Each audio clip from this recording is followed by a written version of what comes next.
Good afternoon from the Space Coast of Florida, where 4 astronauts are about to suit up for NASA's boldest test flight in a generation. This crew could be the first humans to journey around the moon in more than half a century. The Artemis 2 mission is a test mission of the Orion space capsule. Artemis 2 will be the first time we put humans on this rocket. We're going back to the moon because it's the next step in our journey to Mars. We were always going to the moon. Pushing ourselves to explore is just core to who we are. That's a part of being a human. And liftoff. We shall return. Continuing to test out every bit of Orion. Coming back to Earth, 7 miles a second. When humanity sets big goals, we can bring together genius from around the world. You have the best people on planet Earth putting this vehicle together. That's what's up.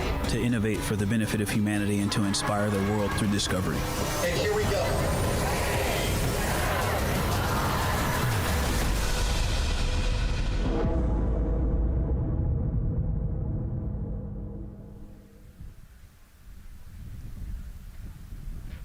Welcome, and thank you for joining us live from NASA's Kennedy Space Center, where we are beginning a new chapter in America's human spaceflight story. We are so humbled to have thousands of people here in person to witness this, and the many more watching online from around the world. I'm NASA's Megan Cruz, and this is NASA astronaut Nicole Ayers. Thanks, Megan. What a historic day to be here. What a historic day to be here. Obviously, for what we see right behind us here, the SLS rocket and Orion spacecraft on launch pad 39B. Artemis 2 is a nearly 10-day flight test to prove NASA can safely fly astronauts around the moon before attempting to land on it in just 2 years, hopefully. Yes, like you said, it's a test flight, so we're going to put humans on this rocket for the first time ever, and we're going to test out the systems on board and hopefully get around the moon. And why does NASA want to return us to the moon? Man, we want to go back for scientific discovery, right? We want to create a permanent presence on the lunar surface.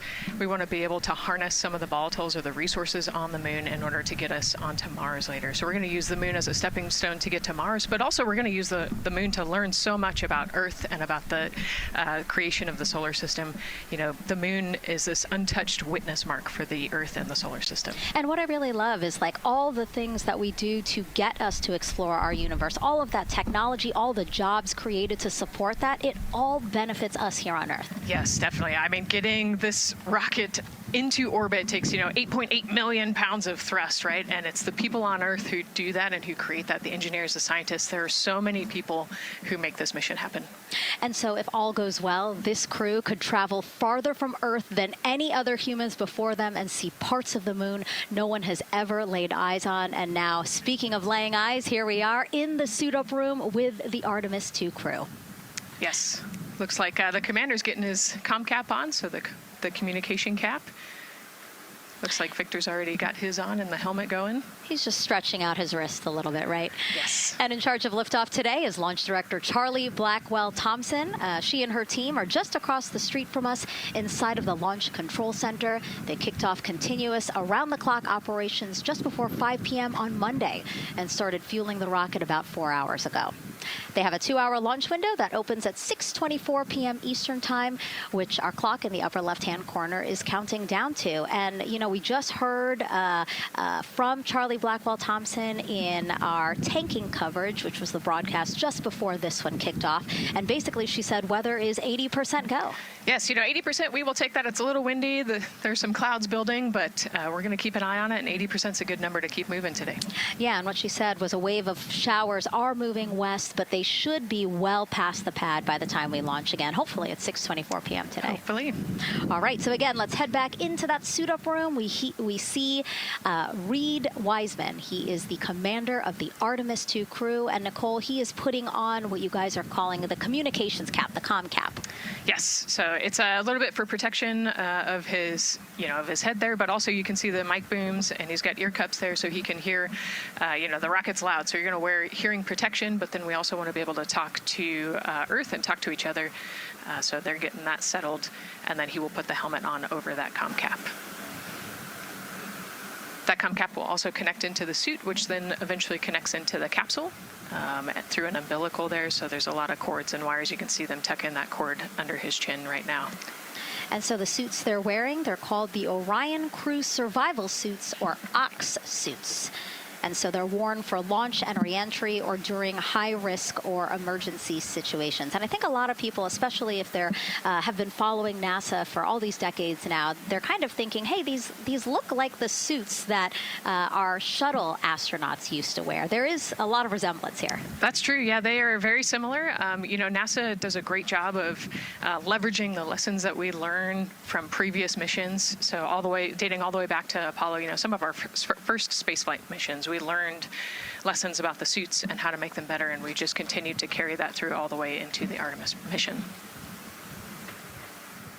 Time now to introduce you to some of our teams today. We have Gary Jordan at NASA's Johnson Space Center in Houston. He's going to be inside with the mission control teams, which will take over from Kennedy's launch control team right at liftoff. And then back here at Florida, there's Megan Carter inside Kennedy Space Center's visitor complex, Jasmine Hopkins at a launch viewing location, and then finally Daryl Nail inside the launch control center with the launch team. Now, each is going to provide a very unique experience today, starting first with Daryl, who has been closely monitoring the launch countdown for us. Yeah, and welcome into Firing Room 1, a historic firing room here at the Kennedy Space Center in Florida. It's a pleasure and an honor to be here reporting what's happening as we lead up to countdown and liftoff of Artemis 2. So far, looking pretty good. You see the rocket out there on the pad. It is launch day, and we just got that crew weather brief that you were talking about from Launch Director Charlie Blackwell Thompson to the crew. It looks like a countdown at this point is in good shape, and that's great news. Fueling continues to track well. We just reached all stages replenish. And while we're talking about the fueling, let's talk about that tanking. Pull up the tanking graphic if we could now. That will give us an indication of where we are with tanking, and I can just tell you, as you see from this board right here, we are all stages replenish. So all tanks on board the SLS, the 2 liquid hydrogen, lower stage and upper stage, and 2 liquid oxygen, lower stage and upper stage, are at 100%, and that's exactly where we want to be. This kicked off at 7:30 this morning with a go for cryo load, and here we are roughly about 5 hours later, and we're fully tanked and now in replenish. The amount of propellant on board, roughly 733,000 gallons. That's about an Olympic-sized pool and a half. Huge amount of propellant. It's all flowed in there. The great news there, no leaks, no issues, and we're looking good at this point. So let's talk weather now. The weather, while it is favorable overall, it's not totally clean, and that was hinted at earlier when we talked about the storms. There is, of course, some onshore flow. Currently, our overall attempt percentage stands at 80% chance of acceptable weather conditions at the time of liftoff, which is going to be within our launch window. That's tonight from 6:24 p.m. Eastern Time until 8:24 p.m. Eastern Time. Winds are good. The lightning risk is low. But scattered showers still remain possible around the Cape and including near the pad. So the expectation is that there'll be some more active weather coming our way, but we're expecting it to push to the west. So the watch item is really any isolated shower that could briefly move through the area and trigger a constraint, especially for flight through precipitation. Well, you're looking now inside the astronaut suit-up room, and of course we got the 4 astronauts there.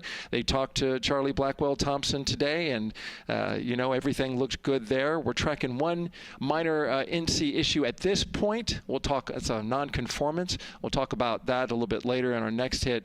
But for now, again, looking good. And of course, our administrator for NASA is here in the firing room. He checked in with the launch director, chatted with her for several minutes, and he's here in the firing room, which is a good positive sign, of course, for the day. That's it for the firing room. We'll send it back now to Megan and Nicole. Daryl, thank you so much. Yeah, let's get back into the suit-up room here, where we now have a shot of all 4 astronauts, and it appears all of them are undergoing their suit leak checks. Can you talk to us about what that is, Nicole? Sure. Yeah, you can see, as the suit expands, that we're going to pressurize those suits. So in the case that we need it, if we lose pressure in the capsule, those suits will protect the astronauts and keep them pressurized and keep them survivable. So these guys are going to hold their breath for about 10 seconds. Any movement in the suit could cause changes in the pressure, and so we want to get a really nice, precise, accurate measurement on the leak check. And so they'll hold their breath. Even just their heartbeat could potentially make some differences in those super sensitive sensors there. So you can see the red and blue valves there, the air in and air out, and it looks like Victor just had a good leak check. Yeah, and actually they do 3 leak checks, again, just to get an average reading to say, hey, we have confidence that these suits are holding the right pressure. As Nicole said, that tube that's going in, that's putting air into their suits, and then there was that gold instrument that you saw on their other side. That's how they can control how much pressure is being released in order to do these checks. Yep, and they will do the leak checks here in the suit room, and then they'll do more actually in the capsule as well. They'll do another leak check. So we're going to make sure the suits are ready to go before we even step out the door, and then we'll check them with the entire system on the capsule once they get out to the rocket.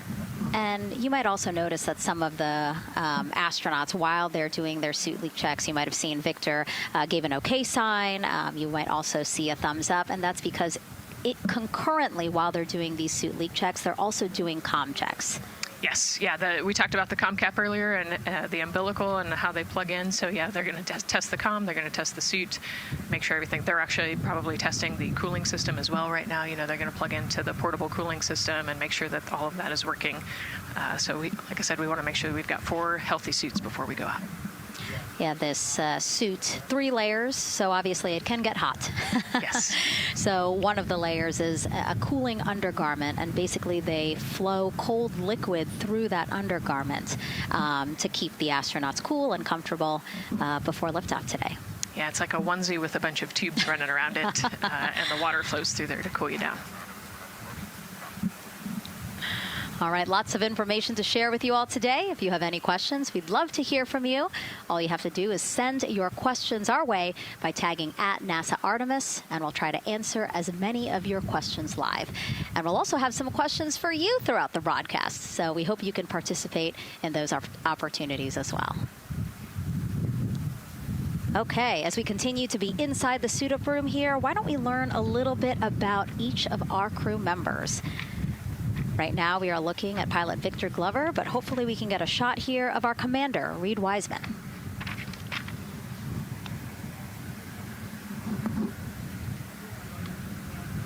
Now, Reed Wiseman is a Baltimore native. He's been in space once before as flight engineer for Expedition 41 aboard the International Space Station from May through November 2014. During the 165-day mission, Reed and his crewmates completed, get this, more than 300 science experiments in areas like human physiology, medicine, physical science, earth science, and also astrophysics. They actually set a milestone for station science by completing a record 82 research hours in a single week. He also served as chief of NASA's astronaut office from December 2020 to November 2022, and Reed has 2 daughters. Yeah, I love Reed is such a great leader. He was the chief of the astronaut office when they hired our class of astronauts. And so, I think I have to publicly thank him for my job here today. But yeah, he's a family man. He's a good leader.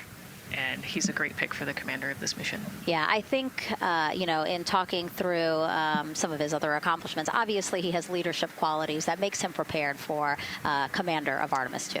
Yes, he does. He's a well-experienced naval officer and now NASA astronaut. And so now here we are, pilot Victor Glover.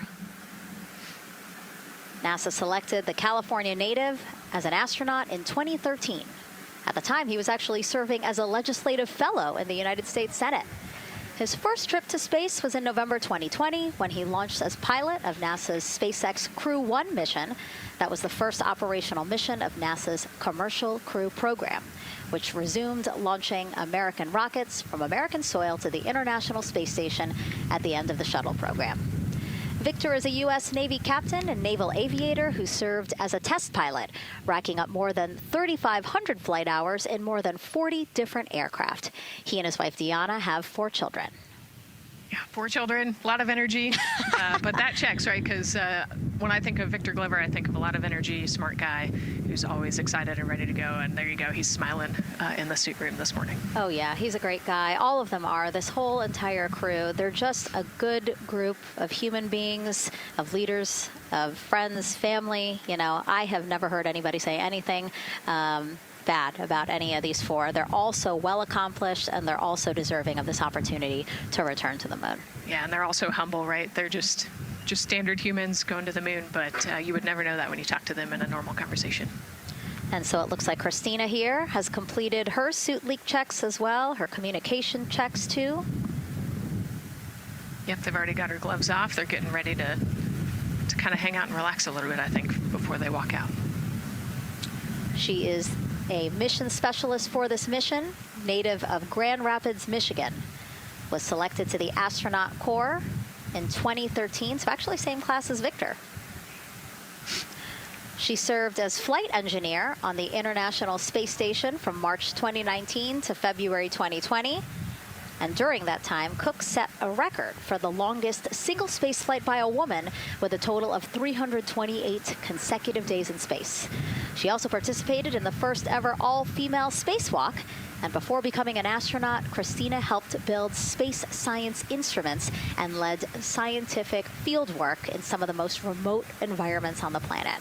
Her hobbies include surfing, rock climbing, community service, yoga, travel, and photography. Again, so much. When does she find the time? That's a great question. You know, one of the things I love about Christina is that she's broken records and she's achieved all these milestones. But one of the things that she talks about is, you know, she just wants people to set goals and go work hard and do something that's meaningful to you. And she really hopes that her records are broken as soon as possible. She does it for her family, and she'll talk about all of her nieces and nephews quite a bit. So just, again, another example of just a humble human who's got a great support system in her family and excited for the mission. Yeah, she's always saying that she just wants the opportunity to push people farther, to push humanity farther, see what we can accomplish together. So, yeah. Again, all 4 of them say that. They're really in tune on what they think or what they feel like their role is in this mission. Yeah, I think their legacy is going to be, you know, providing the shoulders for others to climb on. Mm-hmm. And last but not least, first-time flyer, Canadian Space Agency astronaut Jeremy Hansen will fly to the moon as a mission specialist on the Artemis 2 mission. The London, Ontario native was selected as an astronaut in 2009. After that, he worked as Capcom at NASA's Mission Control Center in Houston. Capcom stands for Capsule Communicator, and that's the sole direct voice communicating with astronauts in space. He also participated in training exercises such as living on the ocean floor off the coast of Florida to simulate deep space exploration for 7 days. In 2017, he became the first Canadian to lead a NASA astronaut class. He also enjoys getting out on a sailboat, rock climbing, and mountain biking. Jeremy and his wife, Catherine, have 3 children, and he actually got to hang out with them over the weekend. So the crew arrived here for launch at Kennedy Space Center on Friday, and then their family members arrived Saturday. Yes, yeah. They, as long as their family can quarantine with them, then they will stay, you know, quarantined in Houston, and then they all fly down to Kennedy Space Center, and then you get to spend the last few days with your close family and friends. We actually do a behind-the-glass visit with some of those other maybe extended family members that couldn't quarantine with you. But yeah, it's a quaint time here once you get to Kennedy Space Center.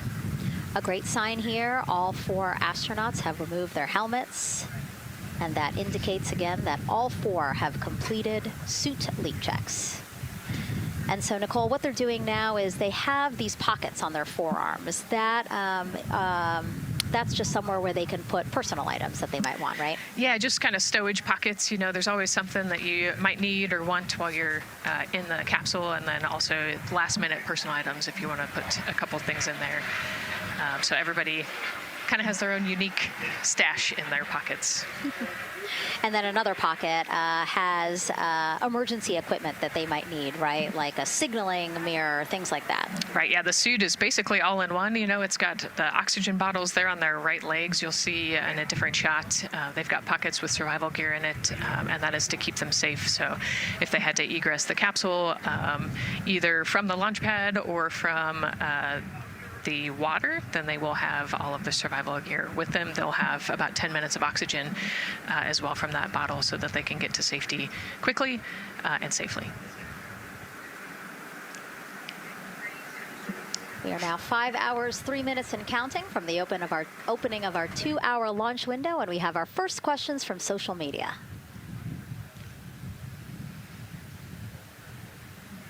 Question here from X. So to be clear, this is not a mission to land, but to orbit the moon. Thank you, and thank our astronauts. Nicole. Yeah, this is a great question. You know, I think it's important to highlight the mission of Artemis 2, where we are going to go around the moon. We're going to see the far side of the moon. We're going to see parts of the far side of the moon that human eyes have never seen before. It's very similar to the Apollo 8 mission, right? We're also potentially going to be able to see the landing sites for the future Artemis missions and kind of provide the overall context of those landing sites amongst the entire moon site there. So it's an exciting mission. We'll get to learn a ton about you know, there's so much science that's going to be on this mission as well, right? Where they're going to do some science experiments on humans, learn about the stress of the environment, and we're going to learn about the radiation environment. We're going to learn about the suits as well. We've got some technology demonstrations that are going to happen. So there's a lot going on this mission as we fly around the moon and come back. Mm-hmm. We always say it's about increments, right? Like we're making that next giant leap to Mars, but in order to do that safely and to do that thoroughly, incremental steps. Exactly. And, you know, like we said, this is the first time that we've put crew on this rocket. And so actually before we even head to the moon, right, we're going to stay close to the Earth, and we're going to check out all of the systems on Orion, make sure that it can handle 4 humans, make sure it can handle people sleeping, people exercising, you know, all of the environmental control systems are working. So we want to make sure that the capsule is safe for the crew before we send them, you know, almost 250,000 miles away. Yeah, that was a great question. And we actually have another one that we'll pull up on screen here. Another question from X. How long will it take them to reach the moon, and how long will the entire mission last? Another great question, right? So they're going to do a couple orbits around the Earth. They'll do a perigee and an apogee raise burn. What that means is that they're going to accelerate to get further away from the Earth, and they'll get into a really highly elliptical orbit first. And then once they get into the translunar injection, so they're actually on a free return trajectory, which means we're going to accelerate them, and then they're going to escape Earth's gravity, and then just based on orbital mechanics, they'll be able to come home without having to do another burn or acceleration. So it'll take about 4 days once they leave Earth's gravity to get to the moon. They'll fly around the moon, about 4 days back, and then land. So overall, about a 10-day mission. Exactly. Yeah, these are really great questions, guys. We know that, again, we are sharing a lot of information today, so please do not hesitate to reach out. Obviously, Nicole, very smart here, and we're happy to answer any of your questions. Again, tag @NASA Artemis wherever you're watching this coverage. And now we actually have a question for you. Who would you take with you on a trip around the moon? Would it be your bestie? Would it be a pet, family member, or a seasoned astronaut? Think about that one. I know. I like that. I absolutely know what I would say. I think it would make my husband upset, but I have my answer here. But we'd love for you to go to NASA's Instagram or Twitch accounts to vote. Again, who would you take to the moon with you? Bestie, pet, family, or seasoned astronaut? Try to go vote, and then we will share your answers soon. Again, husband is not going to like my answer. And we're not the only ones with questions today. We will also hear from celebrities during our launch coverage. See what Stanley Tucci, Scarlett Johansson, and others want to know about NASA's Artemis 2 test flight. Plus, the surprise of a lifetime as kids marveled at the rocket and spacecraft rolling to the launch pad. Look at those cute faces there. Oh, I love that. Love those suits. And we'll show you how the astronauts will eat, sleep, and go to the bathroom while in space. Keep in mind, the Orion spacecraft is about the size of a 6-person tent. Yeah, not super big, but you know, it's 10 days with your 3 best friends, so I think it's manageable for sure. But you know, every ounce counts when you're trying to get to the moon. And as we continue to look into the suit-up room here, a fist pump for some of the folks in the crowd there by Victor. Why don't we take a look around the center here? We know that there are some folks who are already getting ready to check out the team here as they drive across KSC to their launch pad. Look at that. Oh, that's so awesome. That's a great crowd. They're waiting there in front of the vehicle assembly building. So actually, they're just down the road from us. This is a good crowd, as Nicole said. Oh, there they are. They just got their cue. Oh, now? Let me wave now. Oh, yeah, they are excited. That's amazing. So all of these folks, content creators that are getting behind-the-scenes access as part of NASA's NASA social experience here. So as you can see, very excited. The crew will get into their convoy and drive past them here pretty shortly. Yeah, what an amazing way to share the Artemis story, right? By inviting these social media experts out to share the story as they drive by. All right, again, let's take a look at the clock. 4 hours, 58 minutes and counting from the opening of today's 2-hour launch window. So why don't we check back in with Daryl with the launch team. Megan and Nicole, and inside Fire Room 1, I'm listening to Launch Director Charlie Blackwell Thompson greet the Ascent crew who just came on console over there at Johnson Space Center. So good to have the Mission Control team jumping on with us. So far, the launch team here in the firing room has had a really good morning. Really smooth tanking that kicked off at 7:30 a.m. this morning. They got to all stages replenish just before 1 o'clock p.m. Eastern time, and it was an incredibly smooth tanking. That's great as we look here watching the crew and also with an eye on the rocket. Weather, of course, we've talked a little bit about that. It's favorable overall, 80% go for our 2-hour window between 6:24 p.m. and 8:24 p.m. We don't have an exact T0 right now because that's going to come to us closer when we get closer to launch, roughly about 20 minutes before liftoff.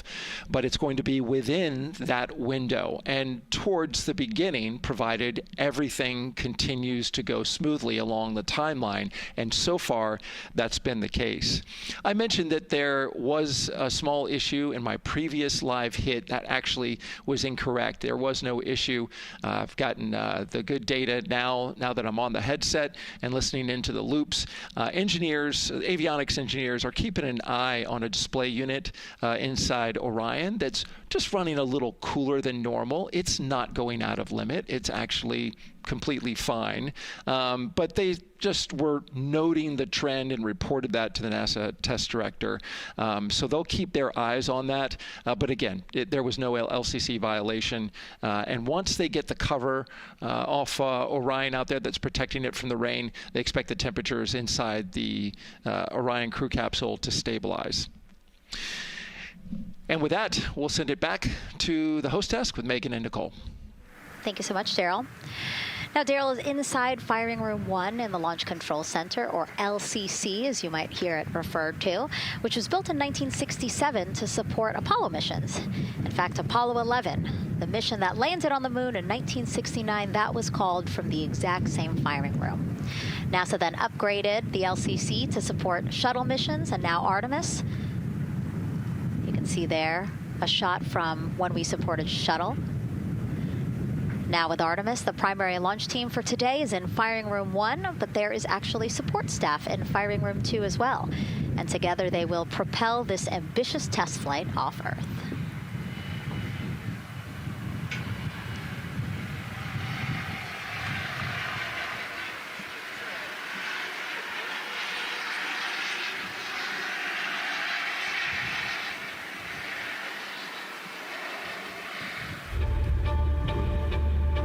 We're going back to the moon because it's the next step in our journey to Mars. We need to go explore the moon. There's vast regions of unexplored areas with the coldest, darkest places in our solar system.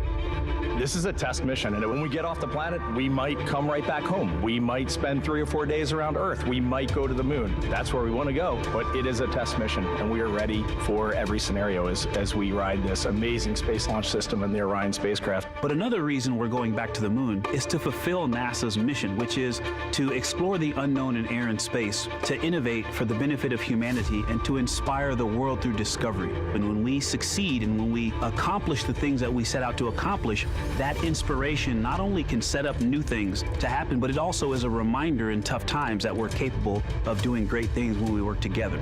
The thing I love about the moon is that it's not just a beacon for exploration and this platform of possibilities for incredible missions like this, but it has benefits. That's actually why we're racing towards it. Those benefits are really wide in nature. You have everything from innovation, technology development, not only for future missions going deeper into the solar system, but technologies that come back to Earth. You have inspiration, a whole generation of people starting this pipeline of STEM workers and manufacturers and operators that are excited to see what you can do when you work hard and you come together as a team. When I think about the 4 of us flying around the far side of the moon, seeing that Earth rise, taking images and video and sending them back to you, the feeling that I have inside is hope.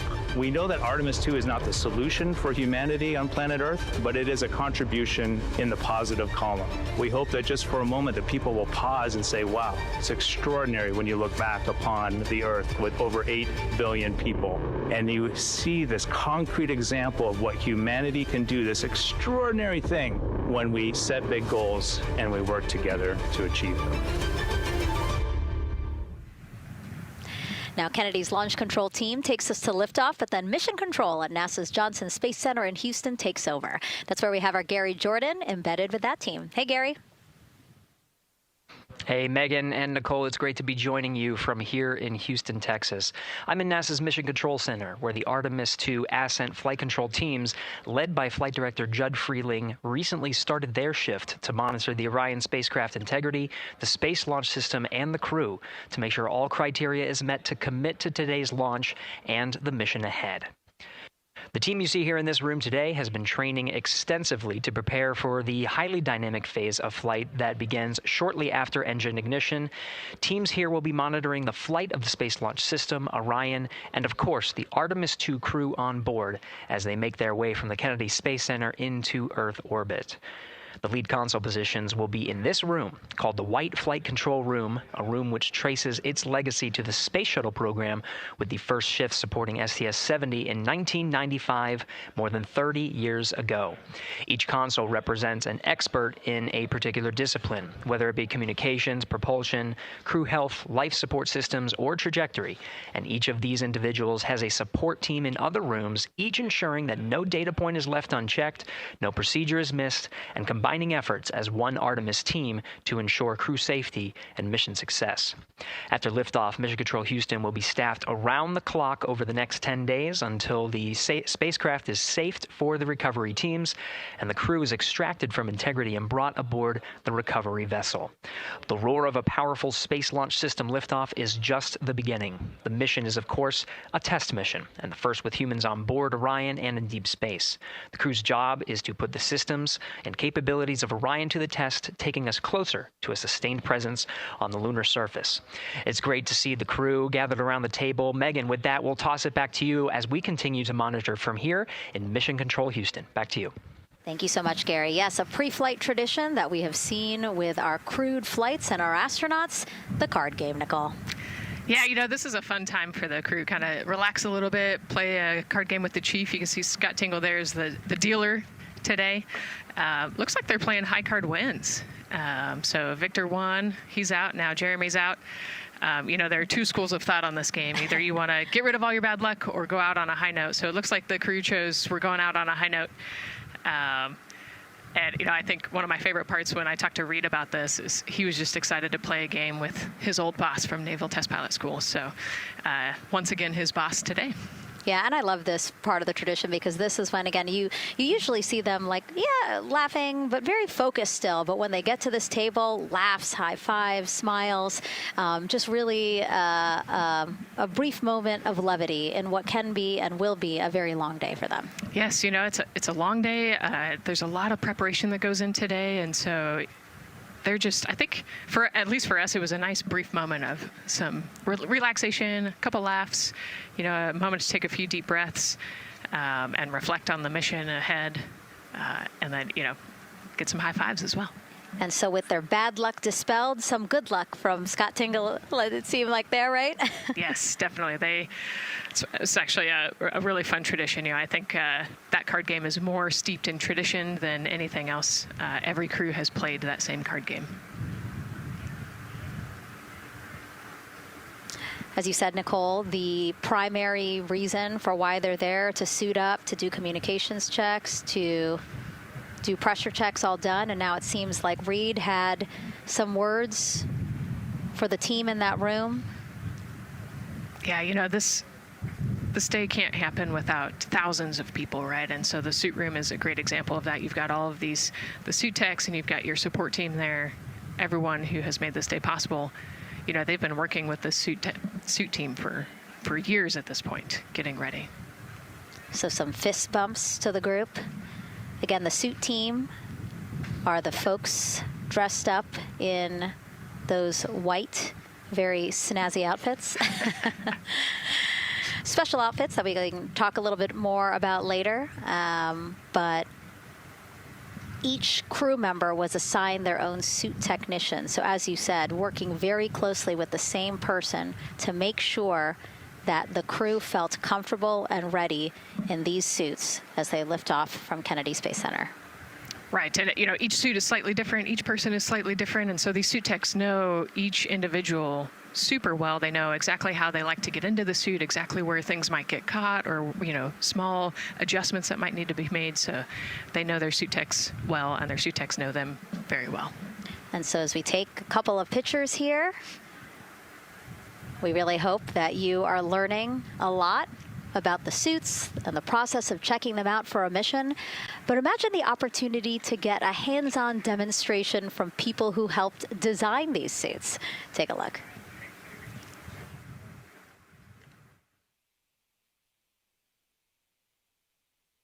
Does anyone want to try on one of the gloves? I love showing the kids the suit. I love how excited they get about space. Oh! So that would be... It just goes in there? We got to bring some stuff for them to actually put their hands in, and some of them were very excited because they want to be astronauts when they grow up. I would love to be an astronaut. That would be incredible. I'd like to be like an engineer that like maybe designs the suits. Whether it's the cog, the orange color, every aspect has an important function for our astronauts in space. It's going to be amazing seeing astronauts up close to the moon again. And that was a special event at Johnson Space Center. What we just saw there, obviously a big part of why this mission is so important to NASA, really just an opportunity to inspire everyone, especially kids, right, Nicole, to dream big and be curious. Oh, man, yeah, the kids are so important, right? I love talking to kids. You know, they are the future of spaceflight. They are the Artemis generation. And, you know, if we could just inspire even one of them to go on to be a scientist or an engineer or maybe even an astronaut someday, that's a win. And now let's turn our focus to the rocket for a little bit. Powering liftoff will be, again, NASA's Space Launch System rocket right behind us. And to learn more about SLS, let's go to Megan Carter, who's at Kennedy Space Center's Visitor Complex at an exhibit dedicated to Artemis and the future of spaceflight. That's right, Megan. I am so excited to be over here at the Visitor Center, but not just because of launch. I get to introduce you to the moon board. This is obviously a very complex mission, lots of moving parts and pieces. So the moon board is going to allow me to break some of those things down for you just a little bit more in depth, starting with that SLS rocket. Now, the SLS, or the Space Launch System, very big, very powerful. It is going to be producing 8.8 million pounds of thrust at launch. And like I mentioned, station, very large, as you can see here, going to stand about 322 feet tall with Orion there on top, just a little bit taller than the Statue of Liberty. Now, there are many components that make up this rocket, so I'm going to point out just a handful that you're going to hear about a lot throughout this broadcast, starting with our boosters. These two twin solid rocket boosters are going to be very powerful. They are going to burn for the first 2.5 minutes of flight, and each one is going to stand 17 stories tall. They weigh in at about 1.6 million pounds each. Now, I am going to jump back out and I'm going to show you a little bit about our core stage. That's going to be known as the backbone, essentially, of our rocket, and it is made up of around 5 components, starting with this engine section down here.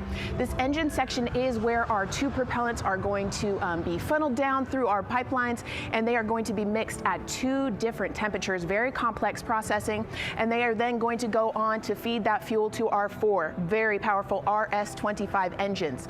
These are going to produce about 500,000 pounds of thrust each at launch, and they will burn for 8 minutes. All right, now jumping up here, we are going to take a look, because I just mentioned those propellants. Obviously, we do need fuel, and that is why we have around 535,000 gallons of that liquid hydrogen. That's approximately about the same amount that you could fill an Olympic-sized pool, just to give you an idea. And then we're also going to have that liquid oxygen, and like I mentioned, there's going to be about 200,000 gallons for that one, and they are going to be funneled down through those lines that you see here on the side. All right, jumping up real quick, this is going to be our upper stage. That is where our core avionics are going to be stored, essentially the brains of the spacecraft. And then jumping out super quick, let's see if we can zoom in here, and we can. Those propellants I talked about are going to be stored at cryogenic temperatures. That means thousands of degrees below Fahrenheit, so they have to be kept very cold. And that, all those bumps and ridges there that you see, those are actually going to be an insulation spray that's going to help keep that rocket nice and cool, keep the propellants ready to go, and get us set up for success. Now, obviously, that was a very quick overview of our rocket. I have so much more to show you here on our moon board, but for now, I'm going to turn it back over to you, Megan. Thank you, Megan. A very impressive demo of the moon board, but also an impressive system, obviously. She mentioned 4 RS-25 engines on the core stage, and actually we have one right behind us here, used during the shuttle program, and I got to get a closer look at it with Space Launch Systems Engines Deputy Manager Philip Benefield. Okay, so Philip, in terms of size, shape, and function, what we see here behind us, exactly what we see on the pad. Absolutely, Megan, absolutely. So this is the RS-25 engine. Impressive. We have 4 of these on the bottom of the SLS rocket to propel the SLS rocket in Orion into low Earth orbit. And we've been seeing views of the pad throughout this broadcast, but you mostly only see the bell here. What's happening over here? Right, so this is generally what we call the power head section of the engine. So the purpose here is that it takes in the propellants from the vehicle tanks, the liquid oxygen minus 297 degrees, super cold stuff. The liquid hydrogen even colder, minus 423 Fahrenheit. There's 4 turbo pumps on the engine that pressurize that propellant up to 9,000 psi in areas. It is all directed into the main combustion chamber, where it is burned into hot gas that then is accelerated out the nozzle to produce thrust. When you say hot gas, what are we talking about? We're talking 6,000 degrees Fahrenheit gas. Wow, so we're talking really cold as liquids coming into the combustion chamber, and then it comes out as really, really hot gas. How do you design, how do you engineer something to control both extremes? Absolutely, it's very technically challenging. One of the main things here with the nozzle is that since you have the 6,000 degree Fahrenheit gas coming out, you have to cool that nozzle so it doesn't melt. And so the way the nozzle is constructed with these 1,080 coolant tubes. And so each of these coolant tubes flows a small amount of hydrogen. It keeps it cold, and so it doesn't melt during operation. Wow. I mean, all of the science that you're talking about, it is truly amazing that you guys designed this for shuttle, and yet you've reconfigured it, retooled it to be able to now support Artemis. What do you think about that? Yeah, I think that's really amazing, the fact that we were able to use the heritage hardware on the Space Launch System. The engine itself, developed through the Space Shuttle program, many upgrades to make it more reliable and improve the thrust as well. Perfect. Philip, thank you so much. I can't wait to see all 4 function. Same here. Thanks, Megan. Enjoyed it. And again, another idea and way that we are learning from what we've built upon and figured out all into this moment. Yes, with so much more thrust and capability, like we said, we learn all those lessons from previous missions, and we get to involve them here today. And here we are, the closeout crew in the White Room getting ready for the astronauts who have just left crew suit up and are now walking down a hallway to greet some family and friends downstairs. Commander Reed Weissman, Pilot Victor Glover, Mission Specialist Christina Cook, and Jeremy Hansen. Looking excited, ready. Now in that elevator to take them 3 floors down. Thumbs up, one more photo, one more photo. Oh, nope, a couple more people in that elevator. Those are important folks. They're going with them to the pad. Yeah, Bye, Reed. This is a fun elevator ride. Yeah. And, you know, actually you couldn't see them because they're off camera, but the support crew that's actually in crew quarters with us is right there waving goodbye and saying goodbye to you. So it's a really special moment to say thank you and say goodbye to the support crew at crew quarters. That's amazing.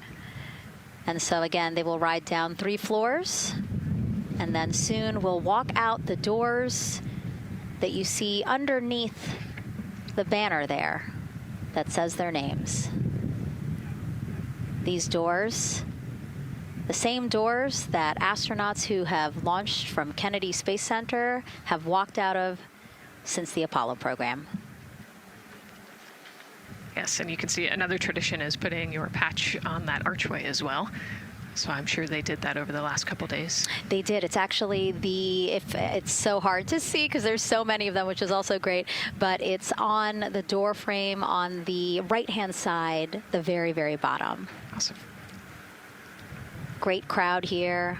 A shot now of everyone who is waiting to greet the crew as they walk out of the operations and checkout building here at Kennedy Space Center and will board their ride to the launch pad. Yeah, this is a really great shot, right? Because you get to see a little bit of what goes on there. So you've got the close family that were in quarantine with them up close. They get a wave goodbye one last time. You've got a little bit of media in the background, and then you've got some NASA employees and a lot of the program managers off to the side as well to wave goodbye one last time and wish them luck. Yeah, it's a really nice moment. Again, they have had some quality time with family, but this is their final opportunity to say, see ya in 10 days. Yep, the last wave. And so there are different pens of people, again, as Nicole was alluding to, specific to the quarantine rules that you followed in order to be able to have that access, have that closeness with the crew. And then on the bottom left-hand side of your screen, the Astrovan. And that is going to be the crew's ride out to the launch pad. This modified Airstream motorhome can seat up to 8 people inside. It has a TV and sound system, and we know they plan to watch a video during their trip out, right, Nicole? Yes. So I think Top Gun is on the menu, yes. And then also Point Break because Christina surfs. So I think they've got a pretty decent entertainment planned. So I love that. It gets them in the headspace, the right headspace to really just enjoy the ride to space. NASA's history with Airstream dates back to the 60s when the company created a crew quarantine vehicle for when astronauts returned from the moon. This picture here, President Nixon talking to the Apollo 11 astronauts inside said quarantine vehicle. Then during the shuttle program, Airstream created the first generation Astrovan, a 27-foot motorhome that transported astronauts across KSC to their launch pad. And again, that is what we're going to see today. A very similar picture. Again, the orange suits, the Astrovan, very reminiscent of what we have done before and how we got to where we are now. Yeah, and it's a pretty cool ride. You get about 20 minutes to get out to the launch pad and watch a movie, listen to some music. It's kind of an interesting, and then along the whole way here at KSC, all of the employees from Kennedy Space Center come out. You can see in the background of the shot you're looking at right now, all of those employees and everybody lining the streets, waving and wishing them luck. I think this is an emotional moment for a lot of people because this is the last time where a lot of people will be with the crew because once they get to the pad, there's only a handful of folks with them before launch. Yeah, definitely. This can be emotional for the crew, can be emotional for the families, of course. I mean, you know, I got to wave goodbye one last time to my sister, and when we walked out those doors, and yeah, it's surreal. You know, it starts to become much more real the closer and closer you get to the launch pad. 20 seconds now from when we expect the crew to walk out those doors. It must be really hard for them to patiently wait for these very specific milestones. You've got a whole group back there that's telling jokes and keeping it light. So.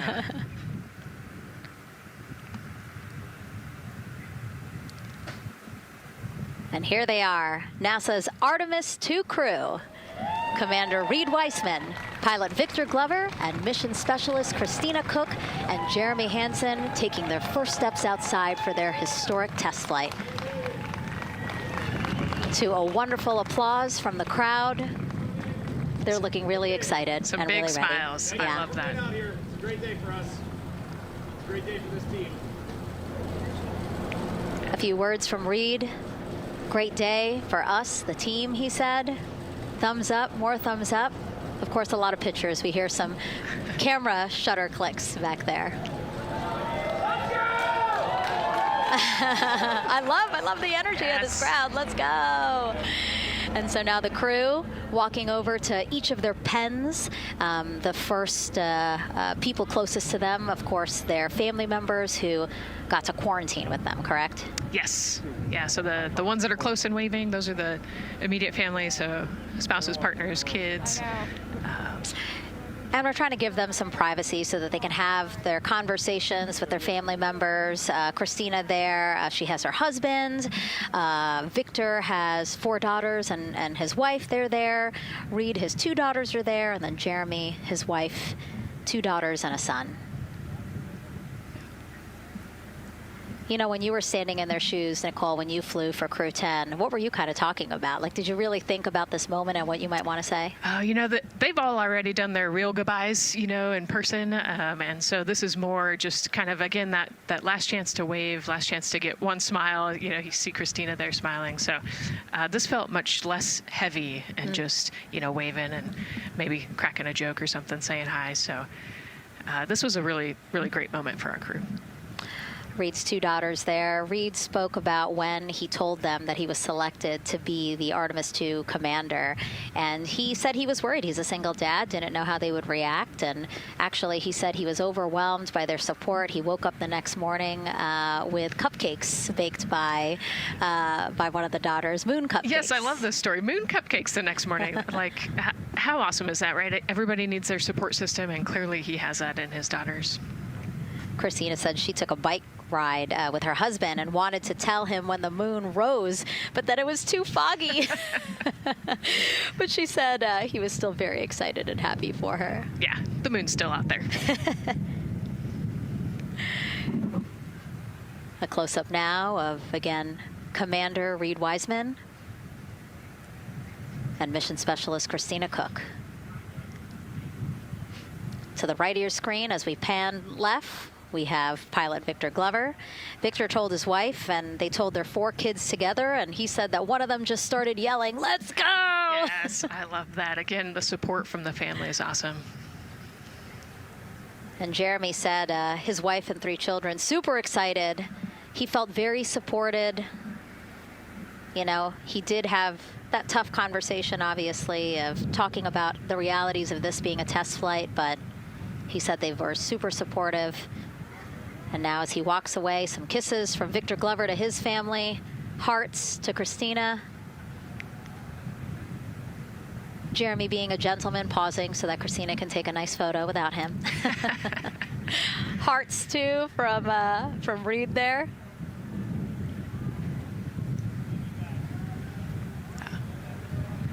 Hearing Victor saying, "Love you guys." Saying that to some of his crew members there. Woody. Some more applause from the group. A quick wave to some of the NASA program managers, and I think Norm Knight's out there, the FOD Flight Operations Director.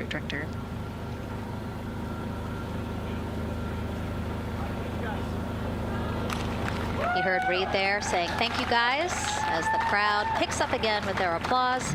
And the 4 of them step into their Astrovan. Looking at the clock, very on schedule right now.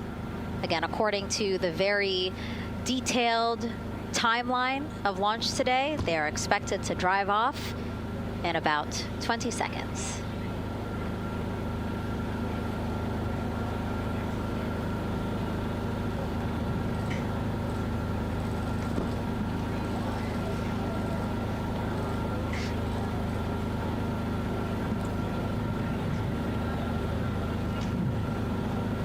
So far, we're marching toward the launch smoothly.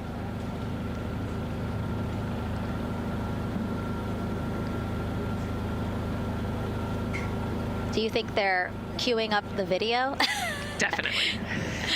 And that's why they haven't left yet? They're like, we can't go without Gotta get our your point snacks and movie break. ready. Yeah. Where's the popcorn?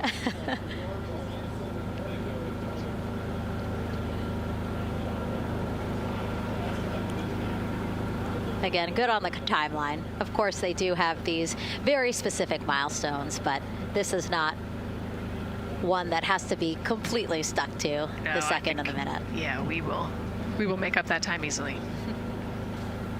They will get a full security escorted ride out to the launch pad. It's a quick trip, 15, 20 minutes.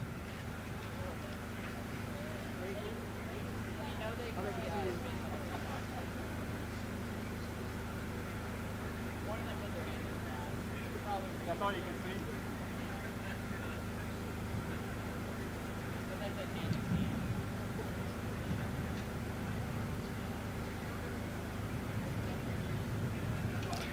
The closeout crew at the pad still just getting everything ready for their arrival.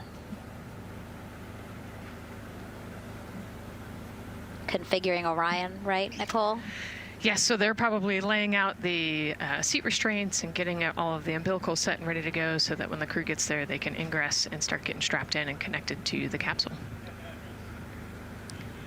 And in our smaller box there, we have a shot of our administrator, Jared Isaacman,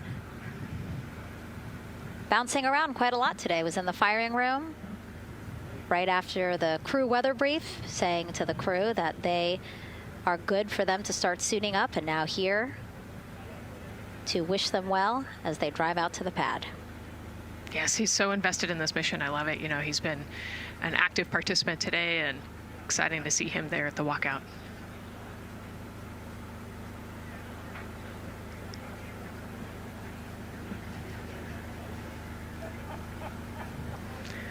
So in the van, they're probably getting hooked up to the portable cooling systems as well. So that would be my guess on the slight delay here, making sure everybody's situated, connected to cooling, and ready to go before they take off. Right, because the orange boxes, we didn't talk about it when we were in the suit-up room, but if anybody noticed, there are these orange boxes, and that's what provides the cooling to those thermal garments. And so those boxes have been staged inside of the Astrovan so that once they got there, they can connect up again so that they're cool and comfortable on the way out. Right, so they were off cooling from the walkout, you know, said hello to their families and the 80-degree weather here in Florida today. So it can get really warm in the suit quickly if you're not careful. So we want to make sure everybody's comfortable before we drive off.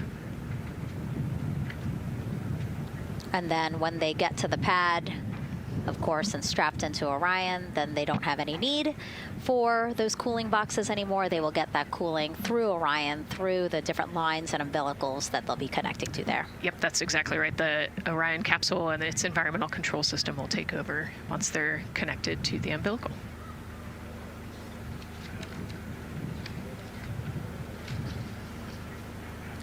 And so when we were watching them get into the elevator, I said, oh, there's a couple more people going in there. And they were, again, those folks in the white suits that we saw. Again, suit technicians. Yep. And there they go. And off they go. Reed, Victor, Christina, and Jeremy now on their way to launch pad 39B, where they will fly to the moon. Something no human has done in over 50 years. They may also set a new record as the farthest humans have ever been from Earth, a record set by the Apollo 13 crew almost 56 years ago today. We still hear cheers as they drive away from the operations and checkout building here at Kennedy Space Center. Now, while the crew make their way to the pad, let's get to know each of them even better. First, Commander Reed Wiseman. The moon, to me, it's the thing that connects me together with all the other humans in my life. I remember being a little kid lying in bed at night and just looking out at the moon in whatever phase it was in, and I was thinking, man, my friends that live like 20 miles away, they can probably look out and see that same exact moon. And then when I was in the Navy and I would look out at the moon and I'd be halfway around the planet, I would think, man, my brother can see that moon where he is and he's halfway around the planet from where I am. To me, it's a connection of life on Earth. We can all look up and see that moon, and it's always changing. The moon is never the same 2 days in a row. I love that. My name is Reed Wiseman. I'm the commander of NASA's Artemis II mission around the moon. I grew up in a little town just north of Baltimore, Maryland, about 20 miles north of the city.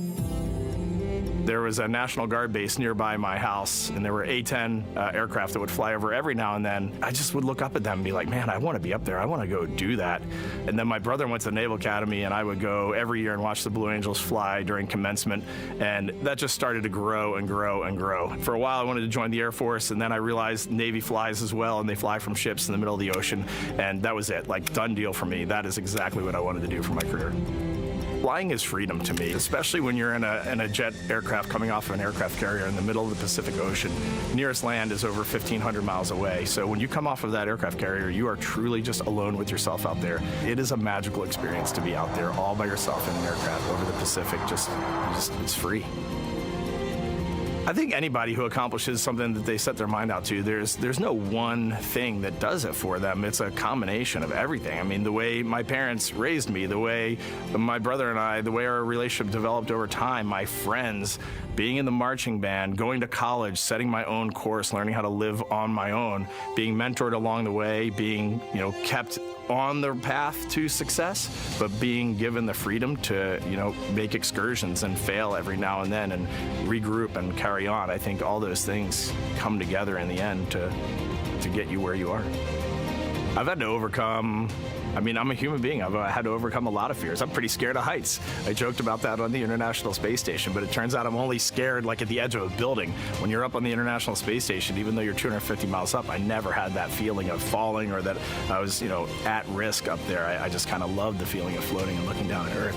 There have been challenges all throughout my life. By far, the biggest challenge was losing my wife in 2020 to cancer and now raising two daughters who are grown up now, but that's been the biggest challenge by far I've ever had to face. It is not easy. Being an only parent, trying to work a full-time job, and raising two kids is something that I think about every single day. I'm very proud of the work I've done. I haven't always done it well, but I've always shown up and tried as hard as I possibly can. And now Artemis II pilot Victor Glover and his journey to this history-making moment. I do wonder what it's going to be like when we are really far from Earth and can see it. The sensation of being so far away from everything that you know. I had that sensation on the space station the first time I got to sit in the cupola for a really long time. So I can only imagine what that's going to be like from 200,000 plus miles away. My name is Victor Glover, and I'm the pilot for NASA's Artemis II mission around the moon. When I was in 4th grade, I was 10 years old, and that's when the Challenger accident happened. And it helped me understand how the general public felt about the astronaut corps, right? Like, these are the people that we want to be, and that just gave me an easy thing to strive toward. The biggest fear that I've had to overcome in my life is doubting myself. Going to college when no one in my family had gone to college was a huge risk. I had more confidence in my athletic ability than in my academic abilities. I could play football with those college students that I saw on TV, but my classmates that I saw in the lab and around the University Union, I didn't know if I had what they had. I think addressing that self-doubt was a part of, swinging for the fence and trying to go get an engineering degree, not just go to college, but get an engineering degree and then go do something challenging and technical like flying. Apollo is known for sending humans to the moon. Artemis has an opportunity to continue the Apollo story, but I actually think it's important for this story to stand on its own. Artemis is a new program, and we're trying to do new things. And it's great to compare and contrast. When you look at our spaceship, you can see parts that were designed, built, and integrated in another country. When you look at our crew, you see that our crew is international. There are also men and women. And I just think that comparing and contrasting makes the story even richer. The piloting role specifically, I will have an hour and a half or so where I get to fly the spacecraft by hand. We haven't flown that many spaceships. And so the ability to fly one actually in space on a test mission is just a really unique opportunity. I can't tell you how I'm going to feel when we fly by the moon and see the moon up close and the Earth from 250,000 miles away, but I don't use the word excited because I'm focused. You know, what we do, this is very serious and it's very risky, and we are all intimately familiar with that risk. And so if we go out there and we're successful and we can pass that baton on to Artemis 3, that's something to really be excited about. Great to hear from Reed and Victor in their own words about how they feel about this mission and their role in it as the convoy turns this corner here onto the road where the vehicle assembly building is and where the group that we showed you earlier today, ready with their flags. Wow, that group has expanded exponentially. Love this. Yes, this is great. So many people. Flags. Oh my gosh, I love it. Oh, this must feel so special to the crew to see all of these people here to wish them well. Yes, this is heartwarming. Look at how many people there are. Everyone is so excited about this mission. Signs, people have made signs. I feel like the Astrovan has slowed down a little bit, you know, to really take in the moment. Wow. That's amazing there. Again, crowds continue going as we are now passing the historic vehicle assembly building. This is where the Space Launch System rocket was assembled and stacked with Orion. Its history, of course, goes back to the Apollo days, but today it is home to the Artemis missions to the moon and beyond. Gosh, still people lining the route. Yep. I love that. I do too. It leaves me kind of speechless, you know, just to see all the support, all of the people who want to know that they're thinking of them, they're with them, and the fact that this crew specifically has always said we are going for all by all, this must be really special to them. Yes, and that's just here on Kennedy Space Center. Imagine the rest of Florida right now. Yep. Mission Specialist Christina Cook, who holds the record for the most consecutive days in space by a woman. Let's take a look at what she has to say about this mission. I tell a story, which is one that my dad told me before the Apollo missions when he was just a very little boy.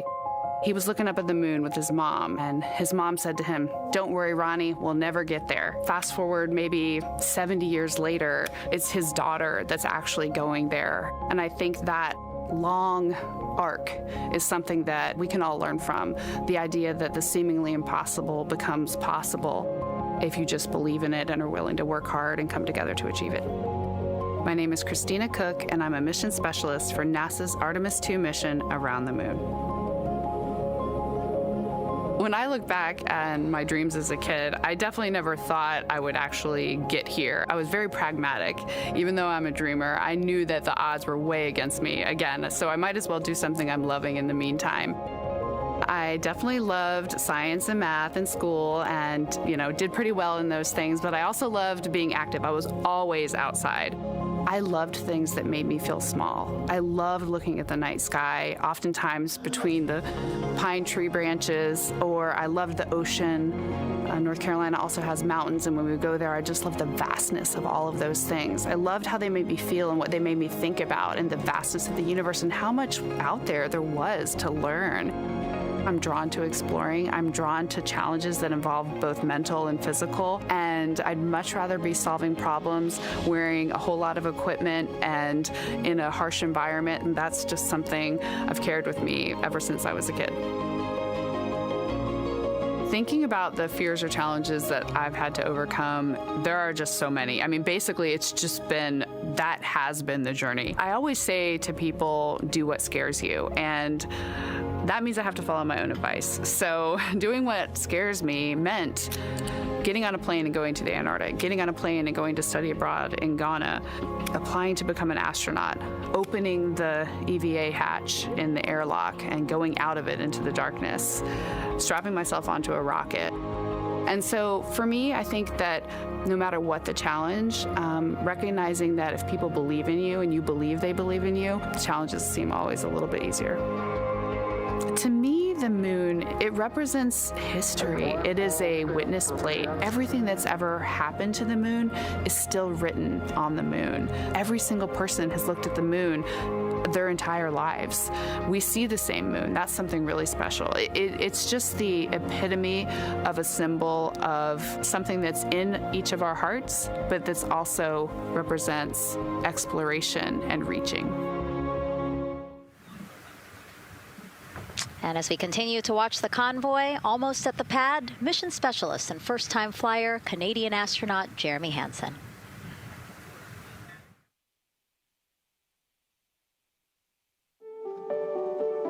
I have this very distinct memory of seeing an image of an astronaut standing on the moon. It's burnt in my brain because I went back to it so many times in my childhood, and I would look at that image, and I know it had a huge impact on me that humans had walked on the moon. My name is Colonel Jeremy Hansen. I'm an astronaut with the Canadian Space Agency, and I'm a mission specialist on NASA's Artemis 2 mission around the moon. My elementary school years, I grew up on a farm outside of London, Ontario. I spent as much time as I could with my dad on the farm. I learned the value of hard work, for example. If I wanted to go to work with Dad, it was going to be a long day, and I was going to have to not complain, or I wasn't going to get to go the next day. I had a treehouse, I had a vivid imagination, and I changed my treehouse into a spaceship. I made all these dials and controls. I had circuit breakers for switches that I found in the barn, and I was exploring space in my imagination. The most important thing I did to get to where I wanted to go in life, which was flying fighter jets and eventually becoming an astronaut, is I shared those desires with other people. And it turns out, just like you don't go to the moon on your own, if you could, I would have done it a long time ago in my treehouse as a kid, you have to go as a team. I think the biggest impediment to achieving my goals was, of course, myself. And I think that's a common human experience. There are many times where just little things would get in my way, and my immediate interpretation of that was, well, now that goal's out the window. You know, people must have lifted me back up, and somewhere in the back of my head, that persistence came through. And I think that's a common human experience, to doubt ourselves. I've come to this, I guess, realization that I believe that we all have gifts to contribute, and the goal is to figure out how to use your energy towards adding positively to humanity's existence on this planet. But I love it when humanity sets big goals, like sending humans to the surface of the moon with an eye to eventually going to Mars, because when we do that, we can bring together genius from not just even in one country, but around the world. I've also learned from my indigenous mentors that they refer to the moon as Grandmother Moon. So you've probably heard of Mother Earth. They use Grandmother Moon because Grandmother Moon is responsible for the water in their community, just like the moon moves the water around the planet, affects the tides. And I think that's a really beautiful thing for us as we go back to the moon, to think about all the different cultures around the world and how they view the moon differently. And that's really neat because we all share that same moon in the night sky. What's really neat, too, was that drive to the launch pad, that point of view to see what the crew is seeing as well, as their Astrovan rides up the pad slope and are now on the surface, about to walk up to their vehicle. Yeah, you know, we talked about how tall this rocket is earlier. Wow. Look at that. Yeah, look at that point of view, yeah.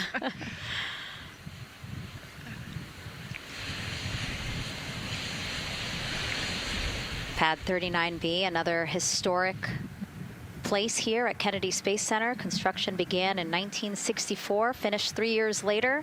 Apollo 10, the full dress rehearsal for the moon landing. That was the first mission to launch from this pad. Yeah, we've used this pad for a lot of missions. We modified the pad in the 70s and 80s, and then the shuttle missions actually launched from here as well. And then, of course, Artemis 1 took off from this launch pad November 2022. And now here we are about to see the Artemis 2 crew get out of the Astrovan and make their way up the mobile launcher to the 274-foot level, where they will embark on their first crewed test flight of the Artemis program. I think that button in the elevator actually says space when it you does? hit it. Yeah. Really? At least on 39 Alpha it does. So I imagine it says something similar here. Again, let's take a look at the clock as we wait for the crew to get out. 4 hours, 10 minutes and counting until the top of our 2-hour launch window today. Let's head back across the street to Daryl, who's following the launch team every step of the way. All right, thank you, Megan and Nicole. And here inside Firing Room 1, we had a nice moment. The launch director, Charlie Blackwell-Thompson, NASA's first female launch director, standing up from her console, taking her cell phone and snapping photos as the Artemis crew that she had just given the go to leave the astronaut crew quarters, driving by and, of course, going up the causeway until they got there to the pad. And now we see them coming out of the Astro van there and getting ready to ascend the launch tower. Well, we got a weather brief before they went out to the pad, and of course LWO gave a go. There could be some rain out there at the pad. It's already rained out there already. If you're in the area and you're watching right now, well, certainly you know that there's some rain in the area.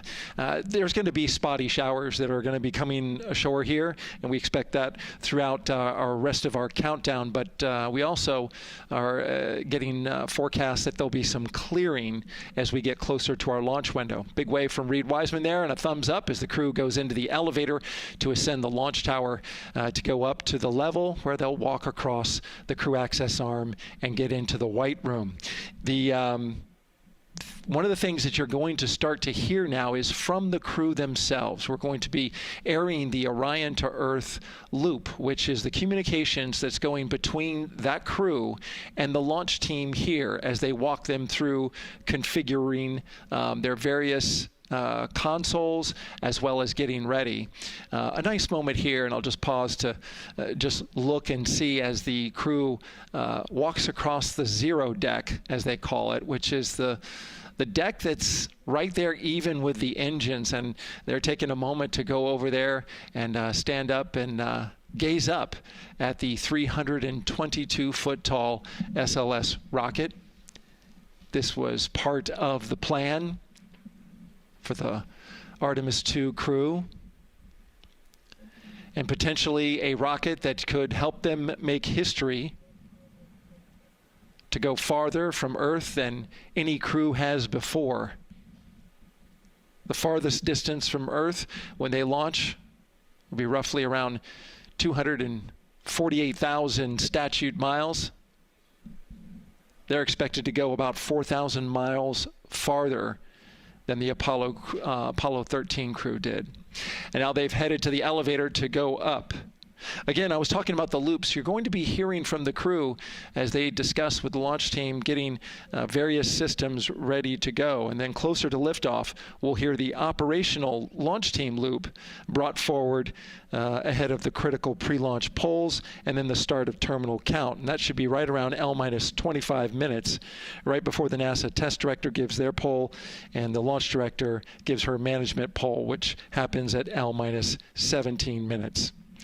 Right now, a lot of focus is on, of course, the closeout crew. They've made the way for the crew to get inside the spacecraft now and walk across that crew access arm, and there they are. They have been working on a tight timeline, but they are ready to go, and they are ready to receive the crew and start putting them inside their Integrity spacecraft. That's it from the firing room. We'll send it back to Megan and Nicole. And launch director Charlie Blackwell-Thompson, again, we mentioned her a second ago. Her team have been training extensively for this moment since Artemis 1 launched in November 2022. Today, they have a message for Reed, Victor, Christina, and Jeremy.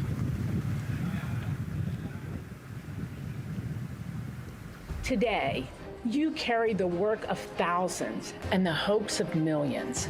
Every test, every simulation, every long day and night have led to this moment. This team is ready. The vehicle is ready. and you are ready. From the ground to the moon, Godspeed, Artemis 2! I love that. I just love seeing all of the people who have contributed to this mission and the fact that this is what they've been working for, and now it's culminating today. Yeah, thousands of people have worked on this mission, and we saw there from the launch team, but human spaceflight is like the ultimate team sport, is what I like to say, and that's just a great example of our team wishing our astronauts good luck. That shot there that we were just looking at was aimed at the elevator doors, again, to catch the astronauts as they make their way up to the 274-foot level of the mobile launcher. The mobile launcher is the structure you see there. It is not only a way for the crew to obviously access Orion, but also provides the fuels, communications, all that to the rocket. And now we're watching the crew walk across the crew access arm, getting a beautiful view of Kennedy Space Center. From 274 feet. Woo. Nicole laughs because Nicole is also, like Reed, does not like heights. I do not like how open that crew access arm is. But Reed made it across, so that's good news. It looks like they really enjoyed it. You know, they didn't just walk straight past. Christina and Victor, we definitely saw. Some thumbs up there, looking out, yep, that crew access arm. And then Reed, he knows where that camera is. Taking the opportunity to, again, just tell folks, hey, we're doing good. Ready for it. Yeah. And it looks like they're actually probably signing their patch. Yeah, there's a wall with patches there, and so each crew signs when they get up for their launch. And so this is probably actually the first time a crew is doing this in the White Room of Launch Pad 39B. Don't quote me on that, but I think the signing started with the commercial crew program. So there's a lot of that in the White Room over at 39A. But again, this is 39B. Yep. And so now in this room here, the White Room, again, we will see the crew don or put on their communication caps again, their helmets, their gloves, and remove coverings that they had on their shoes. Yeah, so they want to protect the suits while they're walking out and up to the White Room, and now they'll finish reassembling those suits. Put the boots on, put the gloves on. You can see they're working their comm caps now, and they'll work the helmets eventually as well. And so as we watch this process unfold, why don't we take a couple of questions from you guys? What is the most difficult thing about preparing for a flight? Nicole, that question's obviously for you. Ooh, this is a great question. You know, I think we get such good training. You know, this crew's been training for years. And so they know this rocket and this capsule inside and out. They know all the dangers. They know how to react to anything. So I actually think, you know, preparing your support system and your family, I think launch day is actually tougher for your family than it is for you. And you know, we've heard the crew talk about the difficult conversations that they've had with their family to prepare for this historic test flight. And so I think, you know, the closer and closer you get to the rocket, the fewer and fewer things from Earth you keep. You know, they left their suitcases at crew quarters this morning. They left their cell phones, their laptops, everything. And so you are just a human in a spacesuit about to get on a rocket with all of your loved ones watching. And I think that can be probably one of the most difficult parts about today. And while you were answering that question, Nicole, we did get a chance to check. Yes, this is the first time crew has signed the wall of the White Room, again, here at Pad 39B. Let's take another social question now. All launch windows happen to be in the evening. How come? Obviously referring to the April opportunities specific to Artemis 2. Right. You know, this is a complicated answer. I don't know that I would have the exact mechanics behind it, but it has a lot to do with orbital mechanics and where we are in terms of the Earth and the Moon relationship. And, you know, like we said, we're trying to get on that free return trajectory. And so it has a lot to do with when we can do the perigee and apogee raised burns and the translunar injection. So there's a lot of math that goes behind these launch windows and why they shift and move and why we just so happen to be in the evening for the April launch windows. Yep. You did answer it well. All right. And before we asked you guys a question, who would you take to the moon with you? Would that be a bestie, a pet, family member, or seasoned astronaut? Overwhelmingly seasoned astronaut. So, Nicole, you and I are going to the moon. Was that your answer as well? That was totally my answer. Again, like I thought my husband would not like that answer because he'd want to come along too. But I think if asked, he would also say seasoned astronaut. So that's fair. Yeah, like we said, there's a lot of training that goes behind it. These guys can react to anything that comes their way. And so, yeah, if you don't have all that training, maybe you do want someone that's a little bit more experienced. Yep. So correct answer, everyone. And now we have another question for you. What do you want to know about living in Orion? What the crew eats, how the crew sleeps, how to fly the vehicle, or how free time is spent? Another great question. Yes, I'm excited to see what they say. Yeah, so head to NASA's Instagram or Twitch accounts to vote, and we'll share the results as soon as possible.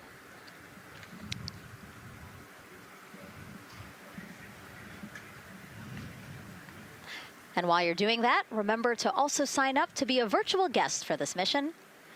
Just go to the link we'll pull up on your screen. As a virtual guest, you will get mission-specific information, notifications of any schedule changes, and curated resources straight to your inbox. You will also receive commemorative stamps for your virtual passport after launch and splashdown. Again, we really, really want you guys to engage with us, engage with this mission, come along with us for the ride. So yeah, take advantage of these opportunities to be a part of it. Yes, it's a mission for all. And so back in the suit, no, not the suit-up room, the white room. Well, they're suiting up. You can see why I might have slipped that up. So they are continuing to put on gloves. Reed and Jeremy look like they've been checked. Again, they've put on their gloves, their helmets. They've taken off those coverings on their shoes now that they're about to get into Orion. And then suit technicians are also helping Christina and Victor. And they're in this particular order, actually, because this is the order in which they're going to ingress into Orion. Again, we have Reed, Jeremy, then Victor, last Christina. Yeah, and that just has to do, like you said, with the seat orientation. So as the astronauts sit down and lay back in the capsule, the left side will be Reed, and then below him will be Jeremy. So that's why they're going to get in first, to create space for then Victor and Christina to get in. And let's talk a little bit now about the closeout team. We saw a few of these folks also in the suit-up room. Suit technicians were in there, again, to make sure that they get into the suits properly. And then a couple of them came out to the pad here to, again, do the same thing. Hey, are you comfortable in these suits? Is everything is as you expected? And then these folks here will help them get into Orion, buckle up. And so we were talking a little bit about their attire, specially made for what they're doing right now.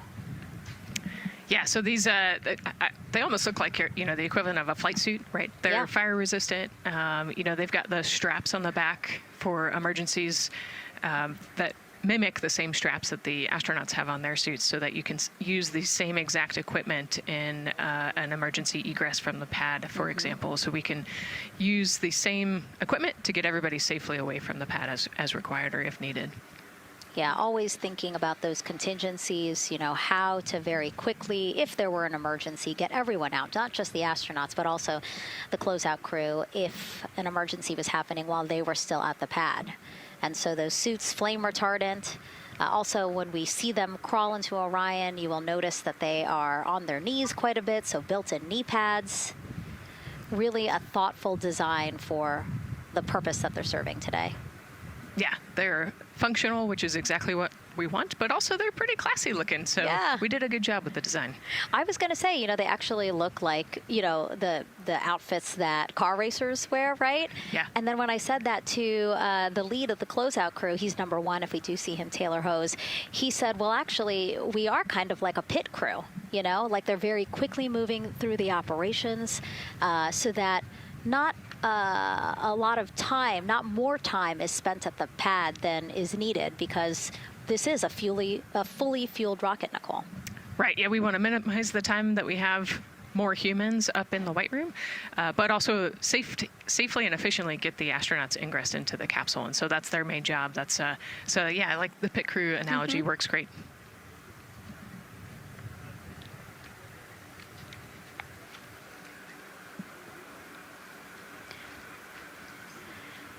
And so, Nicole, as we get ready to see them ingress, I know you'll be, again, an invaluable source as we talk through this part of the launch countdown, because you've been inside a mock-up of the Orion spacecraft. And I know that because you texted me a photo that you took, this selfie in the mock-up, and little did you know I was going to put it in this broadcast. Yeah, this was actually a really wonderful opportunity. Last week, our flight control team at Johnson Space Center hosted an open house of the Orion mock-up there in the space vehicle mock-up facility. And so I got to spend some time in the capsule with some of the flight controllers who are actually sitting on console right now, and talk to them about everything inside the mock-up. So you can see I've got a bump cap on. It's like a small hard hat. There are a lot of, metal corners and things, and we are still squishy humans at the end of the day. And so they want you to be careful while you're moving around in there. But I got to see, how the crew will ingress. I got to look at the umbilical and the seat straps, and I got to see, the emergency equipment and the stowage and the toilet. I got to see it all. Got to talk about everything. It was pretty cool. It was a really great time. Michael and Bruce were great with me. They answered all of my questions. Yeah, because it's really good to be able to give that perspective, because, and as you guys will see, yes, we do have cameras inside Orion, and we'll, of course, take you in, but it doesn't give you a true feeling or idea of how big the space is, how things are configured. Again, like when we see them go in, they're actually on their backs. Yep. So, again, it's just hard to really get a sense of the inside there, but Nicole is going to really help walk us through that. Yeah, you said they're on their backs, and, you have to somehow get there, and so they're actually going to almost barrel roll onto their shoulder to get onto their backs and their feet up on those leg rests. Actually, Andre's holding onto right there. You can see Andre number 2's inside getting everything ready for them. And actually, those leg rests for the pilot and commander seat will come off once they get into orbit to create some more space for them. And it looks like we're getting ready to ingress here. Yep, thumbs up from Reed. Everybody configured with their suits, and so in we go. They actually get inside by walking backwards. That's the easiest way to get in, right, Nicole? Yeah, so he will step down right over the flywheel or the exercise equipment that they've got in there. We'll talk to that in a second. And then you actually step down right on top of the toilet area backwards. You can see him going now. Oh, and he's already turned around and walking in. You can see Dre's protecting his helmet and his visor there from all that metal. Yeah. It's a tight squeeze, but they've done this a lot, so Reed's already all the way across the capsule. Yeah, that was fast. Impressive, Reed. Impressive. That's why you're the commander. Oh, a heart there from Jeremy again. Yep, Canada. Yeah.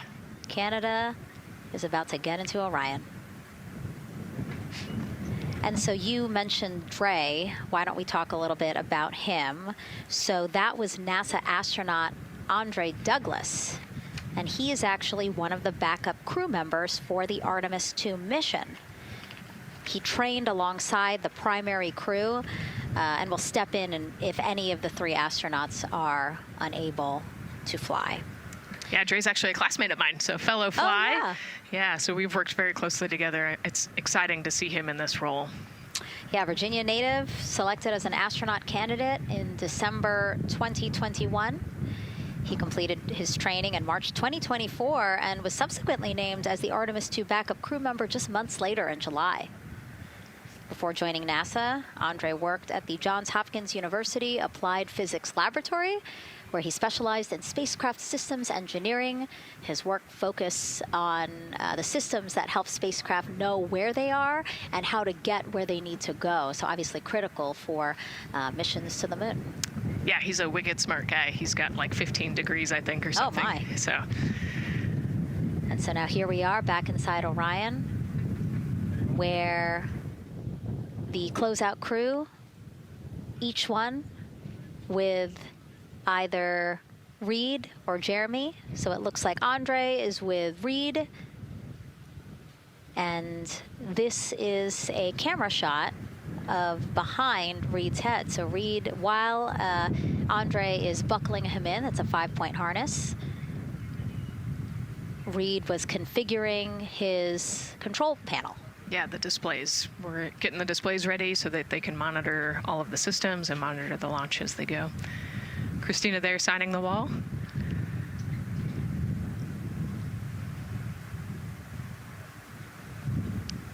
Got to put away the pen.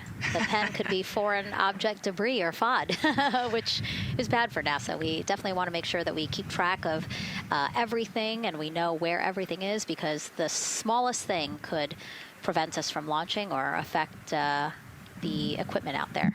Yeah, and you'll actually see that most of their tools will be tethered as well, so nothing can fall through a crack or drop.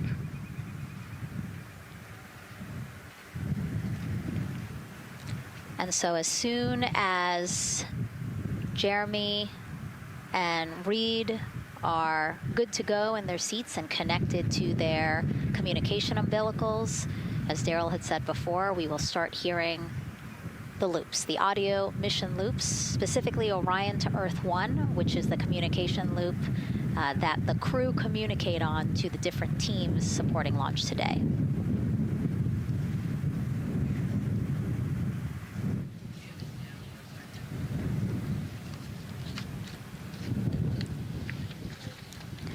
And as we said when we were in suit up, after they do communication checks, again, suit leak checks to make sure that nothing went wrong between the suit up room and here, and also to specifically connect them to the Orion systems. Yes, this will be an integrated test with Orion and the suits to make sure the entire system is working and ready for flight. And so you'll notice Reed and when Victor sits down, Reed and Victor are the only ones with the display panels in front of them. Jeremy and Christina will actually share a personal computer device, and that will be on Jeremy's leg, and that's how they'll continue to follow along with telemetry and data. Yeah, it's actually pretty cool. This is one of the technology demos that we're doing, and so they're going to plug into the system, and it'll be a screen repeater on that that device for them, so that they can see what the pilot and commander are seeing. OTC ask, MS2 is online for comm checks. This is OTC. Repeat. MS2 ready for comm checks. The MS2 ready for comm checks. MS2, OTC Orion Earth 1, comm check. OTC, it's MS2. Have you loud and clear on 1. You're welcome, sir.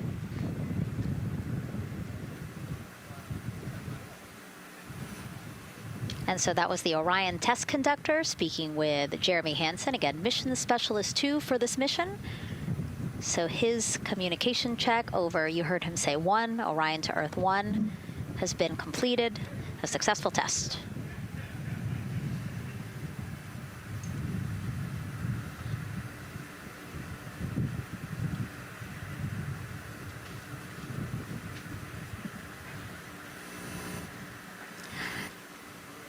The rest of the crew here waiting in the white room. Again, as Nicole was saying, a little tight there for all of those folks. So Christina and Victor will wait until Reed and Jeremy are done getting buckled in.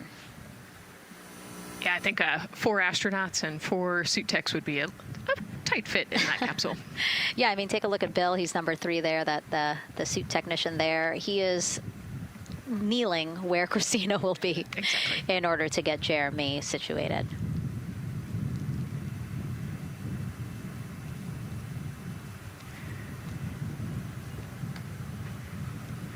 OTC ask, commander's ready for comm checks. OTC copies. Commander. NTD, Mexico 212, comm check. NTD, have you loud and clear here as well. I'll catch FTS on 194, thank you.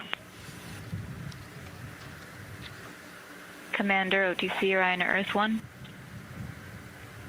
OTC, CDR has you loud and clear. Good comm. Welcome, sir. And there you have it, a successful comm check with Commander Reed Wiseman.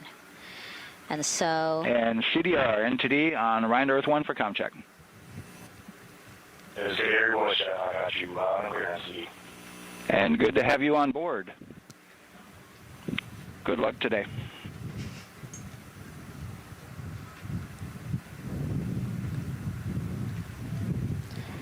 And so now these two closeout crew members will finish up what they're doing here. Again, Nicole, walk us through what is happening here. They're connecting umbilicals, is what we said. They're strapping them in, so they're getting their restraints connected. It's a 5-point harness with a quick release, and then they're connecting the umbilical, which has actually 4 different connections. So it's got the air in, air out, the water for cooling, and then the comm as well, the communication cable. So they're going to make sure that all of those connections are good to go, make sure the crew's receiving the cooling and the air, and then we heard the comm check as well. So they're just making sure the umbilical connection was good to go, getting them strapped in and ready, and then they will move on to Victor and Christina. And so while we wait for that to happen, why don't we get another check of the launch countdown milestones with Daryl and the launch team?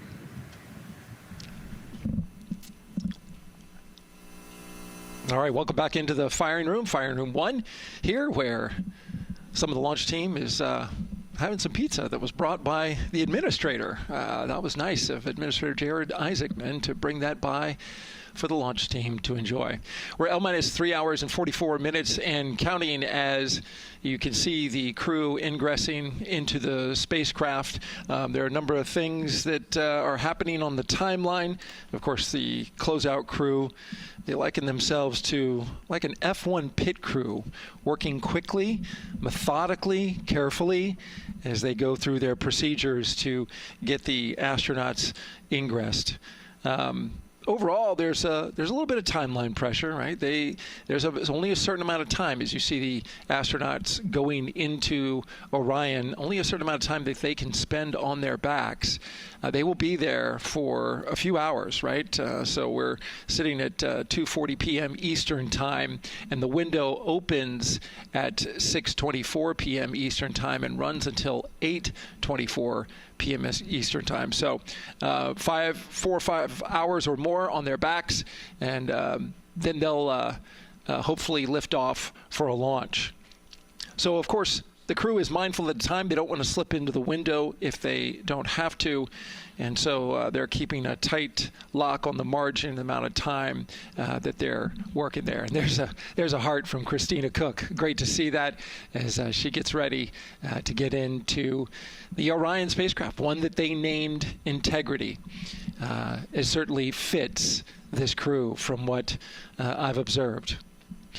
Now, right now, the rocket's tanks, they're in what's called replenish mode. So another factor for this closeout crew is, and the crew themselves, this is a fully tanked, almost ready to go rocket. It's got all the propellant it needs to go to the moon. It's just a matter of getting the astronauts in, getting them configured, and getting all the systems, the high energy systems, bringing them all online in order to launch this rocket. As they sit there, there is propellant boil off that's happening.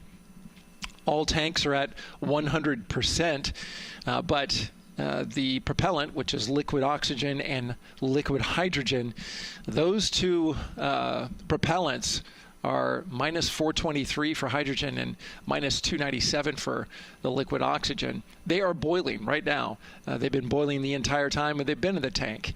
And that is vented out, as you can see. When we look to a wider shot of the rocket, you can see the venting and the little wisp of clouds that are coming out from the top of the rocket and the middle part of the rocket. And that is because just like you boil water on your stove, those propellants are boiling. Of course, their boiling point is much lower than water, and so it doesn't take much for them to boil. But just as if you were to leave your pot of water on the stove and just leave it there, what would happen? Well, it would completely boil off, and all the water would be gone. Basically turned into water vapor inside your house.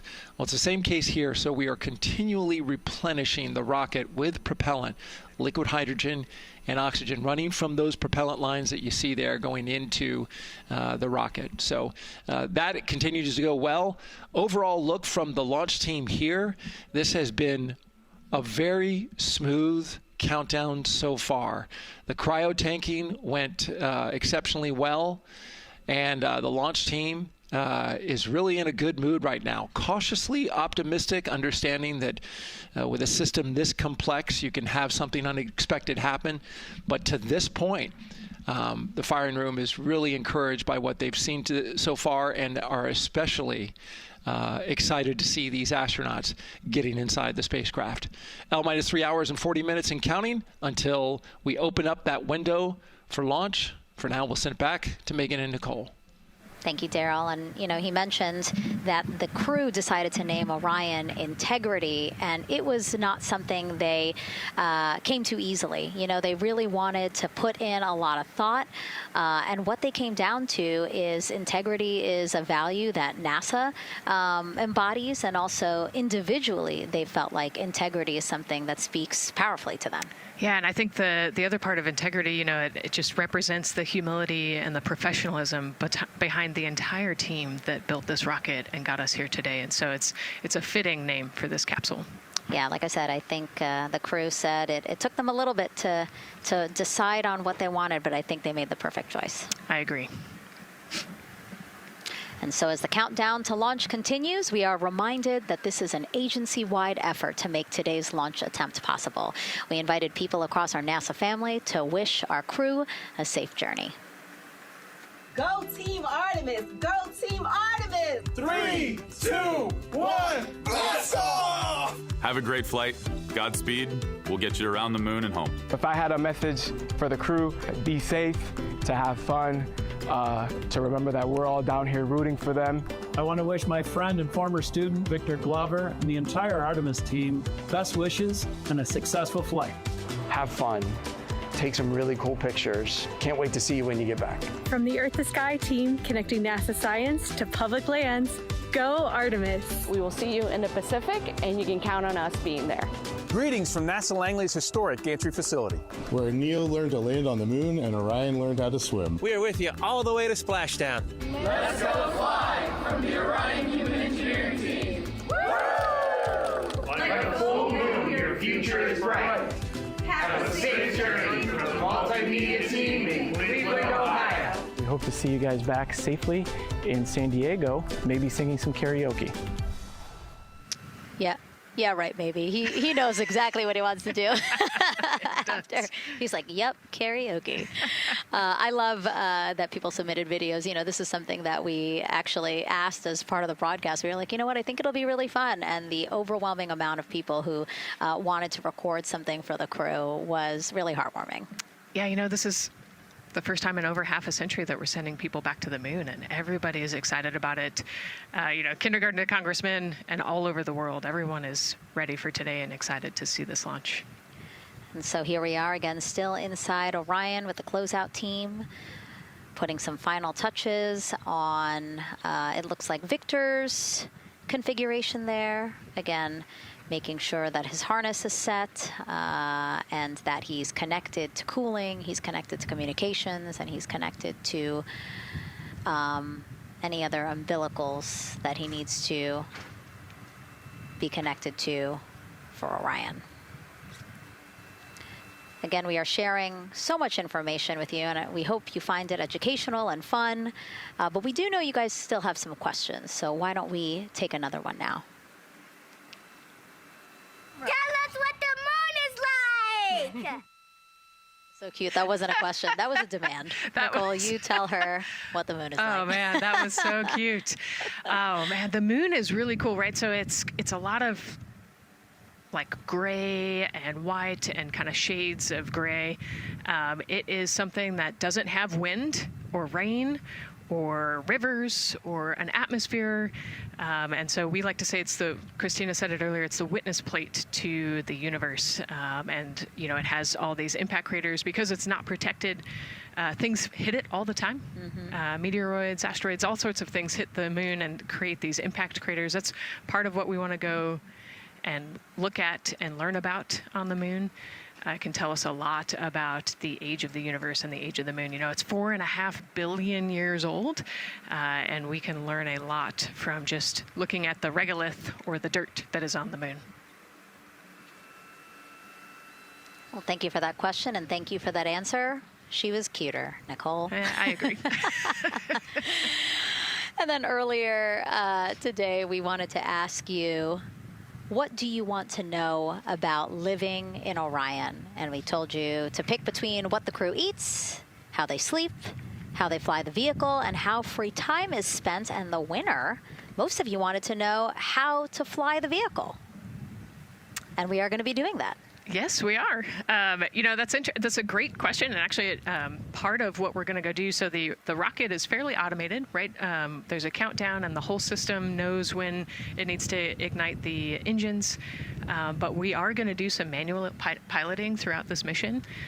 Once they launch and they separate from the ICPS, they're actually going to do a rendezvous and proximity operations demonstration. So what does that mean? They're going to take that portion of the rocket and they're going to try to fly closely to it. And so they will actually take manual control of the Orion spacecraft and try to get nice and close to the other portion of the rocket that had just separated. And so you can see actually a little bit in the view that you have right now. So for Reed, the left-hand person, his right hand, there's a kind of a joystick, if you will, on the right side, and then on the left side there's something similar. And so they've got, you know, translational and rotational hand controllers in order to command the rocket in different axes. Yeah, it's really exciting. I mean, Victor said it himself, like one thing that he's really looking forward to is piloting Orion manually. So we'll get to see that during our continuous coverage. Again, we are covering this entire mission.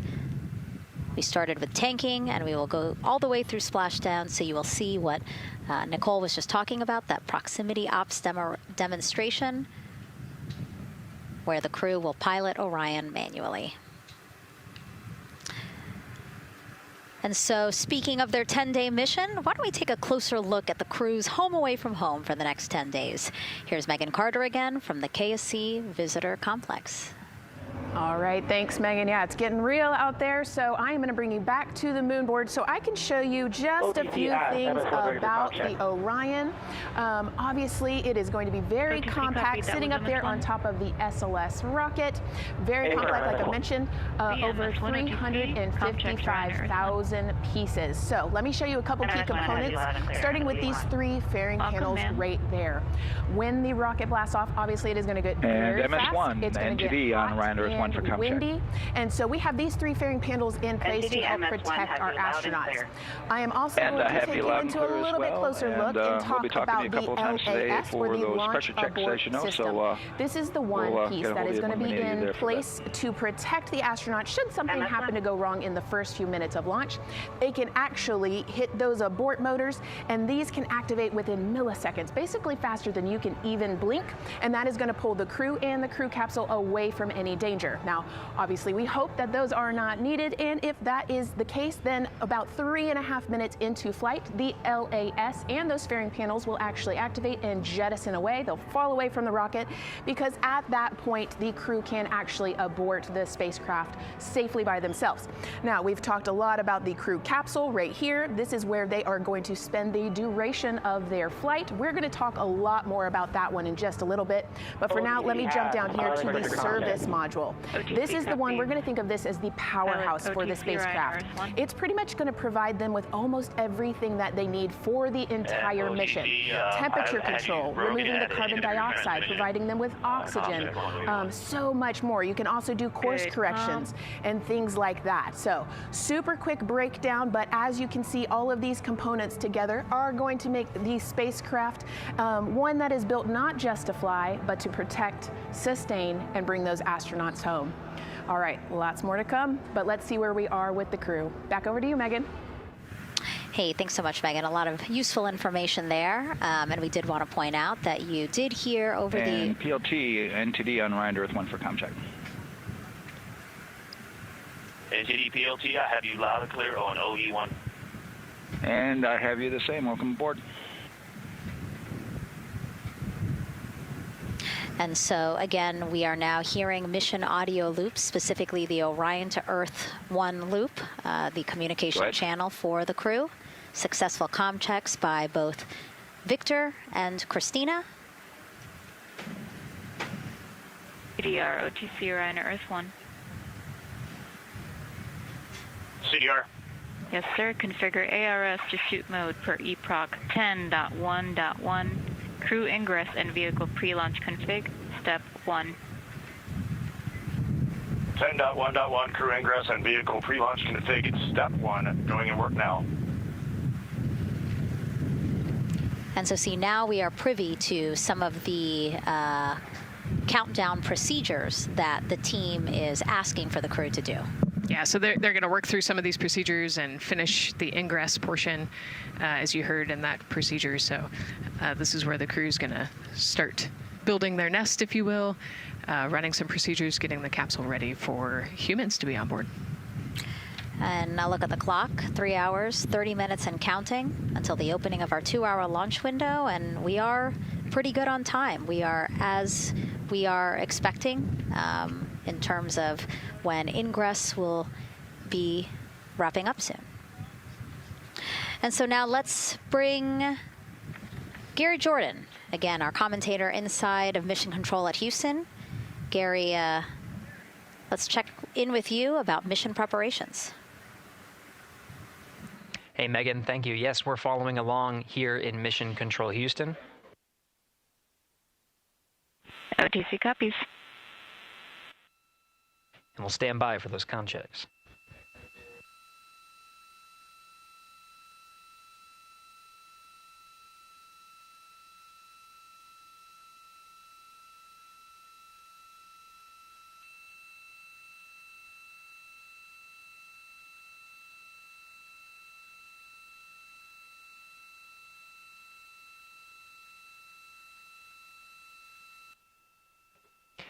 And again, we're waiting for those comm checks. We did confirm from our IVA officer here in Mission Control Houston that all 4 suits have plugged in umbilicals. And CDR, NTD. Go ahead, NTD. Yeah, Reed, we're ready to proceed with the voice checks if you and everyone else is.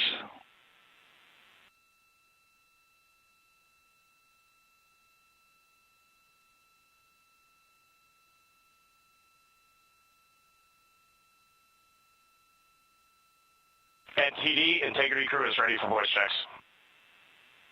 I copy that. And integrity for the entire crew, ComCheck on Orion to Earth 1. CDR. PLT. MS1. MMS2.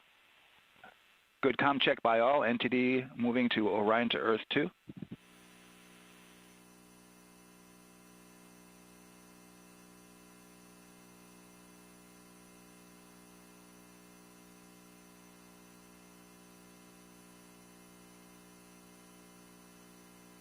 CDR.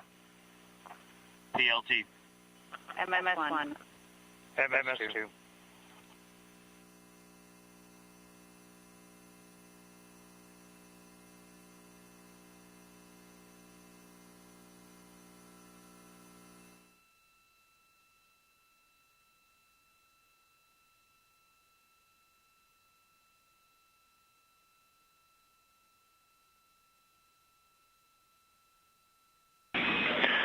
Integrity Houston on Orion to Earth 1. Voice check for the entire crew.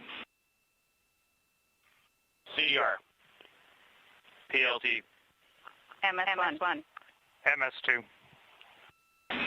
Houston has all 4 crew loud and clear on OE1. Stand by for 2.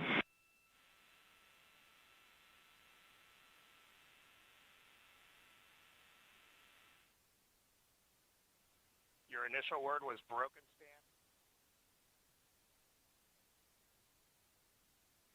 MS1. MS2. Four crew, loud and clear on OE2.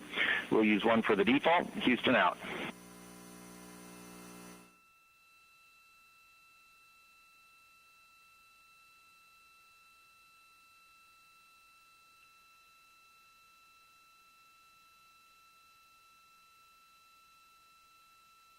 And CDR, NTD? CDR. Yeah, we're going to go ahead and we're going to clear a couple of those messages on your screen here. Just want to give you a heads up that you'll see that. Copy all.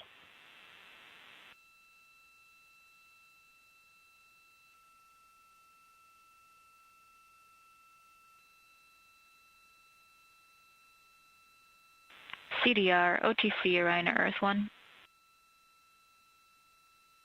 CDR. Yes, sir. Perform crew suit leak checks per 10.1.1. Crew ingress and vehicle pre-launch config steps 2 through 4. Annunciation of LCC O-ARS-001 will occur. 10.1.1 crew ingress and vehicle pre-launch config steps 2 through 4. Going in work now.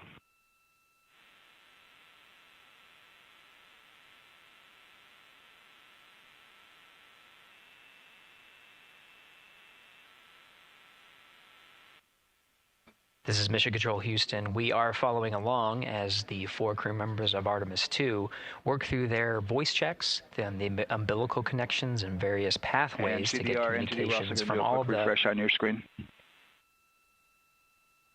CDR. Yes, sir. We're going to look to do a quick refresh on your screen if you guys are okay with that. Hey, firm, just let us know when we can continue in 10.1.1. We'll go hands off.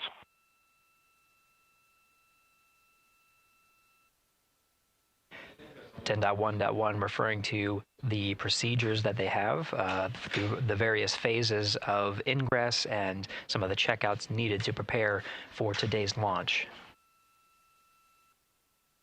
Here in Mission Control Houston, the IVA or Intravehicular Activity Officer will be confirming the leak check status and watching as the suits pressurize to once again confirm that the suits are in a good configuration ahead of launch. Of course, for the teams here in Houston, launch is just the beginning. The first flight day is jam-packed with activities. Shortly after main engine cutoff, Integrity will enter into a coast phase while still attached to the in-rim cryogenic propulsion stage, or ICPS, and prepare to deploy the solar arrays. With power being generated, Integrity prepares... Go ahead, NTD. With that refresh, and you got to go to proceed with your 10.1.1.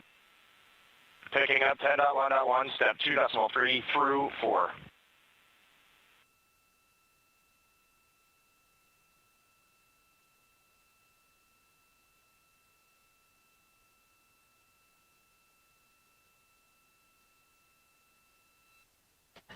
Picking up the procedures, the crew again working through the various steps to prepare for launch, standing by for seat.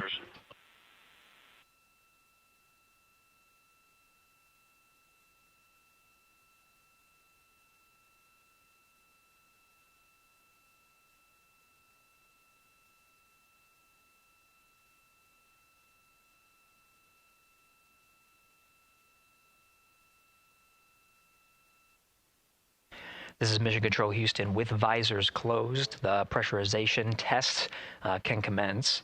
We'll stand by for word of a good leak check on all 4 of the crew member suits for the Artemis 2 mission. Again, this is the very beginning of a very busy flight day for our 4 crew members. After launch, they have a series of burns to prepare for. The first major burn being the perigee raise maneuver that allows them to continue in low Earth orbit, and the next being the apogee raise burn that puts them in a high Earth orbit. This is an orbit that takes them around the Earth for nearly a day, 23.5 hours to be precise, and allows the teams, including the astronauts and the flight control teams, to check out critical systems ahead of committing to the next day's translunar injection. But before they even call it a day, Integrity will separate from the ICPS, and the crew will command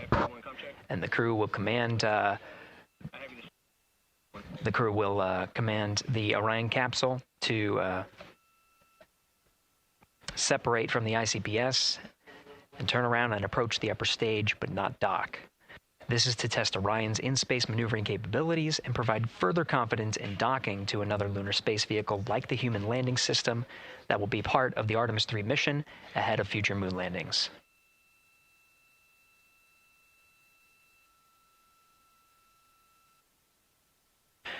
These are just a few of the highlights of the very first of 10 flight days as we await for confirmation of good leak checks inside the capsule Integrity. And there's a lot more to this mission. A reminder that this is, of course, a test flight. The purpose here is to demonstrate procedures, systems, and life inside Orion on a mission around the moon for the first time, and give further confidence in the capabilities that are charting a return to the lunar surface.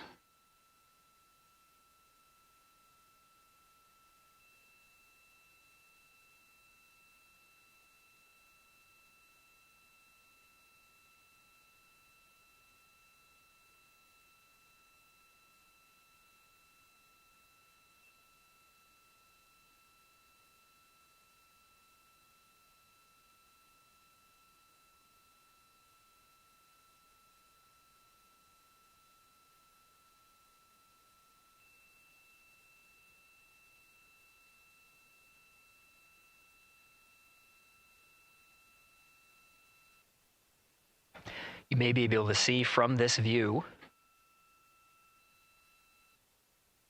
the suits themselves inflating. This is, again, a pressure check, verifying that the suits are leak-free ahead of the ascent portion of today's flight. How you see the crew now with visors down will be the configuration of their ascent all the way through core stage separation, about a little more than 8 minutes after booster ignition.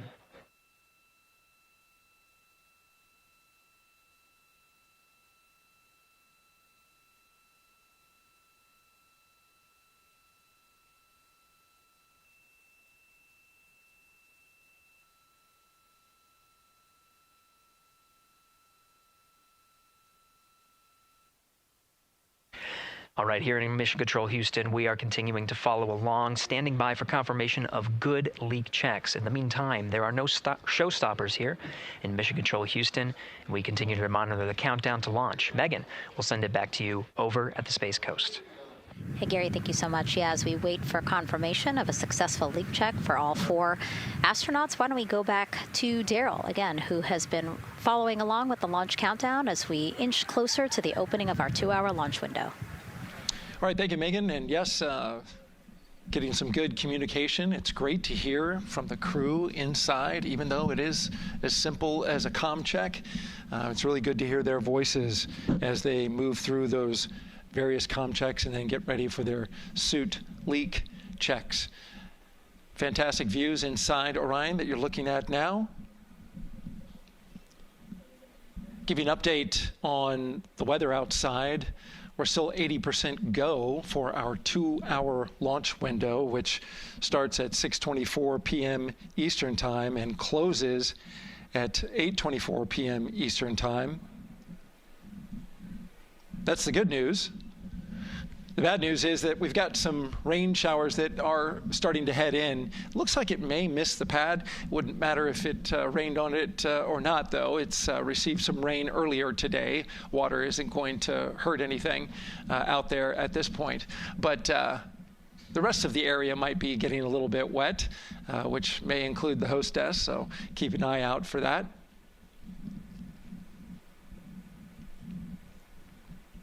As we're watching with the astronauts inside the Orion Integrity spacecraft, you'll be hearing more and more from them, especially Christina Cook, who is mission specialist number 1. She not only is going to be making history. All crew, visors open, suit loop leak check complete. OTC. Okay, there you heard the suit leak check complete.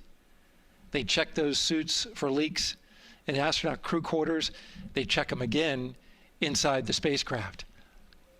As you can see, the closeout crew, our astronaut support person moving around, turned off the camera, and so now we're looking from outside the Orion spacecraft, looking towards, oh no, let's see, get oriented here.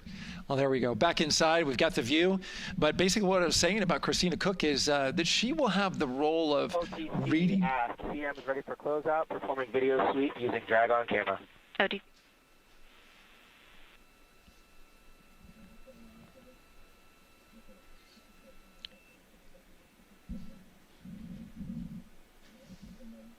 She will have the role of reading out a pressure reading that tells the team that... and CDR or NTD? Go ahead, NTD. Yeah, we're going to do another cleanup on those suit leak check messages that we got from since we're done with that now.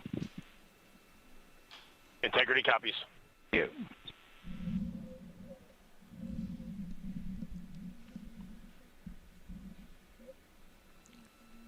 And that's communication going between Orion Commander Reed Wiseman and NASA Test Director Jeff Spaulding. But as I was saying, Christina Cook will be reading measurements from the counterbalance assist arm. So you're going to hear her be asked by the NASA Test Director to read that. That CBA, counterbalance assist arm, it's mechanically latched by the closeout crew using tools, but there's a hydraulic assist. It's pneumatically opened and closed, rather, with a pressure assist that helps open it up. Not only that hatch, but also the last hatch. There's 2 hatches there that we'll see that will be closed. But this is in case of an emergency out there at the pad. If the crew, for some reason, needed to exit quickly, then they would exit the spacecraft by pulling that lever, which would open both hatches. Those hatches are heavy. The Orion hatch is hundreds of pounds. HHP cameras 1 and 2 both set to record. OTC copies.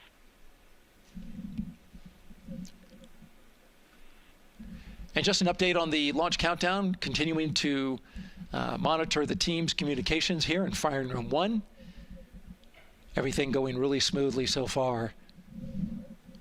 We don't have any significant open constraints to launch at this time, so we continue counting down. And for now, we'll send it back to the host desk with Megan and Nicole. Thank you so much, Daryl. And so we heard some of the communications over Orion to Earth 1, and it sounds like we are now moving into the hatch prep and closure phase. We will now start to see the closeout crew getting out of Orion soon so that they can start getting ready to, again, close up Orion, close the 2 hatches, and then get out of the pad. Yeah, the closeout team will take the hatch seals off, and they'll inspect the seals, make sure everything's ready to go, and then do a few last-minute configurations before they close that hatch. And then, like Daryl talked about, then Christina will have a role in looking at the CBA there. So. Yeah, you might have heard them say over the loops again that drag-on camera. So basically, it's a camera that they can move around, and you might have seen it in a couple of our shots already. But they will take that camera and literally go and inspect the seal that. There's 2 seals, actually, 2 seals that go around the entire area of the hatch just to make sure that everything looks good. And that camera feed is being directly shown to NASA teams who need to monitor that. Yeah, they want to make sure there's not a single hair or piece of dust on those, make sure that there's no damage and everything's ready to go so that the seal, they will do a leak check on this hatch seal as well. Make sure it passes. Yeah, and we'll know they're doing that because we will actually see one of the closeout crew members with a hand pump, and they will pressurize, again, just the seals, and they have to see if it will hold pressure for just a minute.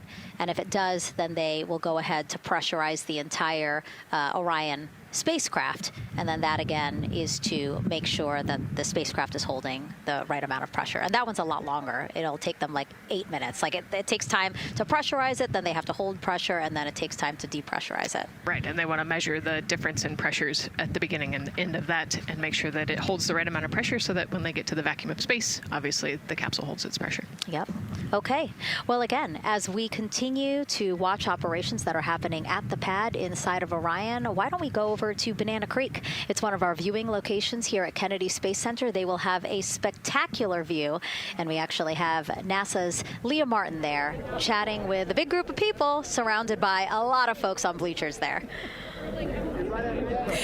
Hey, Megan, yeah, tons of people out here today, thousands of people gathering at Banana Creek to enjoy NASA's next big mission and humanity's next great leap today. It's a gorgeous day, and I'm joined here actually by some people who are probably the only people on center who are a little bit more excited than me to see this rocket lift off. Where are you from, and why are you here? So we're from the University of Tennessee, Knoxville. We're a group of 7 aerospace senior engineering students traveling here with Josh Dobbs, former quarterback of the University of Tennessee, with his extraordinary Dobbs Foundation.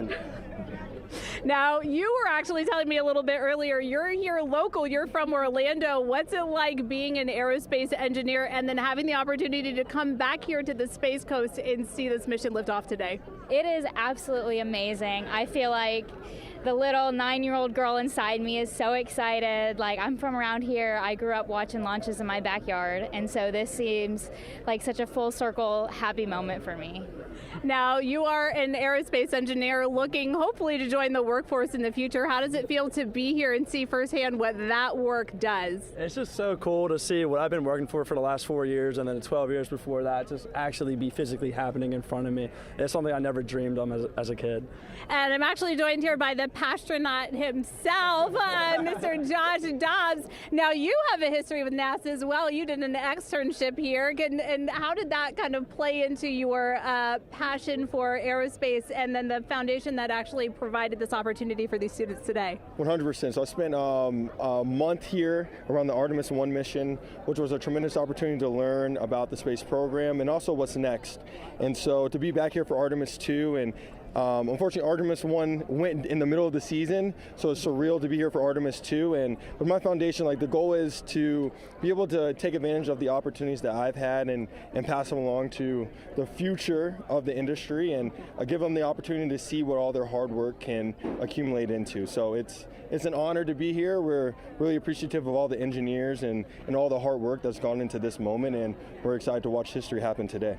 Absolutely, and as a group, I think if you guys had one well wish for the team today, what would you say? I think we can all join together and maybe say, go Artemis? Go Artemis. That was a fun interview, and again, just so neat to see all the people who are here. I mean, still hours before liftoff. Not even hours before liftoff, but hours before a 2-hour launch window. So people just really committed to being here and seeing it in person. Yeah, you can see the Banana Creek is already buzzing. Yeah. There behind Leah. You could hear the chatter in the background. It's an exciting time. Yeah, you could tell that it's a lot louder than we noticed because we just have very good mics. But, you know, she's obviously yelling over a huge crowd there. So super fun, super exciting. And yes, I hope that we all get to see liftoff here shortly. Okay, so as we know, Victor, Reed, Christina, and Jeremy will have their hands full during their mission. So for some of their test flight objectives, let's go back to Megan Carter at the moon board. All right, as we have seen from those camera views, their capsule is very compact, obviously. So let me show you a few cool things about this piece. The Orion capsule is going to only be about 16.8 feet in diameter and a whopping 10.5 in height. Think of it about the same cubic feet as 2 minivans. So obviously every piece of that capsule has been planned with purpose. And a really great example of that is going to be these seats that we have seen that live view of. Now, these seats are going to be out for launch, re-entry, and splashdown, but in between, they are stored in between to give them more room for daily activities and things like that. while they are on board, obviously they are going to have a lot of things to do. One of those is going to be to manually fly Orion, as we've discussed, but they also have several other objectives as well. And they are going to be doing lots of system checkouts, checking out the service module, making sure everything is working correctly. They're also, like I said, going to have a chance to manually fly. Now, this was taken during one of their training simulations, but as you can see here, they will have advanced flight displays, hand controllers, touchscreen interfaces, so much to work with and practice with as well. Now, while on board, they will also have the ability to eat those shelf-stable meals that are designed specifically for microgravity. I think I saw somewhere that one of their meals is going to be mac and cheese and brisket, so that makes the Southern in me very happy. All right, but they are going to have also some time to look at some things like power and propulsion. They will have 3 key propulsion systems that are going to help power Orion as well. And speaking of power, I want to bring you back to the service module real quick because I wanted to point out these 4 solar panels. These are going to take about 18 minutes to unfold like giant wings, and they're going to stretch 62 feet from end to end, and these are going to help power the service module and in turn provide what the crew needs for their journey. So as you can see, spacecraft is built specifically for what we need and to guide them and get them home safely. All right, back over to you, Megan. Thank you so much, Megan. You know, it's taken thousands of people many years to get to us to where we are today. Let's meet some of the people of Artemis who've made this flight test possible. I am the Artemis Launch Director. I'm the Orion Crew Survival System Manager. I am the Artemis 2 Chief Training Officer. I'm the SLS Launch Integration and Mission Operations Lead. I am the Recovery Director. And I'm Boeing's Core Stage IPT Leader at Kennedy Space Center. And I am the Artemis 2 Entry Flight Director. And I'm the Closeout Crew Lead for Artemis 2. Our job is to design the spacesuits that the crew will wear for the Artemis 2 mission. The team here at Johnson Space Center in the Orion Crew Survival Systems Lab does pretty much everything involved with processing the suits, designing the suits, qualifying the suits, testing them for the Orion mission. The role of the Chief Training Officer is to manage both the planning and the development of how we are going to train our astronauts and run our simulations for our flight control team for the mission, and then go implement that plan. Recovery team is responsible for 3 things. So recovery is what we call our nominal recovery situation, where we go recover the crew and the capsule at their designated landing site. Rescue is in case we do need to rescue the crew or they landed somewhere else that we did not plan. And then the retrieval is us getting the capsule if they did land somewhere where we did not expect them to. My job on SLS is to manage the operations architecture on the SLS program. One of the specific things that we do is support launch operations. It means a lot to be a part of this Artemis team, to show the next generation in seeing what may come. I am responsible for our core stage processing at Kennedy Space Center. My team is responsible for that core stage, and it's our responsibility to make sure that core stage is safe, built correctly, and there's going to be 4 of our astronauts, and it's going to get them to their ride around the moon. I've been a flight director for over 10 years now. I worked on the Artemis 1 mission, and after that mission completed, I was assigned as the entry flight director for Artemis 2. I can't wait to see the hatch open after splashdown. That's when we know that our mission will be complete and the crew will have safely returned to the moon and back to Earth. Closeout Crew is responsible for getting the astronauts up to the white room, getting their helmets and gloves on, getting them into the vehicle safely, connecting all their umbilicals, making sure they're ready to go for launch, and then closing the crew module hatch. The reason we do this is to expand mankind's knowledge. If I can be a part of that, doing anything, I want to do that. The launch director role really is to step back and kind of take that big picture view of launch. How are we doing on any NCs? How are we doing on our timelines, our procedures? Artemis 2 is a beginning. It's going to inspire a new generation. It's going to uncover science. It's going to serve as a pathway to places that we have never been before. And to meet more people of Artemis, you can head to the link we're going to put up on your screen there. just, again, really nice to see all the faces that have put in the work, the time, the hours, the dedication to get us to today. Yeah, so many professionals that worked so hard on this mission. And what was really fun to see is, we interviewed Taylor Hose, closeout crew lead, as he said, and that's who we are now seeing inside of the White Room as they are getting ready to close out Orion and close one of two hatches. We have the side hatch of the crew module as well as the launch abort system hatch, correct? Yeah, the astronauts are in the capsule. They're ready to go, and now the White Room is very busy as they're getting ready to close both of those hatches. That's a great shot right there where you can see them. Almost looks like they're doing that hatch seal inspection that we talked about.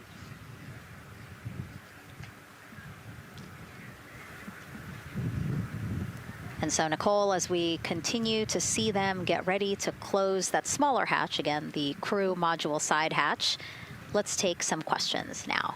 Sounds good. A lot has changed since Apollo, and I have a few questions about what's next. What part of the moon are we exploring through Artemis, and what are some of the key points that NASA needs to consider when planning missions like this? Were you expecting to see Scarlett Johansson? I think that took you. Yeah, I mean, took you aback. We've talked about this, but everybody has an interest in this mission. It's humanity trying to explore and go back to the moon, and I love this question. What part of the moon are we going to? Eventually we want to get to the polar regions, the South Pole specifically.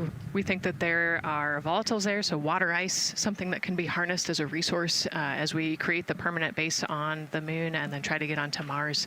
But getting to the moon is a tricky mission. We're going further than we have in a long time, and on the International Space Station we're 250 miles from the Earth, and so we're pretty close.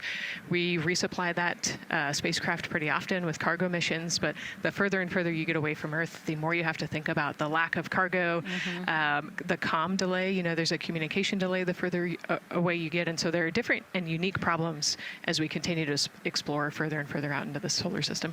And there is so much to learn about the moon, so it's no surprise that, yes, even though our goal is to have a moon base at the lunar South Pole, the lunar South Pole is not the main focus of this lunar flyby. So instead, the crew is going to be focused on observing the far side of the moon. So this is actually an animation of what teams expect the moon to look like if the crew launches today. So this is, of course, the side that faces the moon, and this is the far side of the moon, which when, again, the crew does their lunar flyby on flight day 6, we are expecting this will be their view. What an amazing view and an opportunity. Yeah, there's so much to learn from this particular mission, because obviously we're not landing with this mission, and so they actually potentially could see the South Pole and kind of scope out what our landing regions look like in the context of the entire moon. But also they're going to see parts of the lunar surface that have never been seen before by the human eye, and so they're going to take these detailed notes. They're going to record themselves talking about what they see. We do a ton of geology training as astronauts, especially this Artemis 2 crew. They did a ton of geology training working with scientists to learn how to pick out the unique portions that we want to go study. What is the context of the moon? What parts of the moon look interesting and look different? The impact craters that we talked about earlier.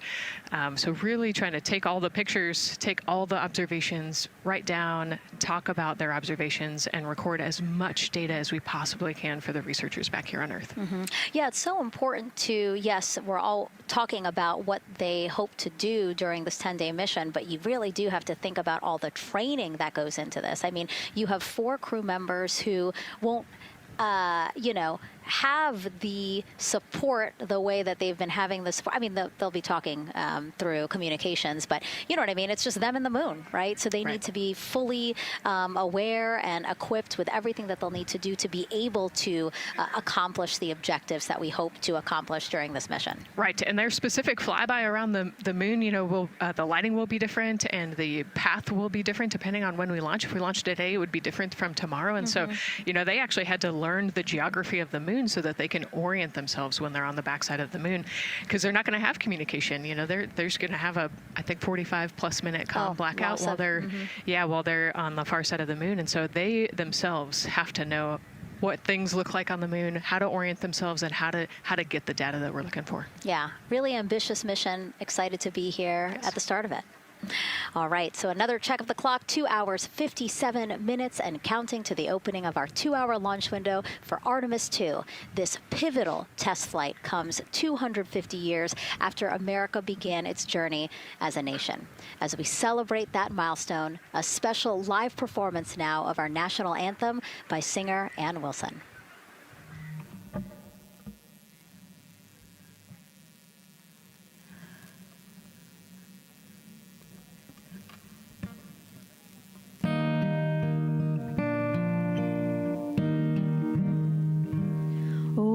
Say, can you see by the dawn's early light what so proudly we held at the twilight's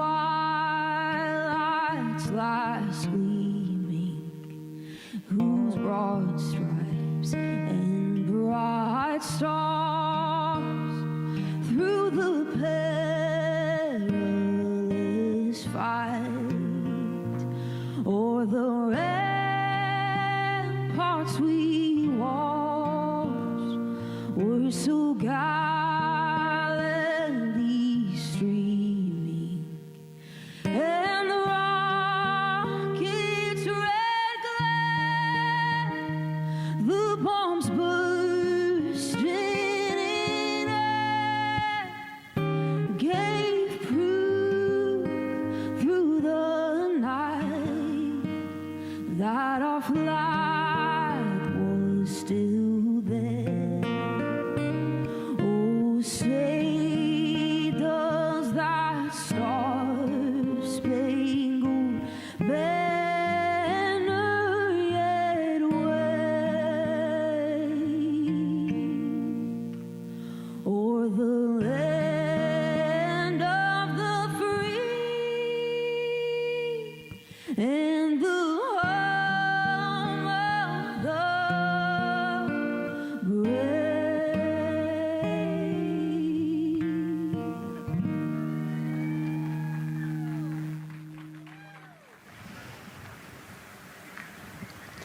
A beautiful rendition. Honestly, I'm a little emotional, a little speechless. Yeah, that was gorgeous. Yeah. I mean, again, we are a nation of explorers, a nation of curious minds, and to see us again 250 years after our Declaration of Independence was signed to when we are trying to return to the moon for the first time in more than 50 years, really powerful. Yeah, leading the way back to the moon. It's exciting. Mm-hmm. And that's so important to us. You know, we do want to be the leaders in exploration, but we definitely know we can't do that alone. You know, we often hear NASA leadership say that, you know, this is not something one nation can do. This is something that is a collaboration of nations, and that's why we have European countries. We also have Canada, again, joining us on this ambitious test flight. Yeah, of course, you know, it goes back to the old proverb, if you want to go fast, you go alone. If you want to go far, you go together. And we want to go far. We want to get onto Mars eventually, and so we're going to get to the moon first, and you can't do that alone. So thank you again, singer Ann Wilson, for that beautiful rendition, again reminding us of what it is we are trying to accomplish for all, by all. We are now back inside the White Room with the closeout crew. Again, backup astronaut Andre Douglas, number 2 there, just outside in the White Room, which is right outside Orion there, with the crew seated comfortably inside. As you can see, they've dimmed the lights a little bit. The crew has the opportunity to set the ambiance, if you will. They were given the opportunity to adjust the lighting as they see fit, again, just so that they can get comfortable. It's kind of like when we are on a plane and you get the opportunity to... Sure, yeah, you don't want the bright lights in your eyes. Also, you want to be able to see the screens well, or see the, you know, the tablet on Jeremy's knee well, so they're going to adjust the lighting to what makes sense for the mission. And we saw in that very quick shot there, our best camera view of the 2 hatches is actually that drag-on camera, like we were saying, that kind of moves around. So sometimes it's hard to show that. So there you have it. You can see that the closeout crew has closed the side hatch. And so right now, that's a panel that they have to close out in order to then close the next hatch, which is the launch abort system hatch. And so, Nicole, can you just quickly, again, talk to people about the two hatches, again, crew module first, and then the launch abort system hatch? Yeah, so the crew module hatch is the one they're working on right now. They just got closed. You can see he's torquing those bolts down. And that is the hatch that completes the Orion capsule. And then you have the launch abort system, which actually is kind of almost a shell that goes around the capsule and holds onto the capsule during launch. And it has its own separate engines that can pull the capsule away from the rocket safely in the case of an off-nominal data point. So it's actually looking at roll rates and attitude and thrust and all sorts of different data in order to make sure the launch is safe. And if it's not, then the launch abort system will pull the crew module away and get them into a splashdown zone safely.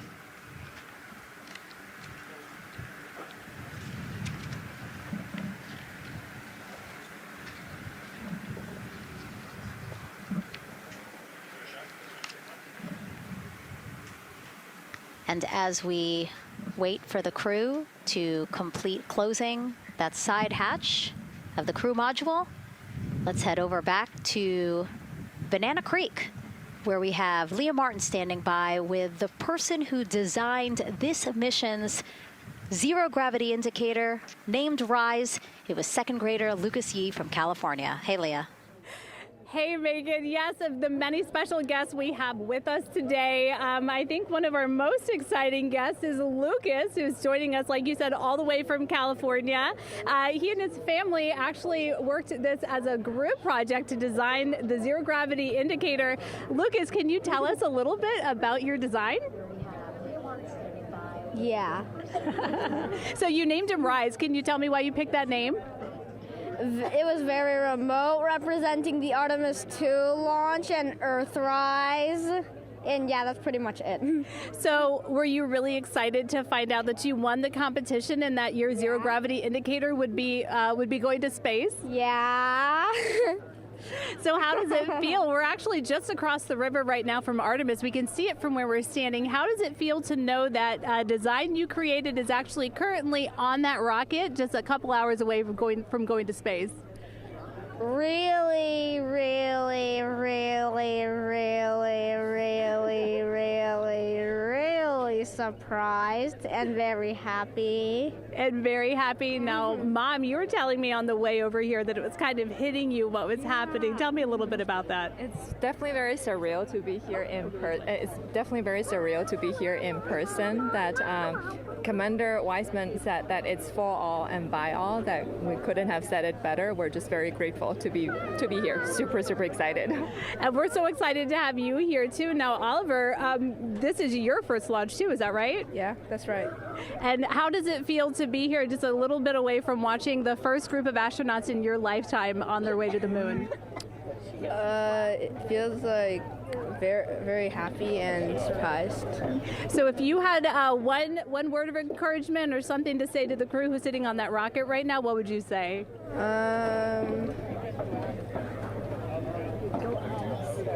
What? Go Artemis. Go Artemis. Go Artemis. Thanks so much, Megan. I would say have a nice trip. Yeah. You would say have a nice trip? I did hear that answer. I would say have a nice trip. You know, Leah, that was a hard question. You know, it's really hard to come up with the spot what to say to the crew who's about to make history today. Yeah. And so the Artemis 2 crew, again, ZGI, zero gravity indicator. It's a plushie, a soft toy that is brought in to the spacecraft with astronauts so that it can be a visual indicator for when we have reached the weightlessness of space, right? Yeah, you saw a little replica there that Lucas had, and then in some of the views in the cabin view, you could see it swinging and hanging earlier. So I think actually Jenny was the one who installed it into the capsule. Oh, really? Yesterday, yeah. So we have to unpack a lot here. We got to talk about Jenny, who we will get to here in a second. But then, yes, we will also go back into the capsule so that we can show you where the ZGI is now. But the ZGI was chosen by the crew after a contest where the crew asked for submissions. They got submissions from around the world to, again, design their ZGI that is going with them to the moon. It's kind of like any other road trip. You need clothes, food, a map, your favorite toy. Really. Except this toy has a job to do up there because this is a zero-gravity indicator. While not a scientific instrument, this safe and soft object tells the strapped-in astronauts that they've reached weightlessness. For Artemis 2, the crew wanted a one-of-a-kind ZGI, so we asked you to come up with it.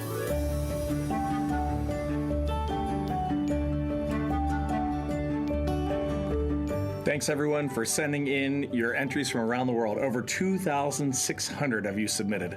And we loved seeing all of your contributions. It was a really difficult decision because each design had a unique quality that stood out to our crew. In the end, we were able to narrow it down to a top 5 from Finland, Canada, Peru, and 2 from the United States, Kansas and California. In the end, we went with one called Rise. It was a design inspired by the Earthrise photo taken on Apollo 8, which is very special to our crew.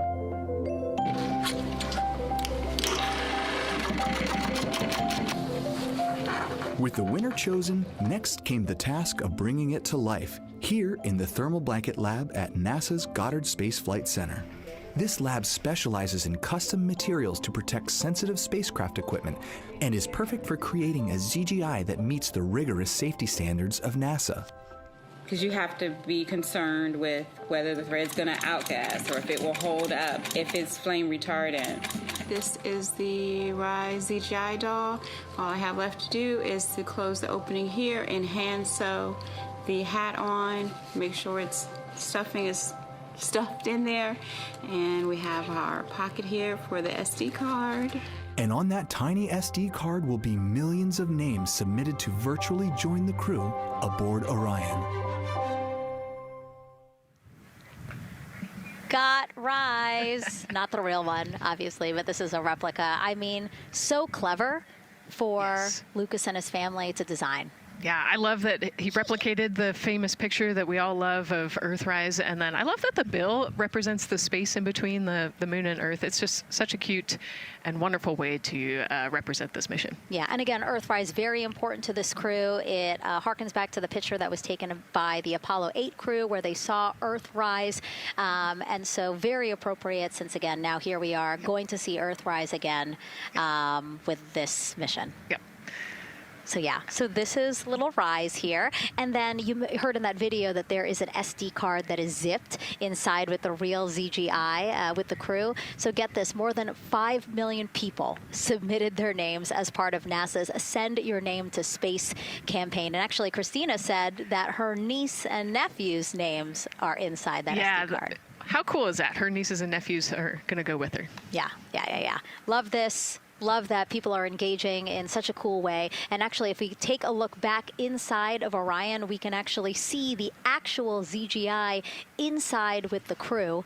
As we said, the purpose of a zero gravity indicator is to show when we've reached the weightlessness of space. Now, I know that it's probably dark in there because, as we said, the crew decided to just dim it a little bit for them. But here again, as we see, Reed on your left, Victor on your right. Below Victor, or next to Victor, again, because they're on their back, it's a little weird. It's a little hard to explain their orientation. But between basically Victor and Christina is where Jenny Gibbons has placed the zero gravity indicator. And Jenny, who, again, Nicole just brought up, Jenny is one of the backup crew members. So we mentioned how Andre is the backup crew member for the NASA astronauts. Jenny is the backup crew member for Jeremy. Yeah, Jenny's one of our Canadian astronauts, and yeah, so she's been also helping with preparations for today and helping get the White Room ready, get the capsule ready, and she's actually going to be a Capcom for Artemis 2 as well. Yeah, she's from Calgary, Alberta, completed astronaut training in 2020, mechanical engineer, combustion scientist, and actually before becoming an astronaut, she was an assistant professor. So again, another very well-accomplished person on the team. And I know the Artemis 2 crew has really enjoyed working alongside both Andre and Jenny. Yeah, actually, Jenny was our EBQ mentor when I went through our ASCANner initial training, so she helped us with all of our spacewalk training, which was kind of cool as well. Okay, and there we have Andre again, number 2, with the rest of the closeout crew team there. Why don't we get another check with Daryl and see how the launch countdown is going?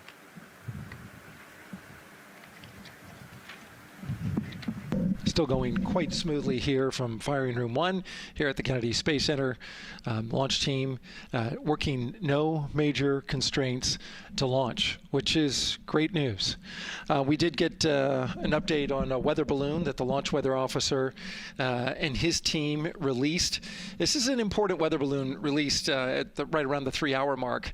And what it told us is that winds are around 10 to 11 knots in the upper parts of the atmosphere. That's important information for the launch abort system. Should the astronauts need the LAS, this would, of course, pull the Orion spacecraft off the top of the rocket in case there were an emergency, and then take them offshore to a water landing in the Atlantic Ocean. And so the winds are pushing onshore. And because they're pushing onshore, the launch weather officer is keeping a close eye on the strength of those winds, because if the Orion were to come off the top, and it's powered by 3 rocket motors which can propel it or pull it especially fast off the top of the rocket, it would go up into the air thousands of feet and then splash down in the water. And if you've got wind pushing against it, you don't want that spacecraft to come back and land on land. So they're watching that very closely because of the onshore flow. That onshore flow is also what's giving us a little weather action down to the south of us along what's called the beach line, 528. We got a whole lot of people out there. We're getting ready to watch the Artemis 2 historic launch. Well, they just got a good soaking. Line of rain showers, I should say, passed through that area and soaked the place. Certainly rain is a possibility. Spotty showers from time to time. But overall, the launch weather officer tells us that we are trending towards getting that stuff to all push to the west the closer we get to our launch window. A reminder, that window is from 6:24 p.m. to 8:24 p.m. Eastern Time. We don't have a specific T0 at this moment. There's a lot that needs to be calculated before we get there. We also need to get through the rest of the countdown on time. As of right now, we are right on time. The launch countdown is going exactly as planned. That's not something that we saw certainly in Artemis 1. There was a lot of flexing in the timeline during those 3 launch attempts back in 2022. But so far today, on our first launch attempt, we're really enjoying some really solid countdown work, some solid operations by the launch team so far. And to quote our friend Lucas, who created Earthrise, we all really like that. We'll send it back to the host desk. Thanks so much, Daryl. Yes, we really like that, and we really like Rise and Lucas. So thank you for that. That was really cute. Okay, so again, here we are in the big box here. We have our full view of the rocket looking glorious on there with, again, some clouds, but still weather is good for launch today. And then we have the closeout team continuing to do work in the White Room. We got confirmation that they have successfully completed pressurizing the counterbalance pressurization. Basically, as Daryl explained it before, the side hatch for the crew module is very heavy.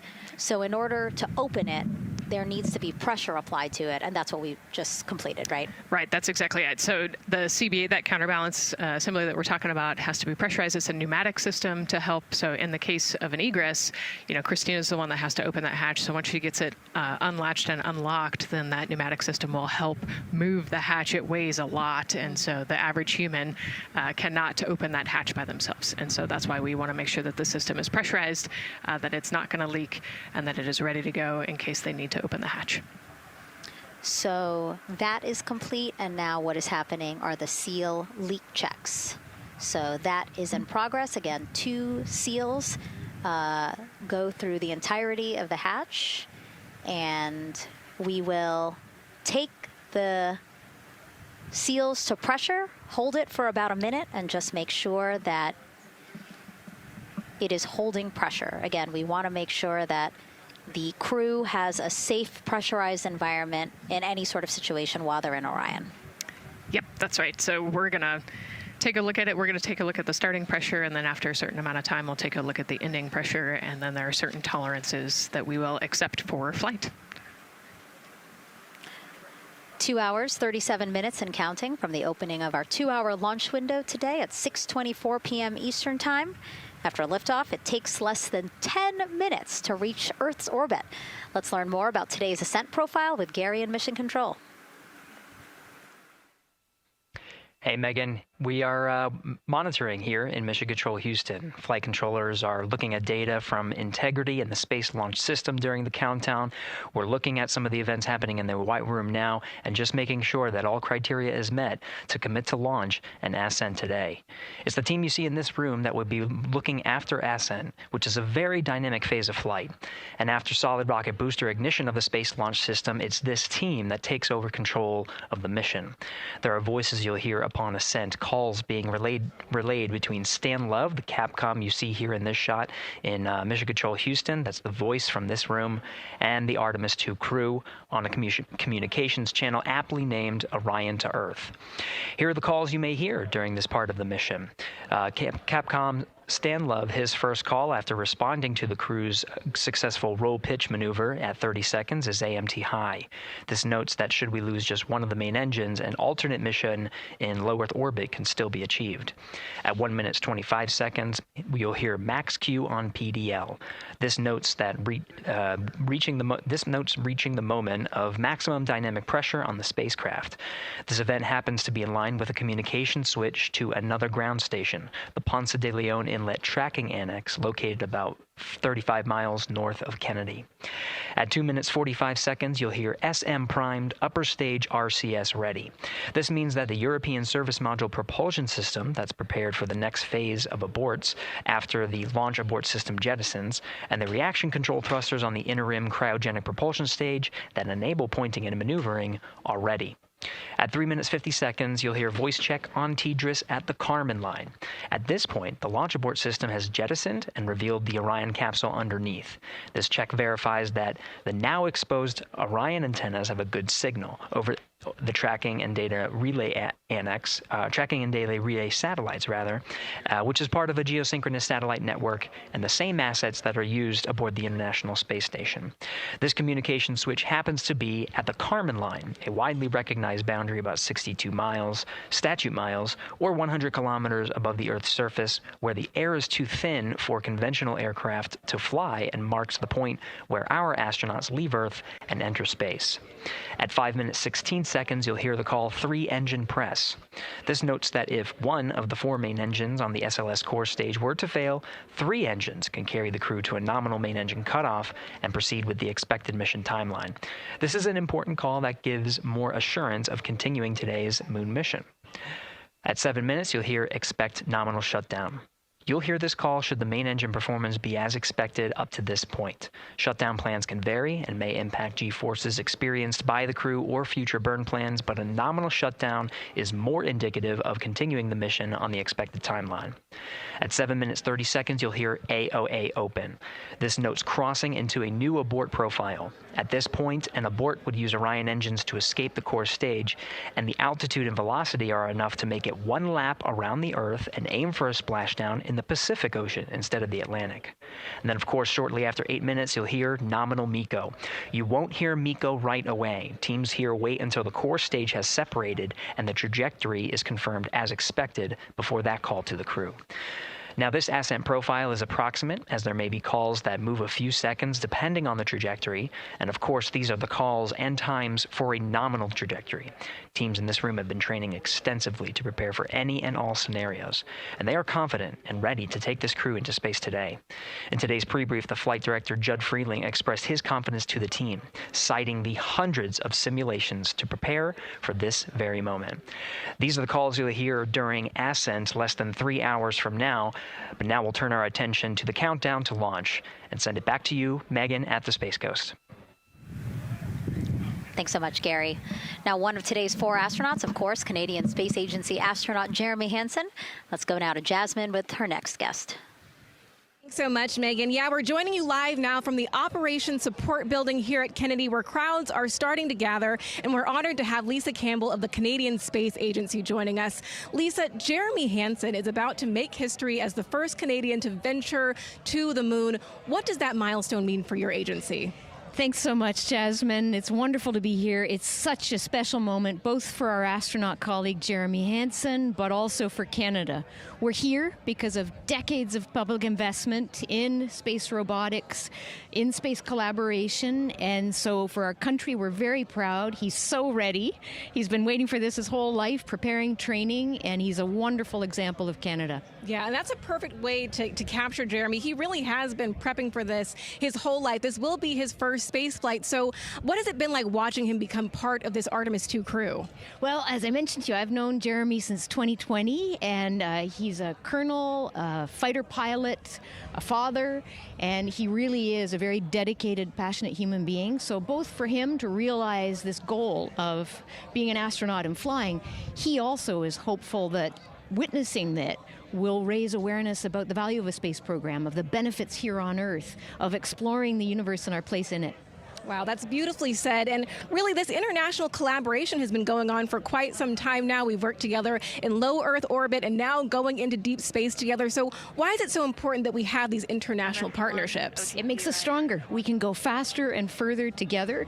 Canada is one of the original signatories of the Artemis Accords, and Canada and the United States have been partnered for more than 60 years in space. Wow, that is phenomenal, Lisa. And this really is a team effort in many ways. We also have Jenny Gibbons. Yes. She'll be listening in on Capcom. What is her role going to be like? So Dr. Jenny Gibbons has been training all along as the Canadian backup with the Prime crew. Last night, she was in the Orion capsule checking out all of the communications, making sure all of the systems test out and work perfectly. And then she will be among the first lunar Capcom, helping the astronauts navigate during their mission. Wow, Lisa, that is so exciting. Any final words for the nation of Canada before today's mission? Just, we are so proud, so excited, and we can't wait to welcome Jeremy home. Fantastic. Lisa Campbell, thank you so much for being here today. Thank you, Jasmine. Of course. And with that, let's get back to NASA's Megan Cruz. And right now, Go ahead. Ma'am, CBA press has been completed. Did you see any drop in pressure? And MS1, we saw just a little bit. It is just over 2,600 now. Copy. Thank you, ma'am. again, a call out to mission specialist Christina Cook. Again, it was her responsibility to monitor the pressure on the counterbalance system that will help open the side hatch. And she did report a drop in pressure, but it seems like it's within nominal limits. Right. They might have had a small drop, but you know, we have a starting pressure and an ending pressure, and as long as the difference isn't too high, then we will take that. And the engineers know exactly what they're looking for in terms of that delta pressure.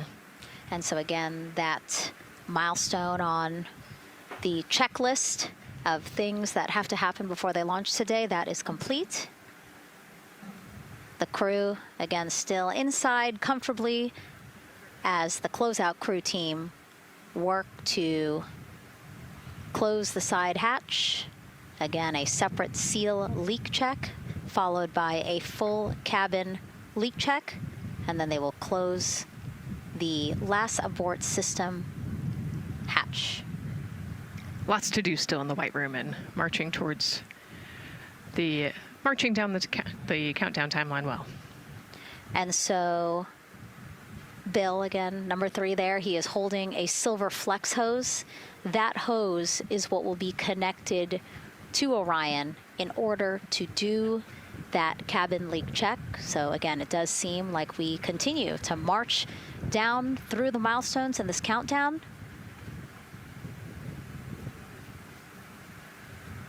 Hopefully lifting off today within our 2-hour launch window that opens at 6:24 p.m. Now, right now, people inside the Kennedy Space Center Visitors Complex are learning about this mission. There are great exhibits there about the rocket and Orion, and of course, our Megan Carter with the moon board. All All right, Megan and Nicole, yeah, you mentioned that checklist before launch. That checklist is going to continue during the mission as well, as there are several vital objectives that we are hoping to accomplish with this mission. So we've talked about the rocket, we've talked a little bit about Orion. Obviously during Artemis 1, we had that test flight and there were no humans on board. That is our one big difference for this one, and we are going to have that crew this time. So what are they going to be up to during this mission? Let me tell you just a little bit. Now, for Artemis 1, like I mentioned, we were really focused on the SLS, making sure it had the power and capabilities that we needed. We were also checking out the Orion spacecraft in deep space environments, making sure that it was good to go. Now for Artemis 2, we are going to be taking the testing for Orion to the next level by adding that human component. So those test objectives are going to start even before launch. Like you mentioned, they are out there making their way through that checklist. But these objectives are going to start now, and that includes safety. So one really great example of safety is going to be something called the egress baskets.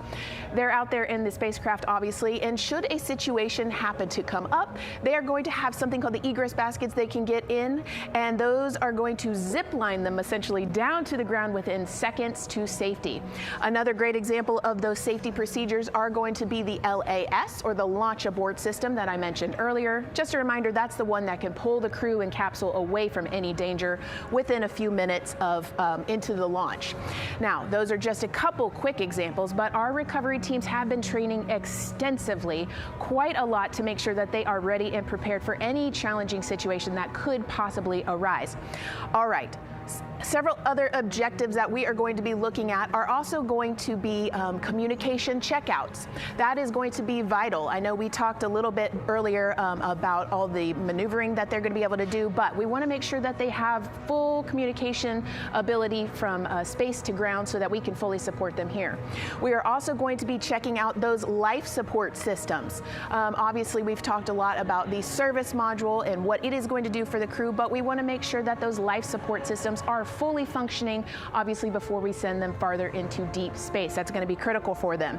So on top of being able to maneuver the spacecraft and check everything out, we are also going to be making sure that everything is fully functioning. So as you can see, big part of this mission is to make sure that the spacecraft, the hardware, and all the operations are working and that the data is going to make sense. And speaking of recovery, we are also going to have the opportunity at Splashdown to recover that launch or that flight data, and we're going to be able to take that back, analyze it, and make sure there are if there are any enhancements we need or changes we need to make before our next missions, we'll be able to do so.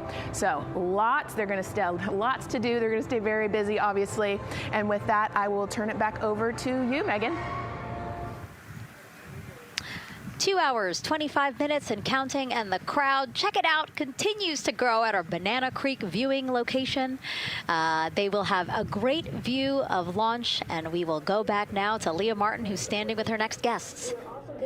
Hey, Megan, yeah, we're surrounded by thousands of people, some here local from the Space Coast, but we actually have quite a few people who have traveled a pretty far distance to be with us today. I'm actually joined here by a group from the International Space Station Ambassadors Program who have come from all over the globe. Saku, you're here from Japan, you've come Val from Mexico, and then we have brother and sister Cosma and Jessica here who are visiting from Germany.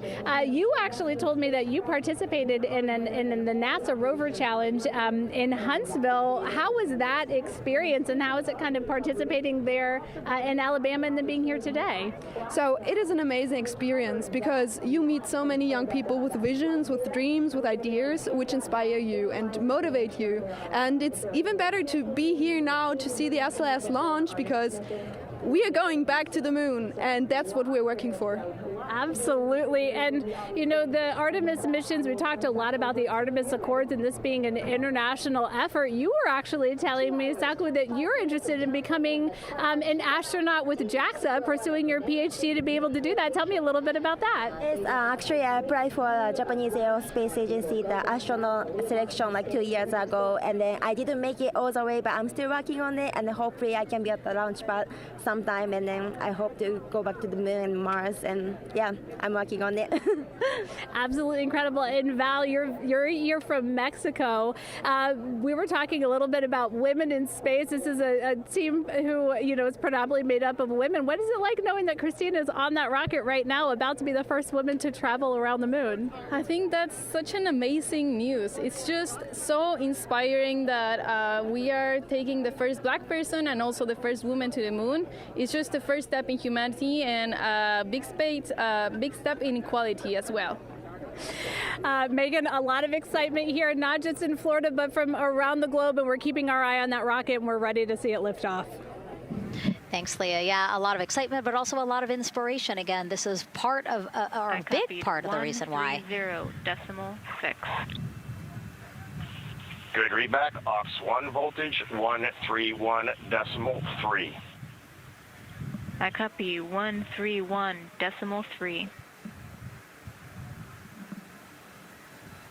Again, those numbers you hear, they're referring to specific steps in the launch countdown that the crew have to step through in order to get us to launch today. And so we were saying, yes, inspiration, a big part of why NASA does what it does. We want to go together, and we want to explore together to learn more about ourselves and here on Earth. Yeah, humans, I think, naturally want to explore, and so going together, like Lisa said earlier, we're going to go farther and faster than we possibly can alone. And, what a way to celebrate that today. Yeah. Going back to the moon in the first time in over half a century. And we have that great shot there in our small box of the rocket on the pad. And at the very top there, our Artemis 2 crew. Right now, we know that the crew has begun the closeout crew has begun doing that cabin leak check. So they are currently pressurizing the cabin, and it sounded like it would take about 6 to 8 minutes for them to get to pressure, and then they have to hold that pressure for 5 minutes, right? Yes, that's correct. Yeah, so there's quite a bit of volume. We talked about it being a 6-person tent. I think it's 330 cubic feet. Don't quote me on that number, but they have to, like we talked about, take that initial pressure, wait 5 minutes, and take the second pressure. Yeah, and then it takes about 6 to 8 minutes again to depressurize the cabin. So this process will take a few minutes. OTC ascent switch configuration complete. OTC copies. Thank you. And then after the cabin leak checks, then they will finally close the last abort system hatch. So again, chugging along in the countdown, really excited to, again, continue to hear the crew's voice inside Orion, stepping through all the procedures. Yes, it's exciting to hear them making progress, right? It's all good news hearing the crew talk to the ground and working together to get to the launch. And what I think is really cool is that this is the first time NASA is going to have astronauts in low Earth orbit, but also in deep space at the moon. So here's a message from some of the crew aboard the International Space Station right now. Hello, Megan, and a big hello to everyone around the world counting down together to the launch of this historic flight test. If we weren't in microgravity, we would also be on the edge of our seats. Here on the International Space Station, all of us are honored to have the chance to wish our fellow explorers Godspeed. Throughout human history, the moon has sparked our imagination, curiosity, and wonder. With our return to the moon, we're not only going to be learning about its history, the history of our solar system and of our planet, but also about our place in the cosmos. We are so proud of the Artemis team and so excited for what you will see and learn on behalf of all of humanity during your trip around the moon. As we push the boundaries of exploration and expand our knowledge with scientific discovery, we advance our collective civilization together as one. Test flights are crucial to the mission of exploration. We all learn in test flight schools that the more challenging the missions are, the more incremental the tests should be. This Artemis 2 mission is one more increment on the way to further exploration. Thank you to the crew, our friends, for your dedication. And from the entire Expedition 74 crew, thank you to all of the teams that had a hand in getting the Artemis 2 mission to where it is today. Back to you, Megan, as the countdown continues. Oh, I love that so much. I just love seeing them there. And again, you have to remember the International Space Station is an orbiting lab. We learn so much there, and we're going to learn so much more from Artemis 2, because this isn't just a test flight. It's an opportunity to learn more about the moon, deep space, and how humans can live and work so far from home. So here are some of the science objectives that NASA hopes to accomplish with Artemis 2.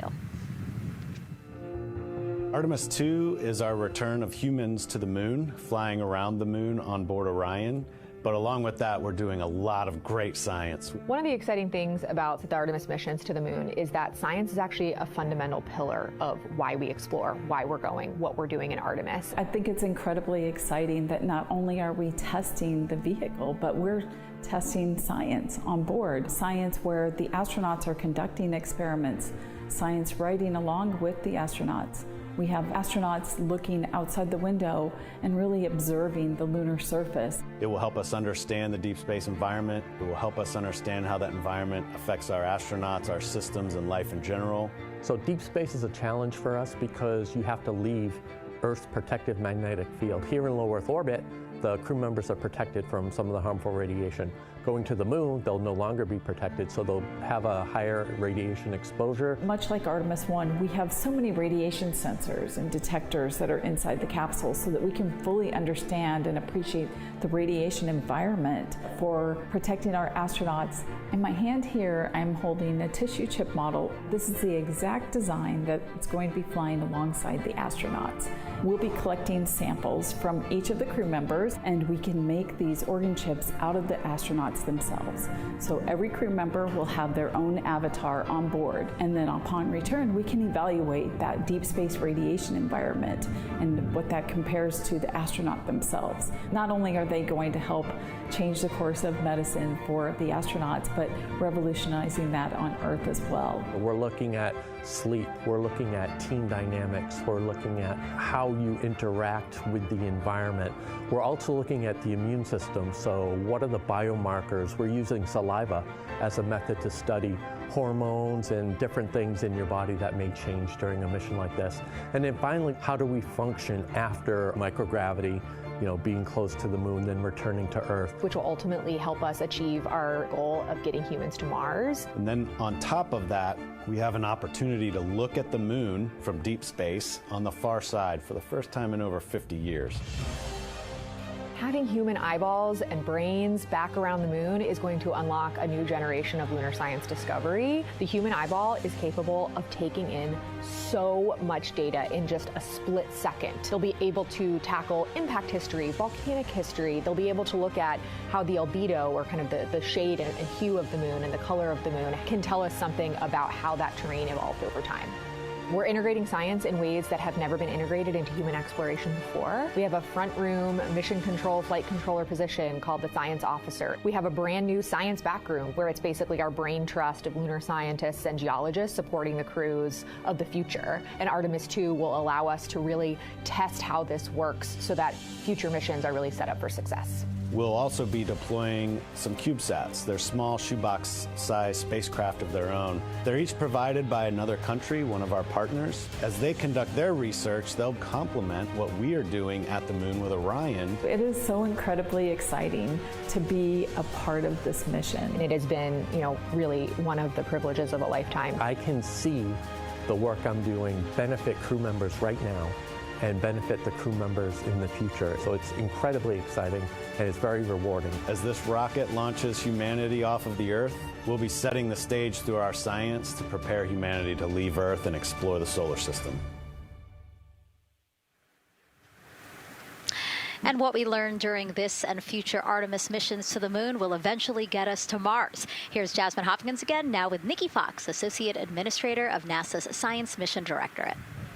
Thanks so much, Megan. Yes, we're back on the balcony now, joined by Dr. Nikki Fox. Nikki, in this nearly 10-day mission, we are covering a lot of science from CubeSats to tissue chips. What are you most looking forward to learning?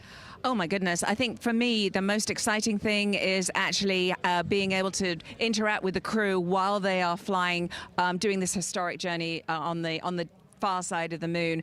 They are going to be seeing pieces of the moon that no human eyes have seen before, which is really spectacular. It's going to be an interesting trajectory. Some of it is in darkness. Then at the terminator, so in darkness, they'll be able to look for like impact flashes and things when micrometeorites pummel that poor moon. And then at the terminator, they can see shadows and interesting things, which kind of gives you depth perception. And then, of course, in the sunlit, picking out everyone's favorite craters. Also, if we launch today or tomorrow, they will see a total solar eclipse from the Orion capsule. How cool is that? That is very cool. We are thrilled for this Artemis 2 crew to be able to see the moon in a way that we've never seen before. What is so unique about that far side? Why are we going there? I mean, honestly, it's just, it is unique. It's very different to the near side of the moon. The actual sort of terrain, the morphology, it's very, very different. And so it will be very exciting to see that as we're going past that. Absolutely. And Nikki, you know, we are performing a lot of science at the moon this year, actually, not just Artemis 2. Can you speak to the commercial lunar landers we're planning to send? Yes, we are very, very proud of our commercial partners as they take our payloads for us to the lunar surface. And very excited. Next one up is Blue Origin's Blue Moon Mark 1 going. It's got some science on it. It's got the scalps that went on the Blue Ghost. So we'll be able to sort of look at that plume as it's coming down onto the lunar surface, and then also the laser retroreflector that will be the array that's up there too. So even on that first test flight, packing it with science as much as we can. Wow, Nikki, so much science. It's hard to keep track of everything. But the unique thing about Artemis 2 is we're sending crew. Can you speak to the importance of the human element of science? Absolutely. I mean, we can program, like we do with our beautiful rovers on Mars, we can program them to do certain things, and it's what we think we need them to do. When you have an astronaut up there, they can make that sort of like really unique split-second decision. The thing I'm most looking forward to is when they think they're going to be looking here, is hearing one of them say, "Oh my goodness, look over there." And I think that's just incredible about how we do that. Also, flying our tissue chips with the astronauts, our Avatar experiment. Here we go, Avatar. Wow, look at that. And that's got the tissue chips samples that matched to the crew, so we'll be able to monitor the effects of microgravity and radiation on that human tissue as we prepare for more and more missions to the moon for longer and longer durations, and then off to Mars. Wow, Nikki, so much science ahead of us, but first we have to launch. Thank you so much for being here today. Thank you so much. Go Artemis. Oh, of course, go Artemis. And with that, let's turn it back over to the countdown with NASA's Megan Cruz. Nikki is so fun. She has so much energy and so much passion about the science. And again, yeah, it's just so important to remember that so much science is happening with this mission. It's not just to test out the hardware and the life support systems. Yeah, you saw the science video, and then we talked to Nikki. Man, there's so much going on, right? We talked a little bit about the lunar observations that we're going to do.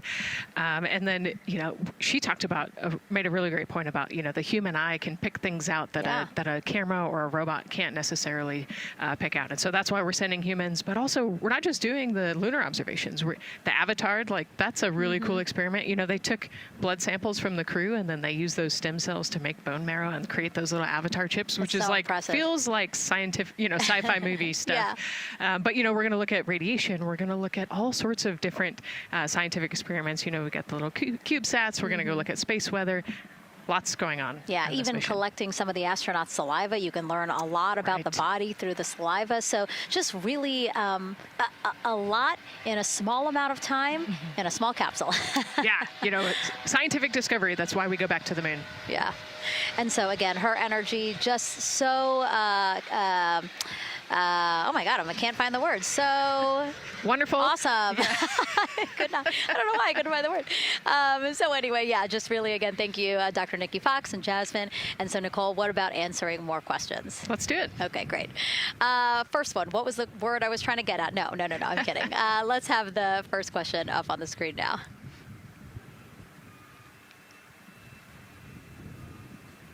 I know we got them. I see him being asked. And CDR OTC Orion Earth 1. Go. For your awareness, scrubber cycling is about to be restarted. Integrity copies.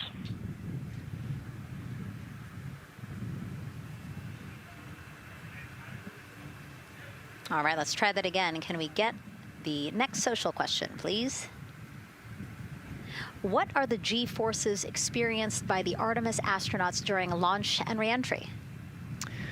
Ooh, these are actually pretty similar to a Dragon launch or a shuttle launch. We have to accelerate to get out of the Earth's atmosphere, and then we talked about the secondary burns that they will do to get away from Earth. But, for me personally, it kind of felt like we got slingshotted off the Earth is how I like to describe it. So, you get set back in your seat and the G forces are into your chest. CDR OTC, you're on Earth 1. Go ahead. Moon leak check complete. The cabin is going to be vented to flight pressure momentarily. Integrity copies. That's fantastic news. Yeah. Again, so the spacecraft is holding pressure as expected, and so now they will depressurize it, which will take about 6 to 8 minutes. Exciting. Yes. Yeah. Go ahead, Nicole. Like we sorry. talked about, continuing to march towards the launch. So the G-forces are into your chest, and it's kind of a slow build, and you can get all the way up to 4.5 Gs into the chest during the launch. And often they have to back off on the thrust a little bit so that you don't get too high in the G-forces, and especially as we go through kind of max Q or that max aerodynamic force, so as they get through the thicker parts of the atmosphere. And then very similar G-forces on the way home, so slow, steady build up to about 4.5 Gs as the rocket actually decelerates. You heard in one of the packages, when they come back, they're going to be going 7 miles a second. Gosh, that's and incredible. So you have to slow down somehow, and to do that, you have to actually, when you brake in a car, you feel those G-forces, and so for the astronauts, it'll just be, again, into the chest based on the orientation. Great. Thank you so much for that answer, Nicole, and for that question. We're going to continue to try to take as many as possible. Again, you know how to send them to us at NASA Artemis. But now we again have another question for you, for our audience. We want to know, what part of Artemis 2 are you most excited for? Liftoff, Earth views from Orion, lunar flyby, or splashdown? Tell us again on NASA's Instagram or Twitch accounts, and we'll share your answers a little later in the broadcast. That's a tough one. I don't know what my answer would be. I know. I don't know either. I'm excited for it all, but that's a cop-out. All right, now let's head back over to Banana Creek. Again, the crowds there, really excited. People coming from all over the country, from around the world. Why don't we get another check with Leah Martin to see who she's caught up with now. Well, Megan, we were a little while ago talking to some students from around the globe. Today, we're actually talking to some local students who are from right here, locally, Merritt Island in Titusville. We talk a lot about the Artemis generation and about the students who are going to become the next generation of dreamers, of engineers, of scientists and technologists. And I'm actually standing with a group of those students here today. Our local high school has actually implemented a really neat new program in the spirit of being able to create these pipelines for employment and engagement. Can you tell me a little bit about what Merritt Island High School is doing? Sure. Well, this is a new program, first of its kind here at Florida, and basically what we're studying is astronautics and aviation, kind of blended the two together. We have flight simulators in our lab, but students are also learning about engineering, aerospace engineering, and we're trying to make all kinds of pathways available for them, trying to give them opportunities to see which pathway they might want to be interested in. So, yeah, it's just a great opportunity for them to learn about space. We just finished doing a whole model rocket build where the students took CAD software, developed their own rockets, put them together, and launched them right from our school. So it was very exciting. Incredible. And then another local high school, Titusville, you guys also have a similar but slightly different program. Yes, we do space mechatronics with advanced manufacturing, preparing students to build and manufacture things to automate, do automation to build things on Mars and things like that, or locally too. Now, you told me that you're actually trying to figure out a little bit what you want to do when you're done. You're a freshman in high school. What things are you learning in your class here that are really kind of tweaking your interest in the aeronautics field?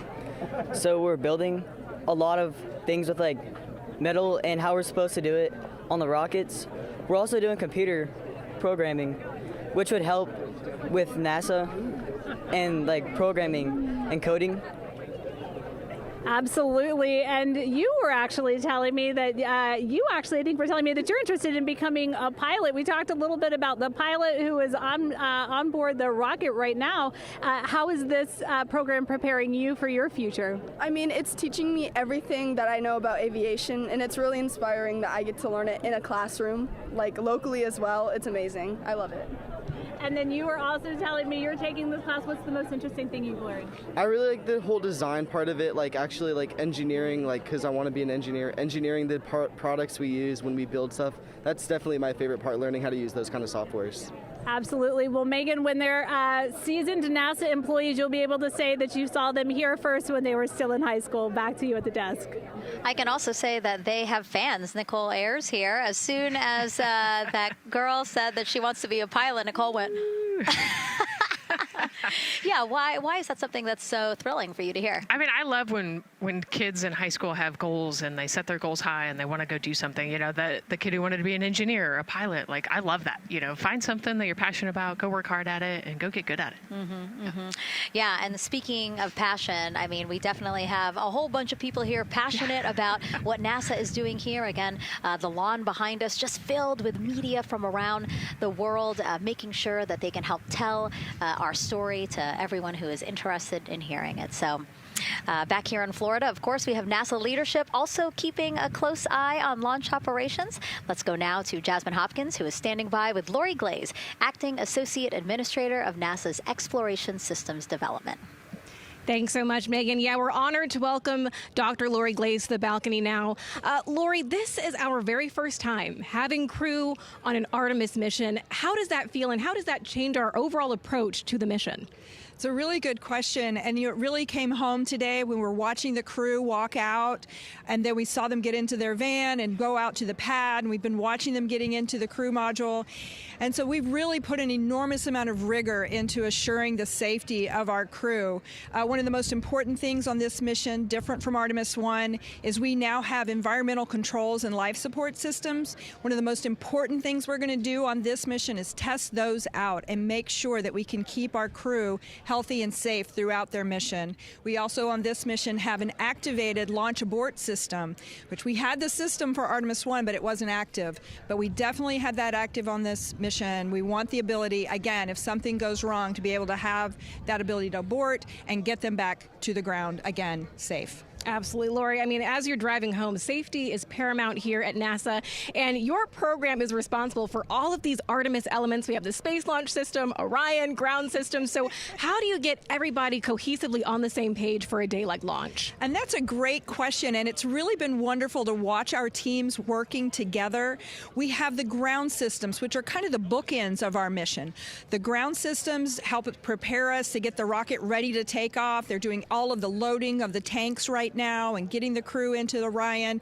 And then at the back end, they'll be there to recover the crew when they land in the ocean. But they know that their job is to make sure that that rocket is ready to go and that the crew module is ready to go. And then the rocket itself, the space launch systems, they know that their job is to deliver the crew module to the right point in space so that they can conduct their mission. And then again, they have to make sure that everything is ready, that they set them on the trajectory that is going to bring them around the moon and set them up to land in the right place in the Pacific Ocean. And that's their job, and they know how important that is. And they have to work closely with Orion, which again, they also have to work with all the other teams to make sure that everything's working together. And then on top of that, our flight operations teams, all the people on the ground, they're all working together. They know this mission doesn't work unless every single part of the mission works. Right. Lori, there are so many things that have to work together today. We can't wait to see what happens next. Thank you so much for being here. It's my pleasure. Thank you. Of course. And with that, let's take it back to the countdown with NASA's Megan Cruz. Yeah, and speaking of the countdown, 1 hour, 59 minutes and counting until the opening of our 2-hour launch window at 6:24 p.m. Eastern Time. This is a shot of Jetty Park. It's a nearby popular viewing location of rocket launches, and it is so great to see how many people are here. I mean, this is a Wednesday. Like, people had to take time off of school and off of work, but it's something that they felt like they wanted to do, to be here. Yeah, you know, I think just based on the chatter on the airplane ride yesterday, half of my my airplane ride. Oh, no here way, was, really? They were coming to see the launch. You know, everybody's excited and traveling from all over the world to come see this launch. And it really is a great day. We had some sprinkles here in the crowd, but for the most part, I mean, it's just a beautiful day to witness history.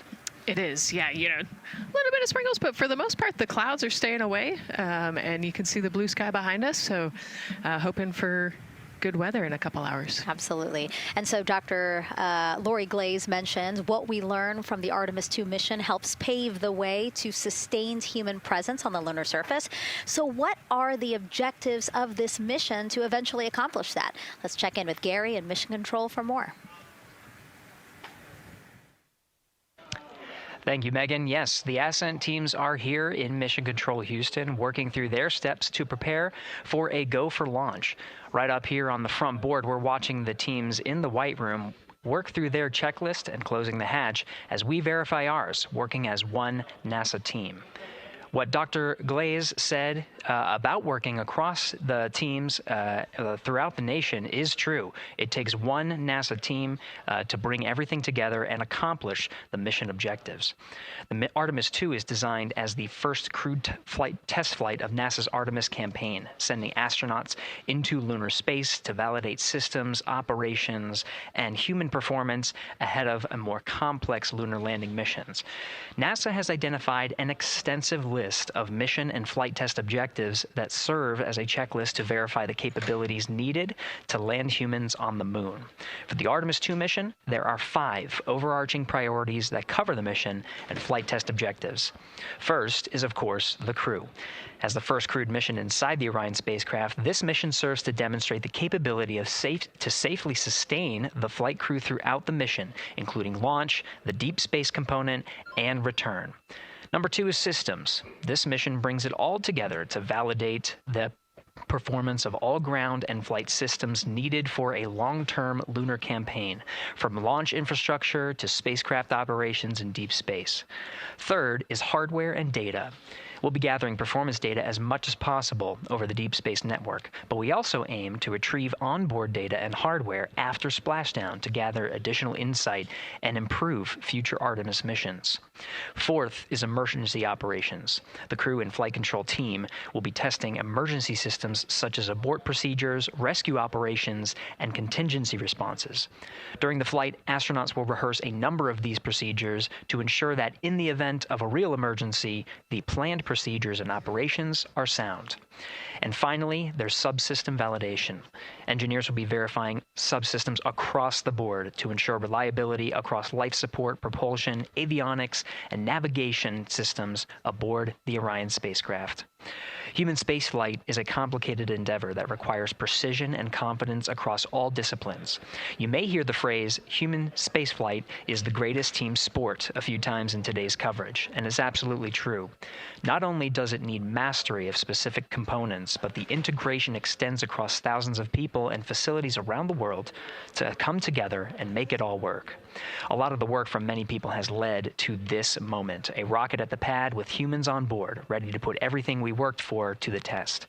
I'm certainly excited about it. The teams here in this room are looking forward to supporting the mission, and I hope those watching are as excited as we are. We are following the countdown here in Mission Control Houston. Everything continues to look good. Now inside 2 hours from the beginning of the launch window. With that, I will send it back over to you, Megan and Nicole. Hey, Gary, thank you so much. We are getting word that the launch team is working something that we would like to give you an update on, so let's get on over to Daryl. All right, thank you, Megan, and we are live in Firing Room 1 here at the Launch Control Complex. Yes, we are currently not working any constraints with regards to the rocket or the ground systems. But the launch team has been made aware of an issue that the range is working. And currently they're monitoring that work that is going on over at the range. We understand that that issue is related to the flight termination system. Now, the flight termination system, just to give you a quick explainer, every rocket has a flight termination system. It's the system that the Eastern Range here uses in order to send a destruct signal to a rocket in case it veers off path. So it's a very critical, important safety component in terms of how the range keeps the public safe here. We understand that the flight termination system, they're working on an issue. And so as they continue to work that issue, they've asked for some assistance from the launch team to help verify some of the work that they're doing on their FTS system. And this is where it gets a pretty unique situation here. The assistance they've asked for is to verify what's going on with their system. They want to check it to see that the work they're doing is okay. And in order to do that, the FTS console operator inside the firing room has been asked to help them verify it. And the way that they're going to do that, and the solution that he proposed to check and verify the system with the launch director, and she gave the approval, is to go get a piece of heritage equipment from inside the VAB that was used during the space shuttle program. And this equipment is able to receive commands by the range through the flight termination system.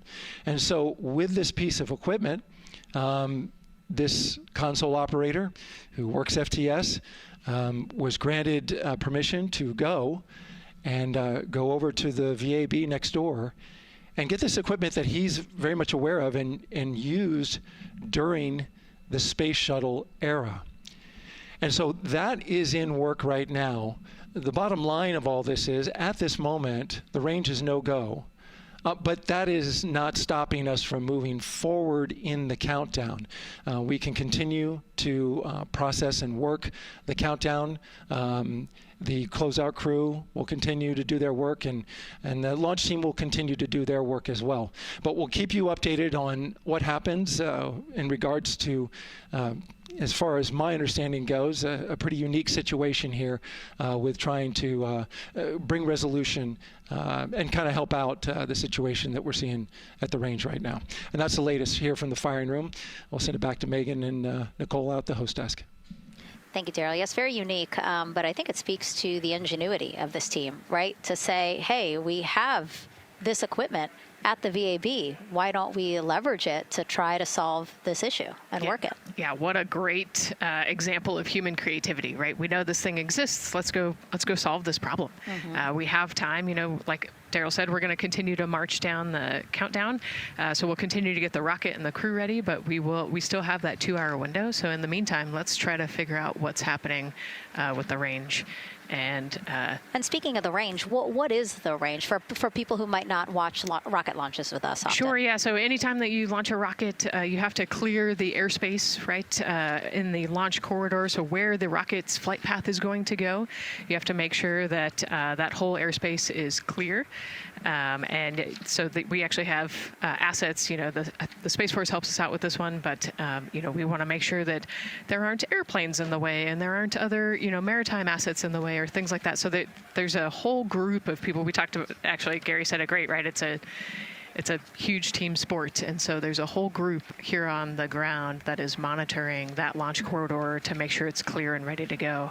And so if they're having issues, then we definitely can't launch this rocket. We don't want to launch blind into a corridor that we can't see. Yeah, because as Daryl said, I mean, it is very important, the flight termination system, needing to activate it in case of an emergency. So yes, something that we will closely be monitoring throughout the countdown, and hopefully, again, won't be an issue, that they can fix this issue by going to the heritage hardware that's in the vehicle assembly building. Right. What a great idea. Okay, so again, under 2 hours from the opening of our 2-hour launch window, 6:24 p.m. Eastern Time. The crew, as you can see there, inside of Orion, relaxing, getting updates from the team, but also just getting in the right headspace for hopefully launch today. Let's learn a little more about each of them now. The moon, to me, it's the thing that connects me together with all the other humans in my life. I remember being a little kid lying in bed at night and just looking out at the moon in whatever phase it was in, and I was thinking, man, my friends that live like 20 miles away, they can probably look out and see that same exact moon. And then when I was in the Navy and I would look out at the moon and I'd be halfway around the planet, and I would think, man, my brother can see that moon where he is, and he's halfway around the planet from where I am. To me, it's a connection of life on Earth. We can all look up and see that moon, and it's always changing. The moon is never the same 2 days in a row. I love that. My name is Reed Wiseman. I'm the commander of NASA's Artemis II mission around the moon. I grew up in a little town just north of Baltimore, Maryland, about 20 miles north of the city. There was a National Guard base nearby my house, and there were A-10 aircraft that would fly over every now and then. I just would look up at them and be like, man, I want to be up there. I want to go do that.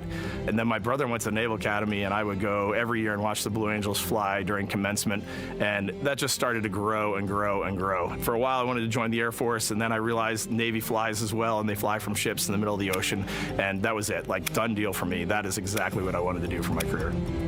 Flying is freedom to me, especially when you're in a jet aircraft coming off of an aircraft carrier in the middle of the Pacific Ocean. Nearest land is over 1,500 miles away. So when you come off of that aircraft carrier, you are truly just alone with yourself out there. It is a magical experience to be out there all by yourself in an aircraft over the Pacific. It's free. I think anybody who accomplishes something that they set their mind out to, there's no one thing that does it for them. It's a combination of everything. I mean, the way my parents raised me, the way my brother and I, the way our relationship developed over time, my friends, being in the marching band, going to college, setting my own course, learning how to live on my own, being mentored along the way, being, kept on the path to success, but being given the freedom to, make excursions and fail every now and then and regroup and carry on. I think all those things come together in the end to get you where you are. I've had to overcome, I'm a human being. I've had to overcome a lot of fears. I'm pretty scared of heights. I joked about that on the International Space Station, but it turns out I'm only scared like at the edge of a building. When you're up on the International Space Station, even though you're 250 miles up, I never had that feeling of falling or that I was, at risk up there. I just kind of loved the feeling of floating and looking down at Earth. There have been challenges all throughout my life. By far, the biggest challenge was losing my wife in 2020 to cancer, and now raising two daughters who are grown up now, but that's been the biggest challenge by far I've ever had to face. It is not easy being an only parent, trying to work a full-time job, and raising two kids is something that I think about every single day. I'm very proud of the work I've done. I haven't always done it well, but I've always shown up and tried as hard as I possibly can. I do wonder what it's going to be like when we are really far from Earth and can see it. The sensation of being so far away from everything that you know. I had that sensation on the space station the first time I got to sit in the cupola for a really long time. So I can only imagine what that's going to be like from 200,000 plus miles away. My name is Victor Glover, and I'm the pilot for NASA's Artemis II mission around the moon. When I was in 4th grade, I was 10 years old, and that's when the Challenger accident happened. And it helped me understand how the general public felt about the astronaut corps, right? Like, these are the people that we want to be, and that just gave me an easy thing to strive toward. The biggest fear that I've had to overcome in my life is doubting myself. Going to college when no one in my family had gone to college was a huge risk. I had more confidence in my athletic ability than in my academic abilities. I could play football with those college students that I saw on TV, but my classmates that I saw in the lab and around the University Union, I didn't know if I had what they had. I think addressing that self-doubt was a part of, swinging for the fence and trying to go get an engineering degree, not just go to college, but get an engineering degree and then go do something challenging and technical like flying. Apollo is known for sending humans to the moon. Artemis has an opportunity to continue the Apollo story, but I actually think it's important for this story to stand on its own. Artemis is a new program, and we're trying to do new things. And it's great to compare and contrast. When you look at our spaceship, you can see parts that were designed, built, and integrated in another country. When you look at our crew, you see that our crew is international. There are also men and women. And I just think that comparing and contrasting makes the story even richer. the piloting role specifically, I will have an hour and a half or so where I get to fly the spacecraft by hand. We haven't flown that many spaceships. And so the ability to fly one actually in space on a test mission is just a really unique opportunity. I can't tell you how I'm going to feel when we fly by the moon and see the moon up close and the Earth from 250,000 miles away, but I don't use the word excited because I'm focused. You know, what we do, this is very serious and it's very risky, and we are all intimately familiar with that risk. And so if we go out there and we're successful and we can pass that baton on to Artemis 3, that's something to really be excited about. I tell a story, which is one that my dad told me before the Apollo missions when he was just a very little boy. He was looking up at the moon with his mom, and his mom said to him, "Don't worry, Ronnie, we'll never get there." Fast forward maybe 70 years later, it's his daughter that's actually going there. And I think that long arc is something that we can all learn from. The idea that the seemingly impossible becomes possible if you just believe in it and are willing to work hard and come together to achieve it. My name is Christina Cook, and I'm a mission specialist for NASA's Artemis II mission around the moon. When I look back on my dreams as a kid, I definitely never thought I would actually get here. I was very pragmatic. Even though I'm a dreamer, I knew that the odds were way against me again, so I might as well do something I'm loving in the meantime. I definitely loved science and math in school and, did pretty well in those things, but I also loved being active. I was always outside. I loved things that made me feel small. I loved looking at the night sky, oftentimes between the pine tree branches, or I loved the ocean. North Carolina also has mountains, and when we go there, I just loved the vastness of all of those things. I loved how they made me feel and what they made me think about, and the vastness of the universe and how much out there was to learn. I'm drawn to exploring. I'm drawn to challenges that involve both mental and physical, and I'd much rather be solving problems wearing a whole lot of equipment and in a harsh environment, and that's just something I've carried with me ever since I was a kid. Thinking about the fears or challenges that I've had to overcome, there are just so many. I mean, basically, that has been the journey. I always say to people, do what scares you, and that means I have to follow my own advice. So doing what scares me meant getting on a plane and going to the Antarctic, getting on a plane and going to study abroad in Ghana, applying to become an astronaut, opening the EVA hatch in the airlock and going out of it into the darkness, strapping myself onto a rocket. And so for me, I think that no matter what the challenge, recognizing that if people believe in you and you believe they believe in you, the challenges seem always a little bit easier. To me, the moon, it represents history. It is a witness plate. Everything that's ever happened to the moon is still written on the moon. Every single person has looked at the moon their entire lives. We see the same moon. That's something really special. It's just the epitome of a symbol of something that's in each of our hearts, but that's also represents exploration and reaching. I have this very distinct memory of seeing an image of an astronaut standing on the moon. It's burnt in my brain because I went back to it so many times in my childhood, and I would look at that image, and I know it had a huge impact on me that humans had walked on the moon. My name is Colonel Jeremy Hansen. I'm an astronaut with the Canadian Space Agency, and I'm a mission specialist on NASA's Artemis II mission around the moon. My elementary school years, I grew up on a farm outside of London, Ontario. I spent as much time as I could with my dad on the farm. I learned the value of hard work, for example. If I wanted to go to work with Dad, it was going to be a long day, and I was going to have to not complain, or I wasn't going to get to go the next day. I had a treehouse. I had a vivid imagination, and I changed my treehouse into a spaceship. I made all these dials and controls. I had circuit breakers for switches that I found in the barn, and I was exploring space in my imagination. The most important thing I did to get to where I wanted to go in life, which was flying fighter jets and eventually becoming an astronaut, is I shared those desires with other people.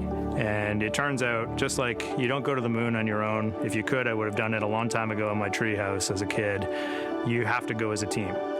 I think the biggest impediment to achieving my goals was, of course, myself. And I think that's a common human experience. There are many times where just little things would get in my way, and my immediate interpretation of that was, well, now that goal's out the window.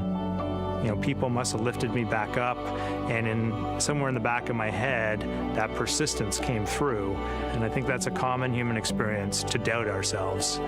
I've come to this, I guess, realization that I believe that we all have gifts to contribute, and the goal is to figure out how to use your energy towards adding positively to humanity's existence on this planet.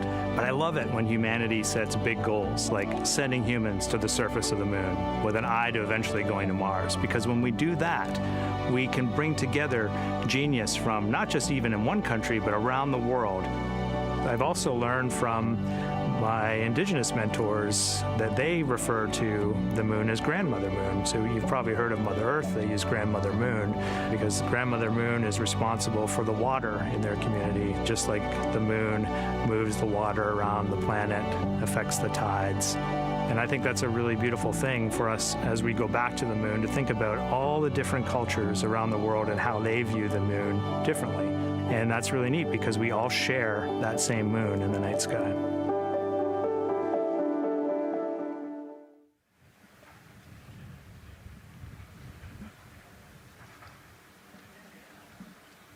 One hour, 38 minutes and counting until the opening of the Artemis 2 launch window today, 6:24 p.m. Eastern Time.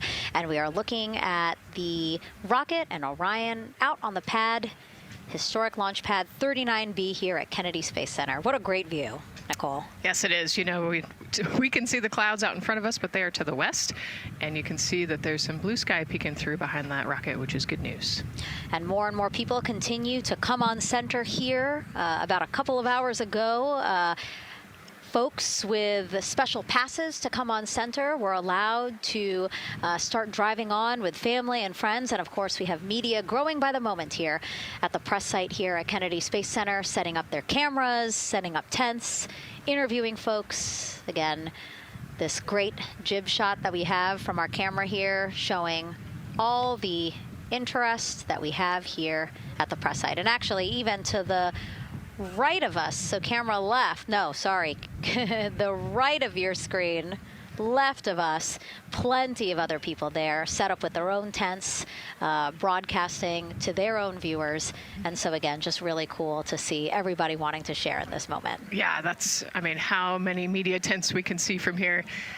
It's a beautiful thing. Yeah. I think it's important to share this message with the whole world. Yeah. And so let's take a look now at people who are watching in other parts of the country.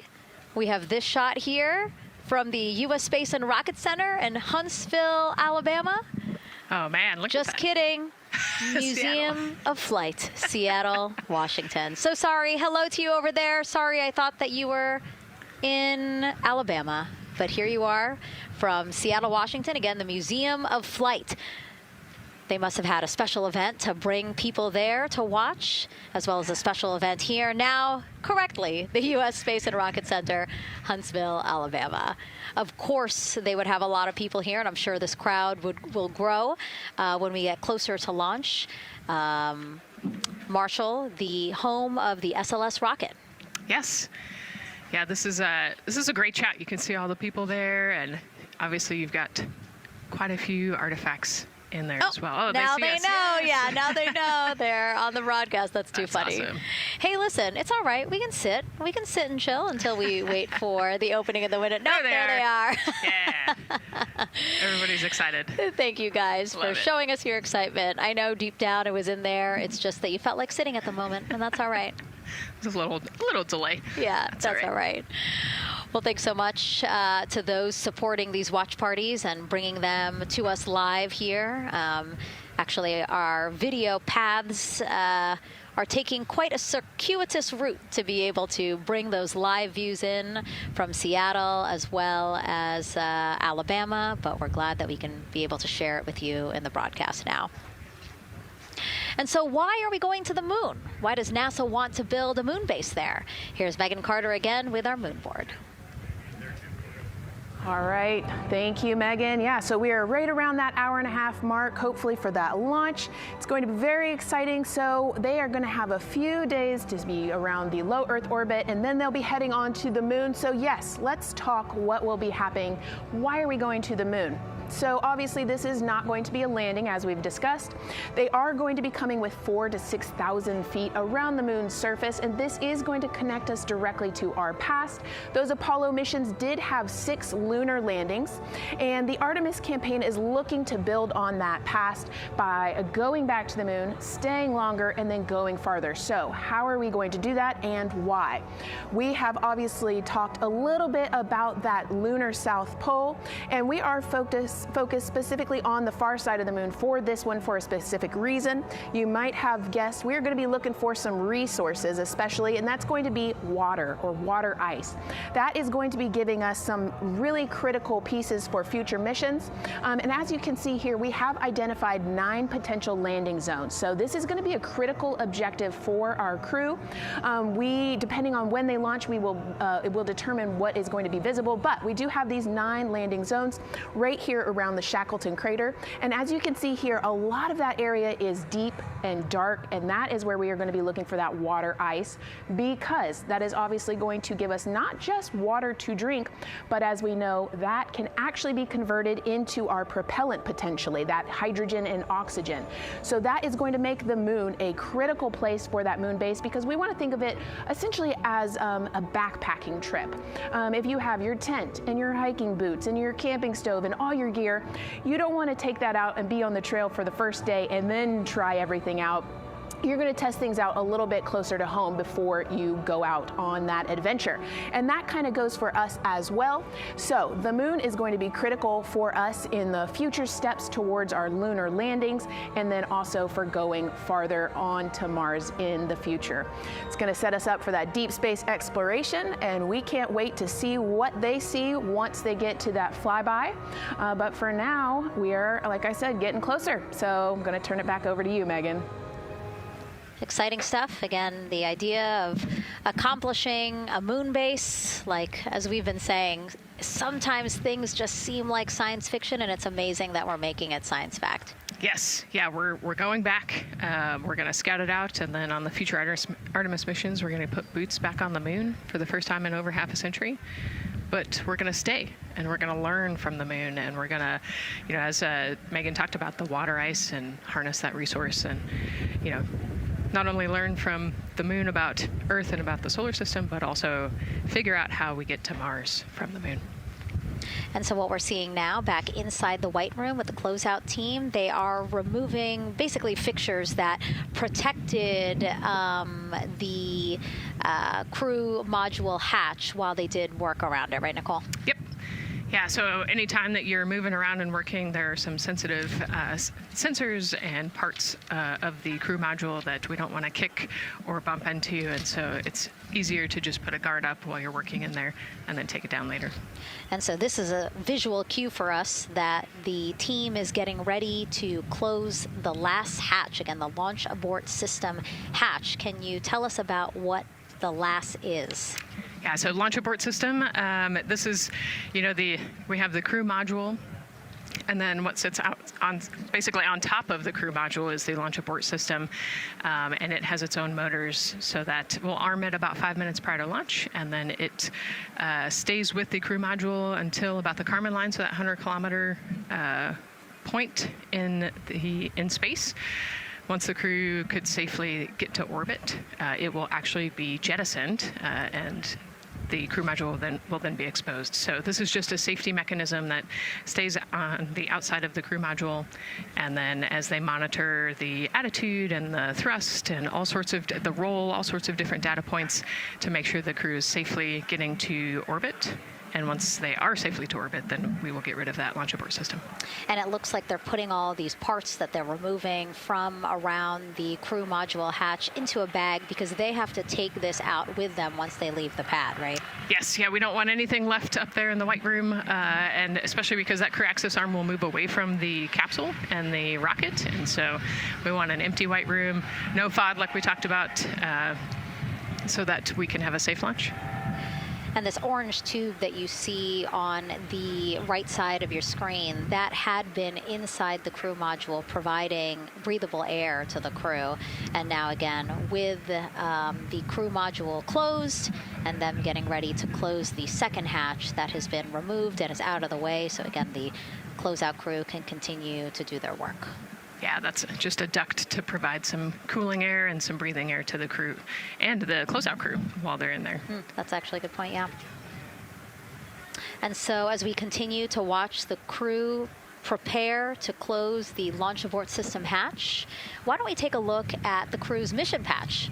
Now, crews have designed their official mission patches since the Gemini 5 launch in 1965.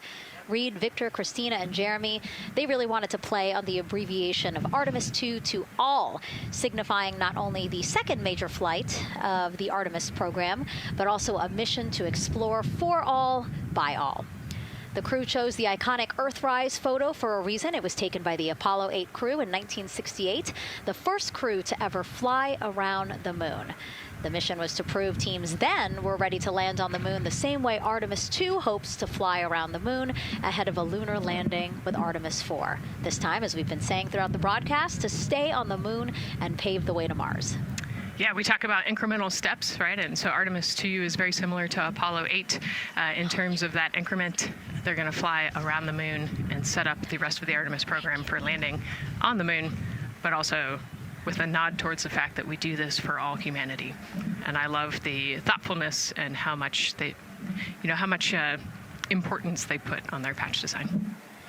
Another camera angle of inside the Orion spacecraft. I was going to say, we might be able to see Rise, but I think it's right behind Reed's foot there. And so to orient people again, so basically we have Christina in your upper right-hand, Christina in your upper left-hand corner. Then you have Jeremy below her. And then the feet you're seeing, those are Reed's feet. And then next to him, the upper right-hand corner, that is Victor, who's unfortunately hidden by Reed's feet, but again, that is the orientation of the crew inside Orion right now. Now, earlier this week, the crew got to stick their patch on a wall just outside the suit-up room. You can play that video there now. You can see that crews have been doing this as part of a pre-flight tradition again. Wow, Reed just making sure that thing won't come sure off. It's flat. And so now Victor is signing there, followed by Christina, and then Jeremy. That's a fun tradition, and your patch is up there too. It is, yeah, ours is on the left-hand side there. It's a fun tradition. This is a really fun day too. You know, they did this a couple days ago, but it's just another step that makes it a little bit more real that you're going to be launching soon.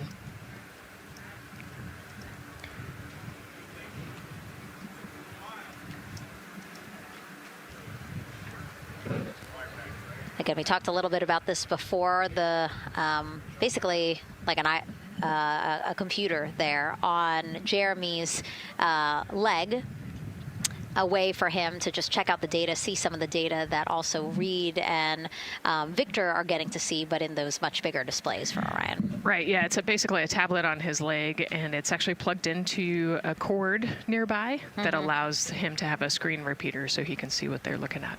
And it looks like he's taking notes. Can you talk a little bit about what that is? It's part of, all of them have like a little procedural book, right? Right, yeah, so they have what we call a knee board, and they'll have blank pages to take notes on. They might have a cue card or procedures, or they can be kind of custom built to what each crew member wants for their knee board.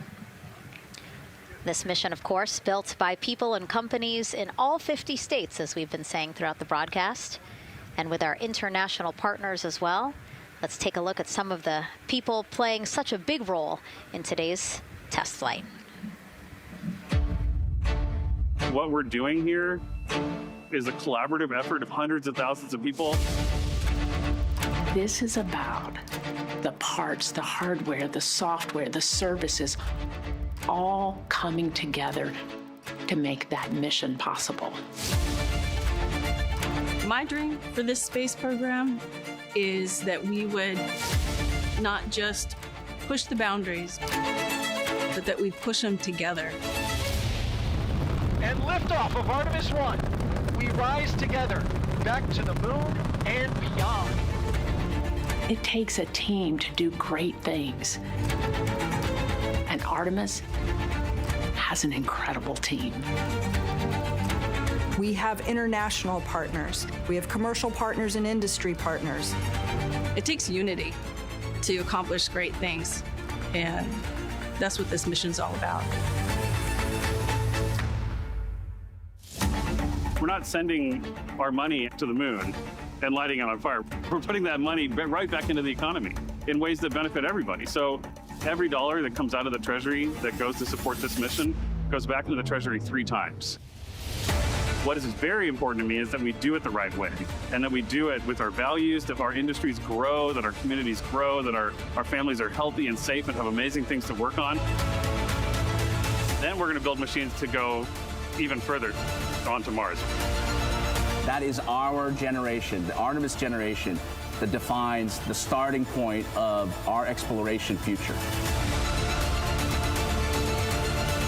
I just want to say thank you to all of the hands that have touched a part of this program and the hearts that have moved everyone to this goal, because we're going to the moon and we're going beyond. One team. One team. One team. One dream. What I really like about that package is, again, just reminding people that this is spurring so many jobs across the country. Yeah, across the country and across the world, right? The whole world has a part of this. The Artemis Accords are signed by over 40, 50 different countries. And so, yeah, we're taking all of the taxpayers' money and we're putting it right back into the jobs here in the U.S. And the money, too. You know, when we have more disposable income because we have good paying jobs, that's money that goes back into our economy as disposable income. So really, it is just an ecosystem that NASA is proud to be a part of. Right. Not only is it about the money and the economy, right, but it's also about the science and what we're going to learn and exploration. You know, on top of all of those things, we benefit the economy as well. Mm-hmm.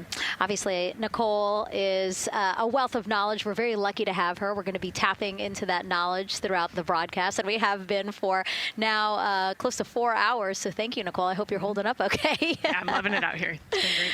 Let's learn a little bit more about Nicole. Her first mission to space was actually last March. She launched from here at Kennedy Space Center as pilot of NASA's SpaceX Crew 10 mission to the International Space Station. And what a beautiful launch that was. She spent 148 days in space conducting science experiments that could benefit us on Earth. For example, one studied the physics of liquids, which could help researchers deliver medicines more effectively. She also conducted an almost 6-hour spacewalk to help upgrade the orbiting lab's power system. Nicole is a lieutenant colonel in the U.S. Air Force and flew one of its most advanced aircraft. She was born in San Diego, California, and is a twin. That's a cute photo of the two of you. Oh, that one too. Young explorers, yeah. Yes, yes. That's so great to just see how far you've come. Again, I think that speaks to what we've been saying. Like, you know, just if you're passionate about something, go for it and see where that takes you. Yeah, I think that's a great example. You know, I was a serious little kid with really high goals and just kept working hard and never got bumped off the path and ended up here. Mm-hmm. And I think it's a testament to the human, like we talked about, if you're willing to work hard, be a good team player, you can really get anywhere you want in life. And that's what I love to talk about. Christina has mentioned similar things. And so it's been kind of a theme for the day. Yeah, definitely a theme for the day, a theme for the team. The team has said the same, the crew has said the same sort of things. So absolutely, Nicole, thank you so much for being here. And hopefully only a little bit more until launch today. Hopefully. So today's Artemis 2 test flight will mark only the 7th time NASA astronauts will launch on a new NASA spacecraft designed for crew. And then controlling the flight will be Mission Control in Houston. Our Gary Jordan is inside with flight controllers. Hey, Gary. Hey, Megan, you are right. This is a significant milestone, and we may be putting the names of a few more astronauts in the history books today. The Artemis 2 crew is set to launch today. Will join a select list of humans to fly in a spacecraft for the very first time. And Artemis 2, like missions before it, is a test mission. During ascent, the crew and the teams here in the room are prepared for a variety of scenarios. Some of these will be called out directly by Capcom Stan Love during ascent, and some are a little more subtle. These calls can be split into two categories: alternate main engine cutoff or MECO targets, and aborts. First, there are two alternate MECO targets, or AMTs. These note milestones to give flight control teams and astronauts an idea of what would happen after that moment should the core stage lose one of the main engines. First is AMT low. You won't hear it called out by the crew or Capcom, since this happens right at liftoff. If the core stage loses one engine at this moment, an abort once around option could be made at main engine cutoff, meaning the crew could target a splashdown in the Pacific. The second is AMT high, which would be called out by Capcom's Stan Love around 22 seconds. After this moment, if the core stage loses an engine, we can still pursue an alternate mission in low Earth orbit to accomplish some of the test objectives. And at about 5 minutes, 16 seconds into the flight, you'll hear the call 3-engine press. This is a good moment. After this point, if the core stage loses an engine, we can still make a nominal main engine cutoff and pursue a moon mission as expected. Again, these MECO targets give the flight control teams and crew an idea of what lies ahead should one main engine be lost, but assumes we are otherwise continuing to a main engine cutoff target. This differs from an abort, where the Orion capsule separates from the Space Launch System prior to the planned separation time. There are abort options at every moment that integrity is attached to the Space Launch System, from the pad to more than 3 hours into the mission. During the first 8 or so minutes of powered flight, there are 3 abort options. First is the use of the launch abort system, which you see at the very top of the rocket, and here in the White Room, where the hatch is open and teams are working to close it. This particular abort capability can be used from here at the pad through roughly 3 minutes and 22 seconds into the flight. Next is an untargeted abort splashdown, or UAS. This uses Orion service module engines to escape the SLS and becomes available immediately after the launch abort system jettisons. Third is an abort once around, or AOA. You'll hear Capcom Stan Love call AOA open around 7 minutes 30 seconds into the flight. This also uses the service module engines, but the burn profile is a bit different to aim for a splashdown in the Pacific after one trip around the Earth. NASA's expedited recovery teams are staged off the coast of San Diego to get to the crew and integrity quickly for this abort option. An AOA option continues to be available until solar arrays are deployed on the Orion service module a little more than 30 minutes into the mission. At this point, an abort to orbit, or ATO option, becomes available until separation from the upper stage around 3 hours and 23 minutes. Mission profiles can vary depending on when an ATO is executed in that window, but with power being drawn from solar arrays, it buys more time for astronauts and flight control teams to make decisions and stay in Earth orbit, return for a splashdown, or continue to the moon. The Artemis 2 crew and flight control teams are well trained on all of these scenarios, and the calls you'll hear to the crew on Orion to Earth may help them be in a ready state for whatever challenge may come their way. At this time, we're not tracking any significant issues here in mission control in Houston, Texas. That would be showstoppers for today's launch. We're continuing to, of course, monitor the countdown along the way MS1, and make sure all systems are go for when we reach T0. With that, I'll send it back to you, Megan, at the Kennedy Space Center. All right, we are ready for another reading if you are ready over there. Yes, sir. CBA is steady at 2,600 PSI. All right, copy that. And you know, the more times we ask you to do that, the closer we get to launch, so that's a good thing. Copy. You heard it there from NASA Test Director Jeff Spaulding. The more that they keep on asking her how the pressure is holding in the counterbalance assembly mechanism is a good thing, because it means we are getting closer to launch. So that's amazing news over the loops that we just heard on Orion to Earth 1. Again, that communication channel with the crew. But now I want to get back over to Daryl with the launch team. He has an update now on the flight termination system that the team was tracking. All right. Thank you very much, Megan. And we're getting an update now from the launch team as we speak.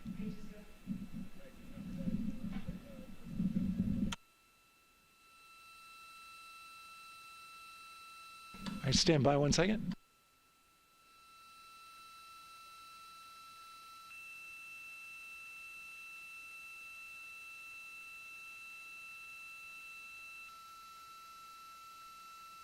Okay. Sorry about that.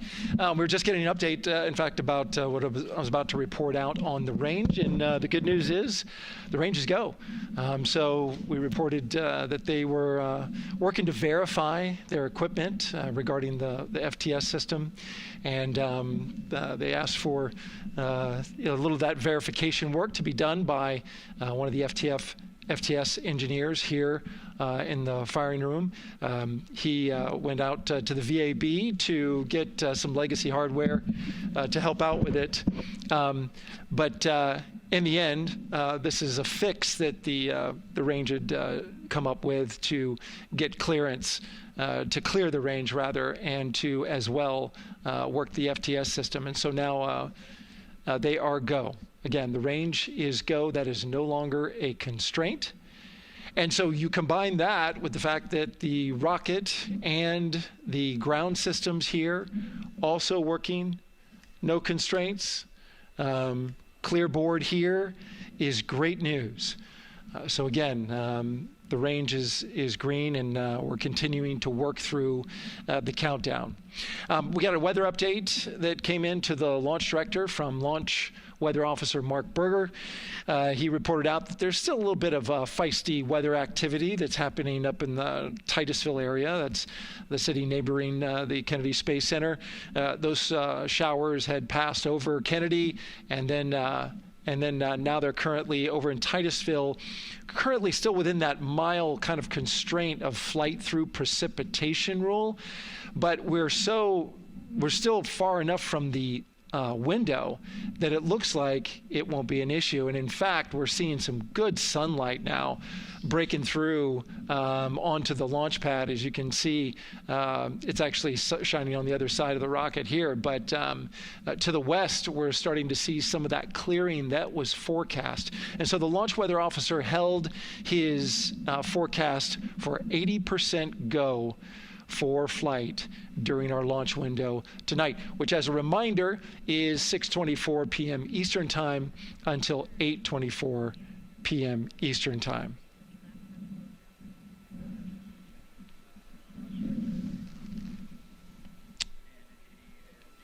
And we're also hearing that the last hatch closure, as you can see in the bottom corner of your screen, they're starting to work on that. That's the launch abort system hatch. There are two hatches, the crew hatch and the launch abort system hatch, and the closeout crew that you see right there, right on time with their work as they go to shut. And you can see it in motion right now, that launch abort system hatch. That's the latest from the firing room. We'll send it back to the host desk. Thank you so much, Daryl. Great news all around. And yes, we did just see them close the last hatch. And now we are looking at a live view of Banana Creek. Lots of people there, I'm sure, relieved to hear that that issue with the flight termination system has been resolved. And we are go for launch. Go for launch from the range, go for weather, and go from all of them, I would imagine. Yes, it's got to be exciting. The crowd is building. And as Daryl said, you can start to see the sun poking out here, and we can see all the clouds are moving north and moving away from us. So it's all good news. And so as we know, we have our Leah Martin down there at the Banana Creek viewing location, and she's standing by with some other guests. Hey, Megan, I don't know if you heard that huge cheer just now. If you heard a big rumble, as soon as Daryl said that the range was clear for launch, everybody clapped. It was super excited as we get to do some final countdowns. Standing next to me, I have Hudson and Maddox, the son of brothers here. And I asked you a little bit earlier, how excited are you to be here for launch? What did you say? I'm very excited. It's our mom's birthday, and, you know, not a better way to celebrate right now. I asked you on a scale of 1 to 10, how excited are you? Would you say? 11. Yeah, 11. I'm very excited. Super excited. Yeah. So, Megan, we've been watching the launch broadcast here and hearing some of the questions that you and Nicole have been asking and answering. And I actually wanted to ask these two kids, if you could take a 10-day trip around the moon and take 3 people with you, who'd you take with you? Well, I'd take my dad and my mom. And, I mean, I don't know. Probably my best friend. I'd just say one of my friends, you know. Oh, one of your friends. So brother got left out. Who would you take? That was just what I was thinking. My dad and my mom and my best friend.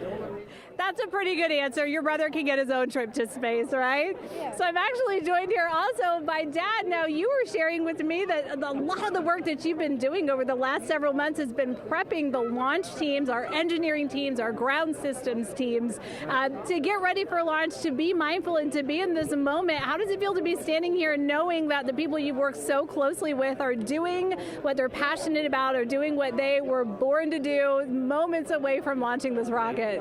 I mean, this is an exceptionally happy moment for us and all of us and the people that are, about to take off on this historic trip here. And I'm grateful to know that we've helped in some way, shape, or form to help them stay steady and calm, in such an exciting time within the agency. And so to just be here and witness it and know that, they've got some tools to help them stay calm and steady is everything to us. So. Fantastic. Well, Megan, we are standing by ready to go, and we're ready to cheer this team on. Thanks so much, guys. And yes, Leo, we did hear that cheer. That was very exciting. I think the vibe over there is they're celebrating, they're having fun. And here, once they heard that we're go for launch, everybody had to run back to the camera and work. It's a little bit of a different vibe, but I definitely think that people are excited, especially as we see now live inside of the White Room at the launch pad. The closeout crew has closed the launch abort system hatch. You saw there, we took it live. Took a lot of them. I think all of them, except for one. I think it took 3 or 4 of them to push that hatch door close. And then they felt around the perimeter of the door to make sure that everything was sitting just right. Right, yeah, we talked about how heavy the crew module hatch is. This hatch is just as heavy probably. And so, they're working the closure here. And working those connections, and you can see, there's still 3, 4, 5 people that we can see in the White Room. It takes a lot of people to get these hatches closed and this rocket ready to launch. Mm-hmm. And so the next step in the countdown is that this team will start closing out the White Room. So basically disconnecting things, stowing things, making sure that when they leave, there is nothing that isn't supposed to be there. And really, then at that point, it's just all 4 of the crew member, Victor, Reed, Christina, and Jeremy by themselves at the top of the launch pad. Yeah, and then eventually that crew access arm will move away, and then it'll really just be them up on top of that rocket. Mm-hmm. Yeah, your eyes lit up when I said that. That's exciting. It is. It is. Yeah, we had a moment, we talked a little bit about my fear of heights, but most of our crew is afraid of heights. And so there was a moment where I realized that it was just us, 100 and some odd feet up and no crew access arm, and may or may not have said something that made everybody go, huh. Were you wondering to yourself, how did I get here? We're pretty far up. That crew again bringing that drag-on camera. That camera is a handheld camera that is a live look for teams who are remotely watching these operations closely. Again, verifying that things are as they should be before the crew starts, the closeout crew starts leaving the White Room. You see them checking their procedures. You can see they're covering the ends of those hoses. That's to protect those hoses from FOD. So we don't want any dirt or anything to get into those while we transport them and stow them. So you can see Andre there working to close out the hoses as well while they're cleaning up the White Room. And so they'll tape that close. You just saw number 5 holding some tools. Again, we'll stow those away. You have to account for everything. Obviously, they did have tools out. They did have procedures, paper, notes out. Like all of that has to go. Yes, and you can even see on number 3's hat, he's got a string that's connected to his suit there. That's, again, just to make sure that we don't lose anything. If, gust of wind or you get knocked or something, you don't want to lose a single thing in the white room. So everything is tethered, everything is accounted for, and everything is protected. The crew now, another live view of them inside Orion. Jeremy, Christina, and Reed and Victor on the right side of your screen. What do you think they're thinking right now, Nicole?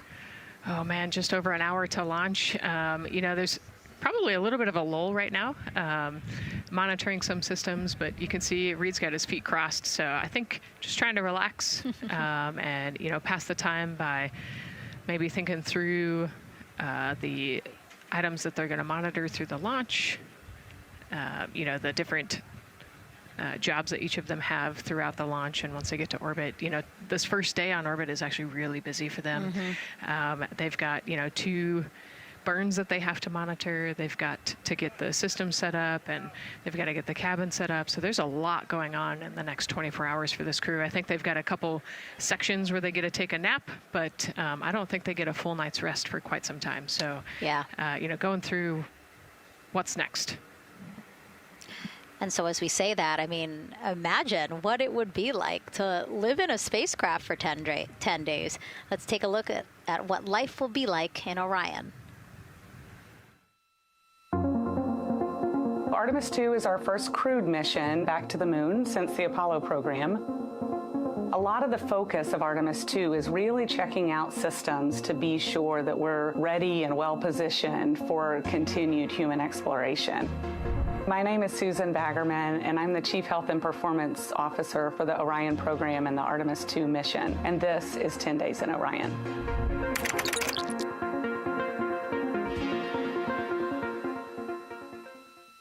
For this mission, the crew will launch in the Orion spacecraft on top of the Space Launch System rocket, or the SLS rocket.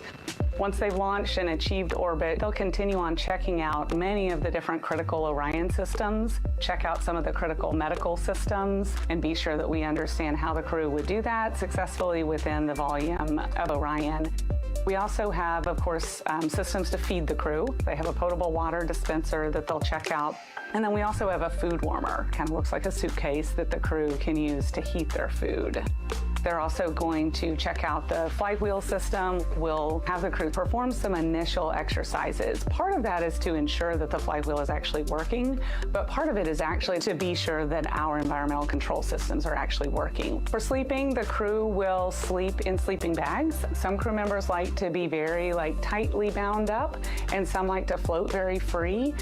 They'll use the toilet for the first time and be sure that it's able to flush. While they're on their journey, they'll do some testing that they quickly don their suit just to be sure that we would be ready in the future for an emergency. They'll also check out our radiation shelter. If we were to have a solar particle event, we would be asking them to take stowage out of the stowage bay and put it in some specific locations on the vehicle, basically for it to serve as shielding.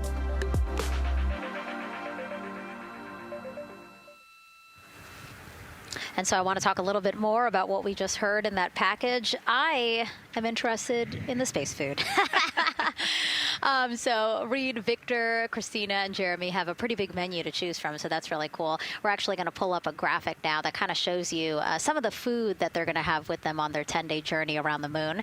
We know of more than 10 types of beverages. There's coffee, a mango peach smoothie, apple cider, lemonade. So those all sound delicious. And now I've just remembered I haven't eaten lunch. They're actually not too bad. I actually have a mango peach smoothie with me today. No way. Yeah. So you can see they come in these little packets here, but it's just kind of a dried powder that you add water to. So this would actually, you'd add 175 milliliters of water and let it sit for 2 to 5 minutes, and then you can stick a straw in it. You saw in that package they put a straw on the top septum portion there, and then you can drink it. And so this is the packaging. This is food that you brought up with you, or that you had while you were at the ISS. Yes. Yeah. Actually, this is all food that we have available to us on the standard, what we call the standard menu on the space station. And so, actually, the graphic there showed quite a bit of the standard menu that they're going to take with them. So, yeah, let's pull space it back food up, is space actually. food. Yeah, we can. we can use the food that we have been using. You know, our food lab at Johnson Space Center actually creates that food, and then they stabilize it and they package it for us and everything. So they do a really wonderful job out there. We've got different types of food. You know, you can see I've got this is a soup, tomato basil soup, so thermal stabilized. It's already hydrated, so you just throw it in that food warmer that we talked about, and then you can eat it. But then we also I have some shrimp cocktail here that's, you know, irradiated, so it's in a package that protects it. I'll show you. I've got a brownie too. That's probably my favorite one. But are we eating it? We might, if you're.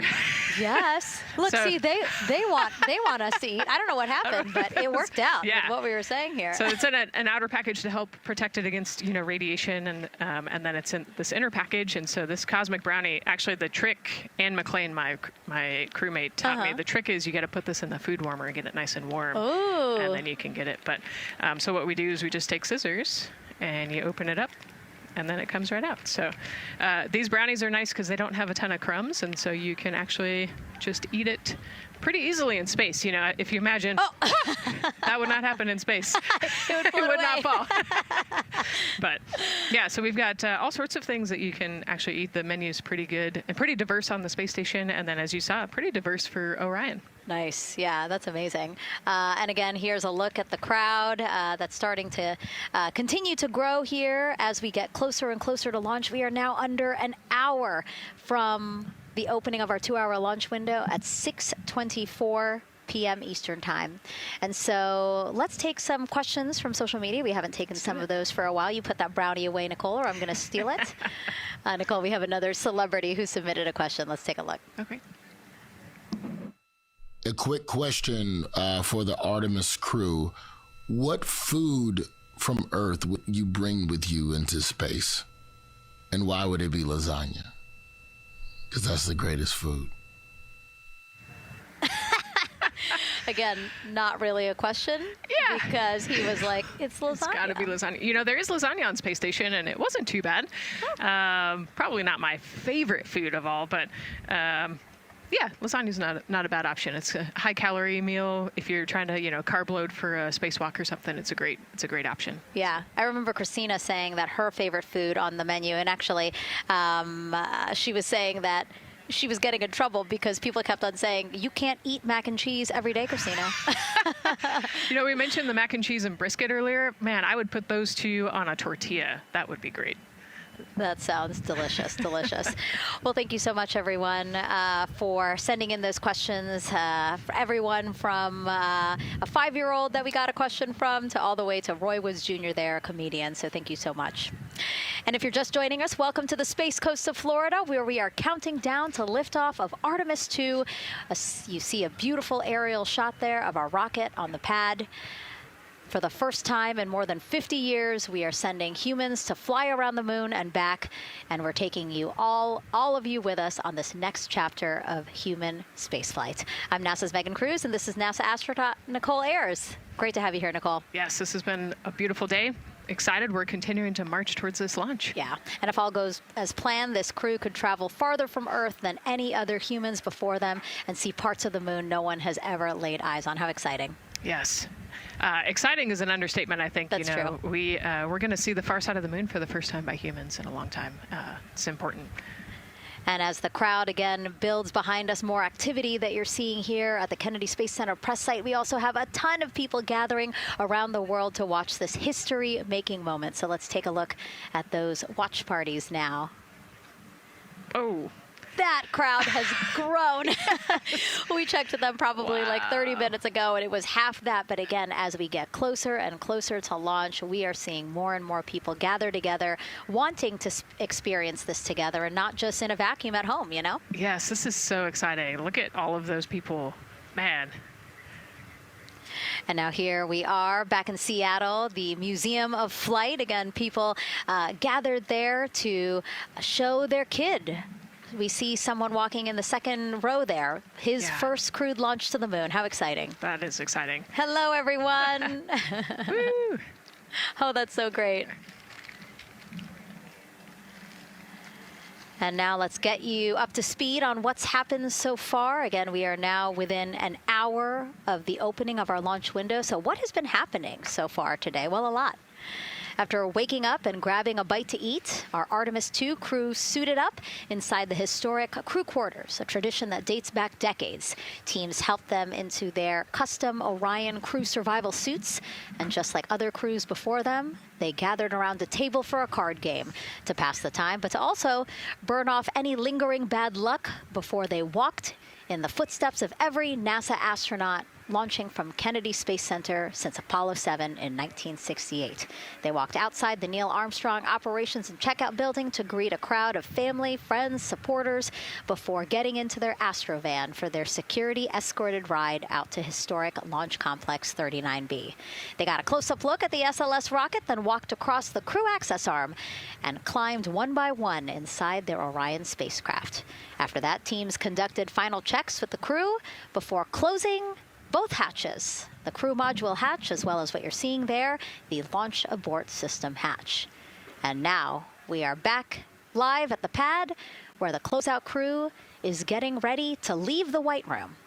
They are now tethered, Nicole, because they are about to move some pieces that connect the Orion spacecraft to the White Room, correct? Yes, there's kind of what I would call a shroud. You can see them working that there. So it is actually connected, so that way the gap between the crew access arm and the crew module, and well, I guess that's the LAS there, is covered. But they're about to remove that so that the crew access arm is not connected to the rocket in any way, so that it can retract here in the next few minutes. And for how we're looking with the launch countdown milestones, let's go to Daryl Nail in the Launch Control Center. All right, thank you very much, Megan. And as you can see there, the finishing touches, as you've been talking about, to the LAS, which brings me to that subject, because we currently are hearing the launch team is working an issue that was reported out with the LAS. At least there's an issue apparently with a battery on the LAS. The engineer who is in charge of the launch abort system sits on console here, reported that a temperature for one of the two LAS batteries is out of range, and although it's not a constraint for launch right now, it would be when that temperature is checked inside of T-minus 6 minutes, which is inside of terminal count. So right now, the team is working some troubleshooting on this issue.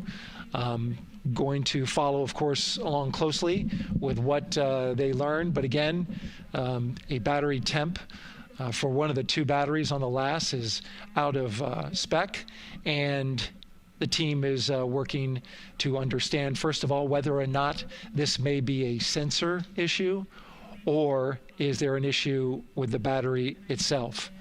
So again, looking into it, troubleshooting and researching as we speak. With regards to the weather, we did get some good news there. Launch Weather Officer Mark Berger reporting to the launch director that the weather chances have now improved for the window. We are up to 90% go, which is great news. Again, 90% go. That is up from the 80% that we started when we had the first weather forecast come out officially 3 days ago. And so that is great. And for anybody who's here in the launch area knows that is certainly viewable. They can see that by just looking up. So we're getting some good clearing as forecast.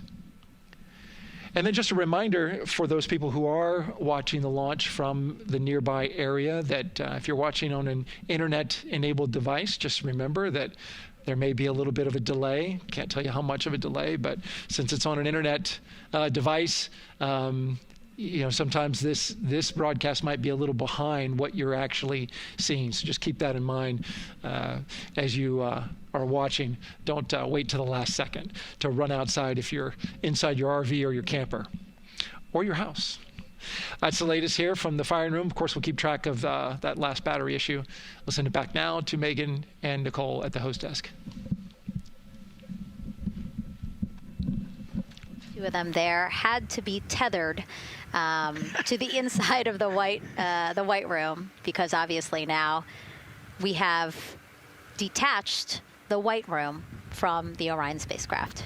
Yes, that view is quite something. Yeah, spectacular. Yep. Oh, no, I'm sorry. I forgot. Nicole's scared of heights. An astronaut afraid of heights is actually not uncommon, as we've learned today. But yes, so obviously, again, things proceeding as we march closer to the opening of our 2-hour launch window at 6:24 p.m. Eastern Time. Again, the closeout crew just finishing up those last couple of things they have to do before leaving the White Room and then leaving the pad, leaving only the 4 Artemis 2 crew members inside the spacecraft by themselves at the pad. Yeah, and then we'll be curious to follow the battery issue on the LAS as well. I think sometimes it's just a sensor issue, sometimes it's a battery issue. So hopefully they figure that out quickly. Mm-hmm. And so if we can take a shot of the crew inside the capsule, if one's available, why don't we talk a little bit more about each of them? So we have Artemis 2 Commander Reed Wiseman, Baltimore native, and he's actually, you see his feet in that shot there from inside Orion. He's been in space once before as flight engineer for Expedition 41 aboard the International Space Station from May through November 2014. During the 165-day mission, Reed and his crewmates completed more than 300 science experiments in areas like human physiology, medicine, physical science, earth science, as well as astrophysics. They actually set a milestone for station science by completing a record 82 research hours in a single week. He also served as chief of NASA's astronaut office from December 2020 to December 2022. His 2 daughters were out to wave goodbye to him as he made his way to the launch pad. And again, there's Reed's feet. Reed is the one sitting in the seat to the right, closest to our camera there. So looks like he's relaxed by the body language of his feet. Yeah, I think they're kind of in a holding pattern, if you will, or a waiting period. So it makes sense that he's a little bit relaxed. He's also kind of just a relaxed person in general. He's wicked smart, but has a demeanor that keeps everybody calm. And so I think we're seeing that here today. And so in this shot, Reed is the one sitting on the left, and to his right, Artemis 2 pilot Victor Glover. NASA selected the California native as an astronaut in 2013, and at the time he was actually serving as a legislative fellow in the United States Senate. His first trip to space, November 2020, pilot of NASA's SpaceX Crew 1 mission. That was the first operational mission of NASA's Commercial Crew program, which resumed launching American rockets from American soil to the International Space Station since the end of the shuttle program. Victor is a U.S. Navy captain and naval aviator who served as a test pilot, racking up more than 3,500 flight hours in more than 40 different aircraft. So again, he probably feels pretty at home in the pilot seat of Artemis 2. Yeah, I think he does. He got to say goodbye to his wife and 4 kids.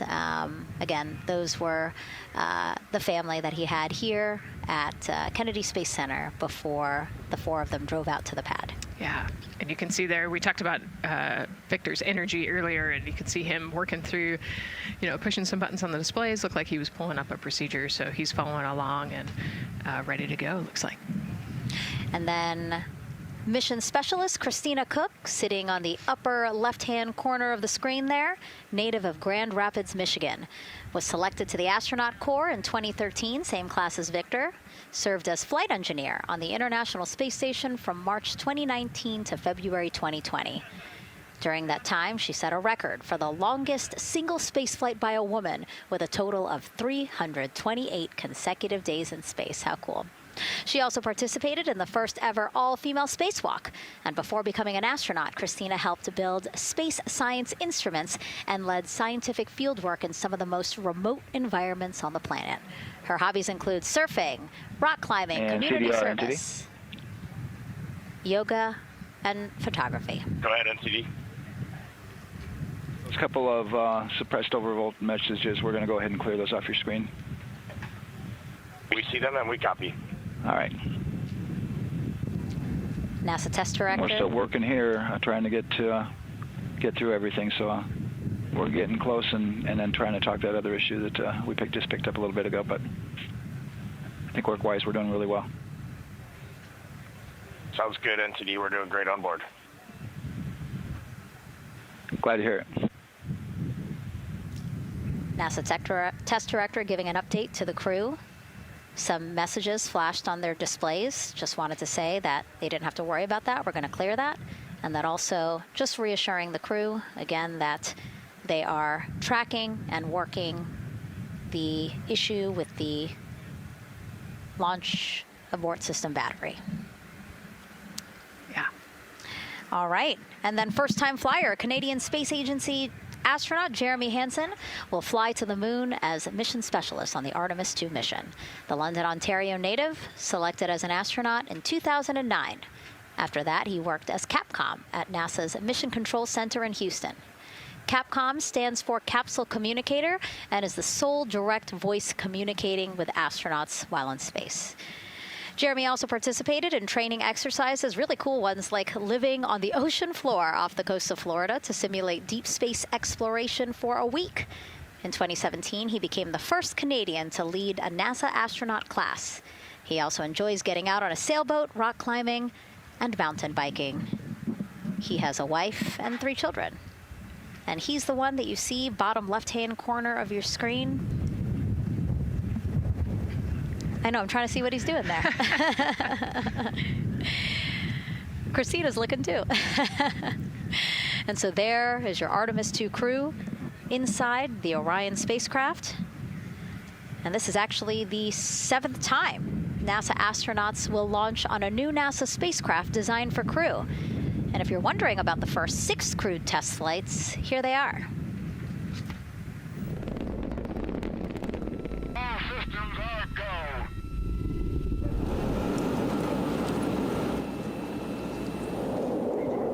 go. Gemini 3, Gus Grissom, John Young, March 23, 1965. Apollo 7, Wally Schirra, Don Isley, Walt Cunningham, October 11th, 1968. Space Transportation System, or STS-1, John Young, Robert Crippen, April 12th, 1981. Then NASA's SpaceX Demo 2, Doug Hurley, Bob Behnken, May 30th, 2020, followed by NASA's Boeing crew flight tests. Butch Wilmore, Sonny Williams, June 5th, 2024. And now, Artemis 2 with Reed, Victor, Christina, and Jeremy. It is really surprising, honestly, to hear that through all these decades, through all these launches we've had, this is only our 7th new vehicle that we're testing for crew. Yeah, you know, we have so many different missions that we think about and we talk about, but really 7 vehicles that we've tested and that we're flying. You know, I like to think of spaceflight really as a permanent test, right? We have, you know, hundreds of missions or so. You know, an airplane that gets tested and then flown has thousands of data points. And so really spaceflight is always going to be in the test field. And I think it's important to remember that, especially as we put humans on rockets that we never have before, or for the 7th time we start a new vehicle and a new mission. Just getting word now that White Room closeouts are complete. And so the closeout crew is preparing to leave the pad. It's exciting stuff. We are making good time, and the closeout crew is doing really well. 41 minutes, 43 seconds and counting until the opening of our window. And Artemis 2 is a 10-day mission that will send the 4-person crew on a journey around the moon and back to Earth. It will be a critical step towards future lunar and Mars missions.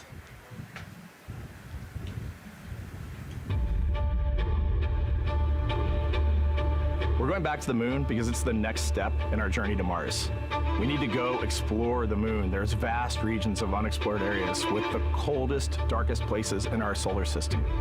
This is a test mission, and when we get off the planet, we might come right back home. We might spend 3 or 4 days around Earth. We might go to the moon. That's where we want to go, but it is a test mission, and we are ready for every scenario as we ride this amazing space launch system in the Orion spacecraft. But another reason we're going back to the moon is to fulfill NASA's mission, which is to explore the unknown in air and space, to innovate for for the benefit of humanity and to inspire the world through discovery. And when we succeed and when we accomplish the things that we set out to accomplish, that inspiration not only can set up new things to happen, but it also is a reminder in tough times that we're capable of doing great things when we work together.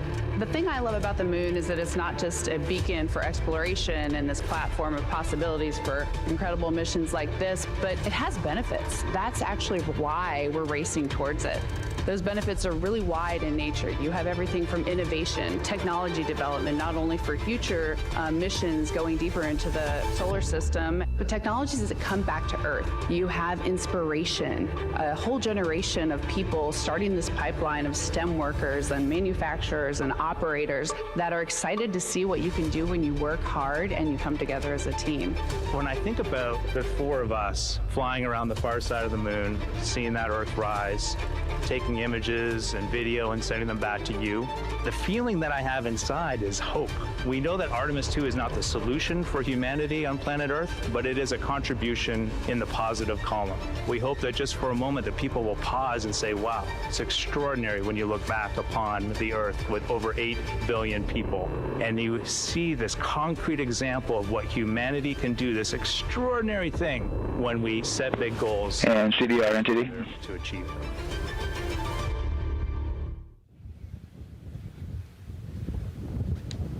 And so Mission Control Houston will control the flight of Orion after a liftoff here at Kennedy Space Center. Here's Gary Jordan, who's embedded with that team. Gary, you might have to pause because we did just hear a call out to the commander in Orion. Will do, Megan.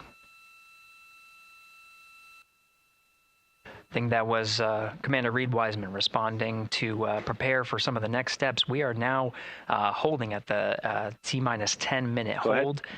Expected a 30-minute hold. So we are well on the countdown.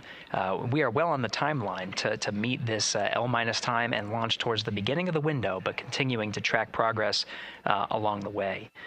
Again, I'm here with the Artemis 2 flight control teams in Mission Control Houston. The team in the room behind me has been monitoring the countdown and verifying their own mission-specific launch criteria of the Space Launch System, the Orion spacecraft integrity, and its crew. During the final poll before launch, if all looks good from each of the flight controllers in this room, Flight Director Judd Freeling will report a go for launch from Houston Flight. Upon liftoff, teams here take control of the mission and communicate with the crew while they fly on the Space Launch System. This phase of flight is highly dynamic, and each console position has a dedicated and important role of looking after critical systems. You'll hear calls from Capcom and NASA astronaut Stan Love in this room to the Artemis 2 crew as milestones are reached during the more than 8 minutes of powered flight on the core stage. Liftoff and ascent are just the beginning. This room will be staffed around the clock over the next 10 days to oversee every moment of the mission through splashdown. Here from the Johnson Space Center, we'll be streaming the mission live 24/7 so anyone can follow the crew's journey, take peeks inside the spacecraft, and share the experience of a lunar flyby with astronauts looking down at the moon's surface. Teams here have been rehearsing tirelessly in simulations to throw every conceivable and inconceivable scenario their way. We are ready and eager to begin the Artemis 2 mission. Still milestones to come as we continue the countdown, but we'll be right back with you during the ascent phase of today's flight. With that, Megan, I will send it back over to you at the Space Coast. Thanks so much, Gary. Under 37 minutes until the opening of our 2-hour launch window, 6:24 p.m. Eastern. I've never been more excited for a time. But why don't we send it back over to Megan Carter with the Moon Board to learn more about what happens after ascent. Absolutely. I am definitely also getting excited. Things feel like they're starting to pick up a little pace here.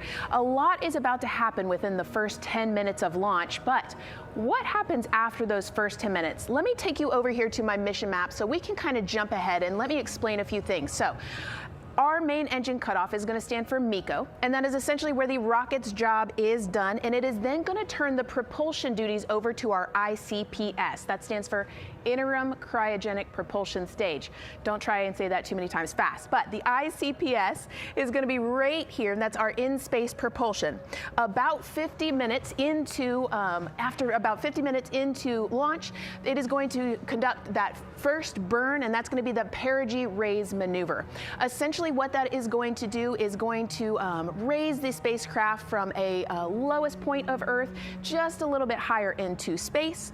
And then they are going to conduct that nice path. It's going to set them on that nice circular path around the Earth. That's when they're going to start to be able to really check out this spacecraft. The Orion spacecraft is going to be able to, like we've talked about, be maneuvered by the crew. They're going to check out those life support systems, and communication checkout's going to be vital at that point as well, obviously.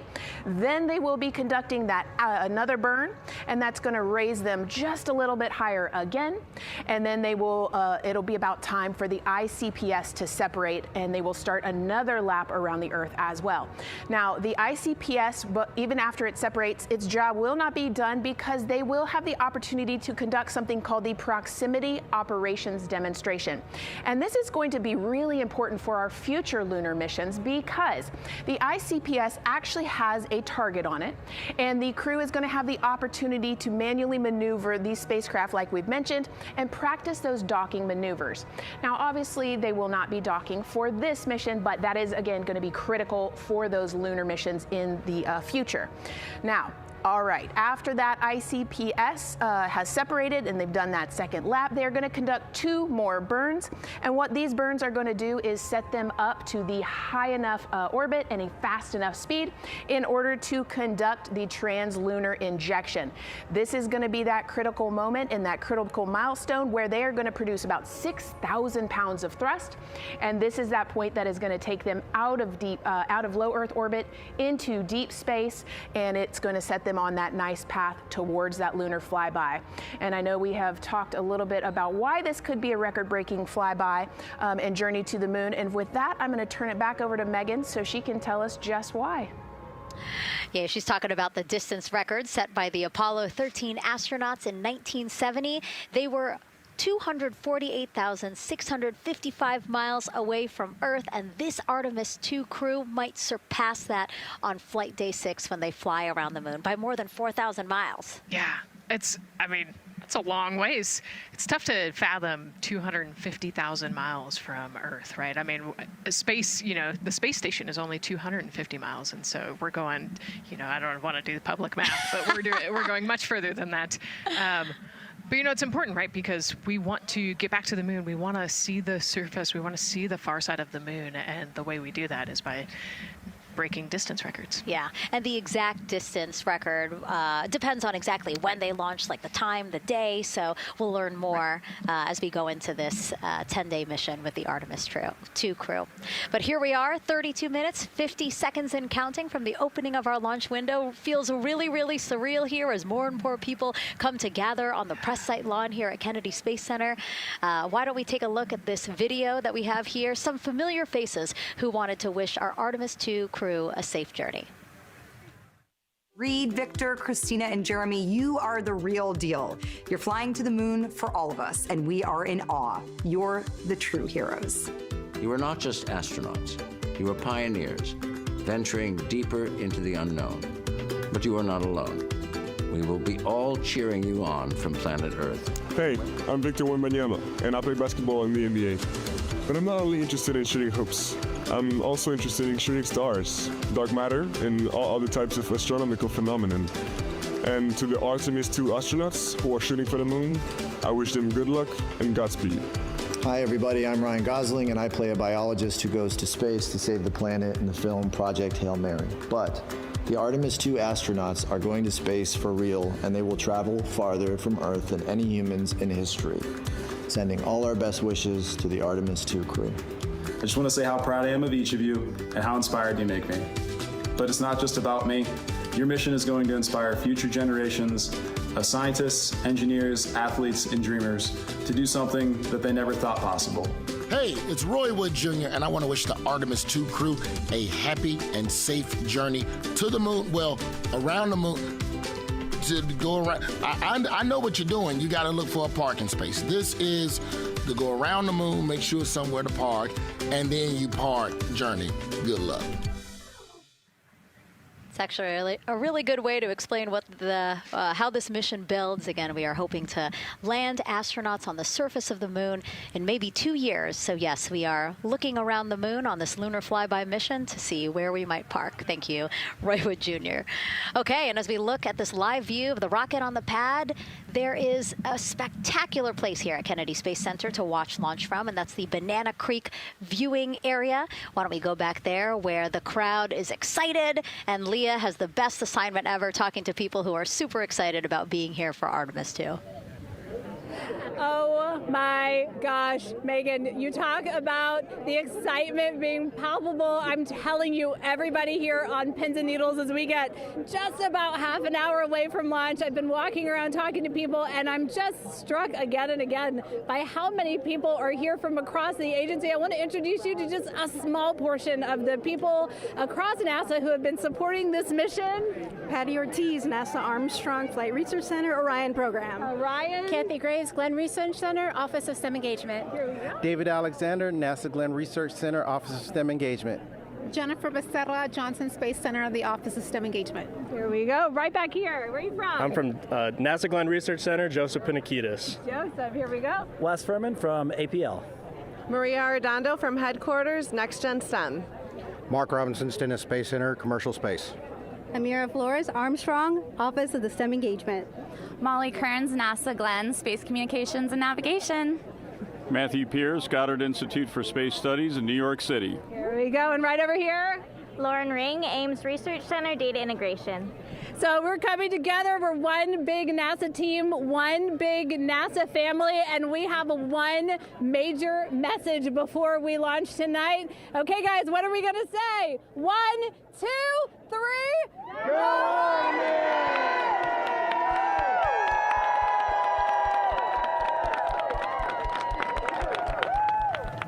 Oh my gosh, that made me so emotional. That was so inspiring to see. I mean, wow, yeah, that was great. I mean, just to hear everybody say their position, what they're doing to support this mission is amazing. And I'm sure this was something that really rang true and resonated with NASA's Administrator Jared Isaacman, again, to see the workforce come together to do the work and then to be here for launch. So why don't we actually go over to him now with our Jasmine Hopkins at one of our other viewing locations. All right, Megan, thank you so much. The energy here on the balcony is honestly becoming electric as we get so close to launch. And now we are thrilled to welcome NASA Administrator Jared Isaacman. Jared, we're really entering a golden age of exploration. How will Artemis 2 set the pace for the coming years? Well, I mean, Artemis 2 is the opening act, right? This is the test mission.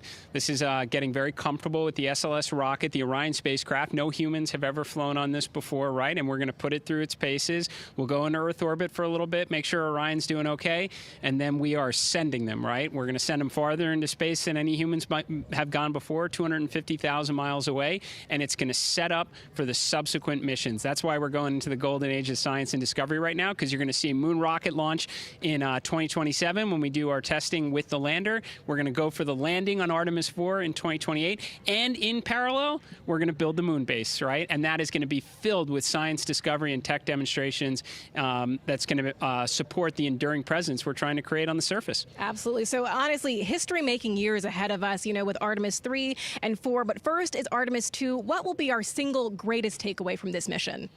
Well, I'll tell you, I mean, after ignition, to me, the moment that I'm going to be most excited for is splashdown. There's no question about that. Good shoots coming down off the West Coast. But look, I think the takeaway from this is gaining extreme comfort in the Orion spacecraft, right? I mean, this is very different than what we've done for more than a half century, right? I mean, the velocities that spacecraft is going to re-enter at, it's going to be new territory for us. We want to get our arms around that completely. So I would say the performance of SLS plus Orion is everything on this one. We want to make sure we do it in as a safe way as we possibly can, understanding what we are undertaking right here, bring our crew back, learn as much we can from the vehicle, set up for Artemis 3 in 2027. Right. And Administrator, we've actually had a pretty young audience today here, some kids running around the balcony. How do you hope Artemis 2 inspires that next generation? You know, I talk about this all the time. Like, you know, one of our overarching KPIs that we should always be tracking is the number number of people living and working in space. Well, you know what's another strong number 2 on that one?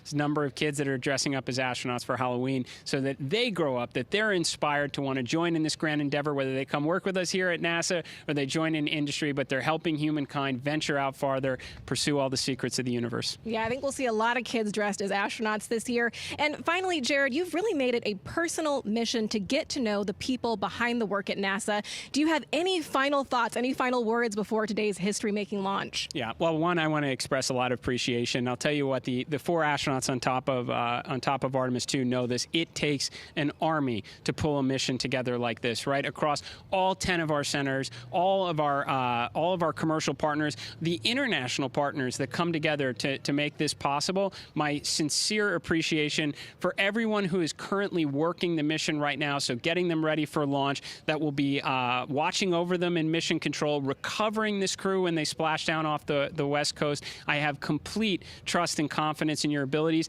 And everybody else who's not directly working on Artemis 2, Artemis 3 is coming up next year. When this mobile launcher gets back in the VAB, we're going to start stacking. Wow, plenty of excitement ahead of us. Jared Isaacman, thank you so much for being here. Thank you. Thanks for being here. Of course. All right. And with that, let's get back to the countdown with NASA's Megan Cruz.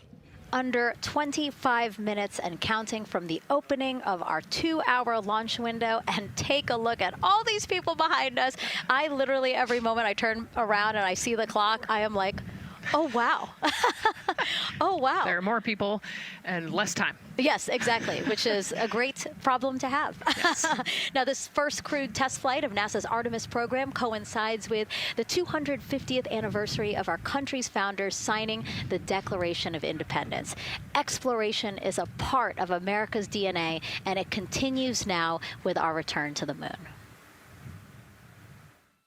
250 years ago, 13 colonies laid the foundation for the greatest and most enduring democracy in the history of the world.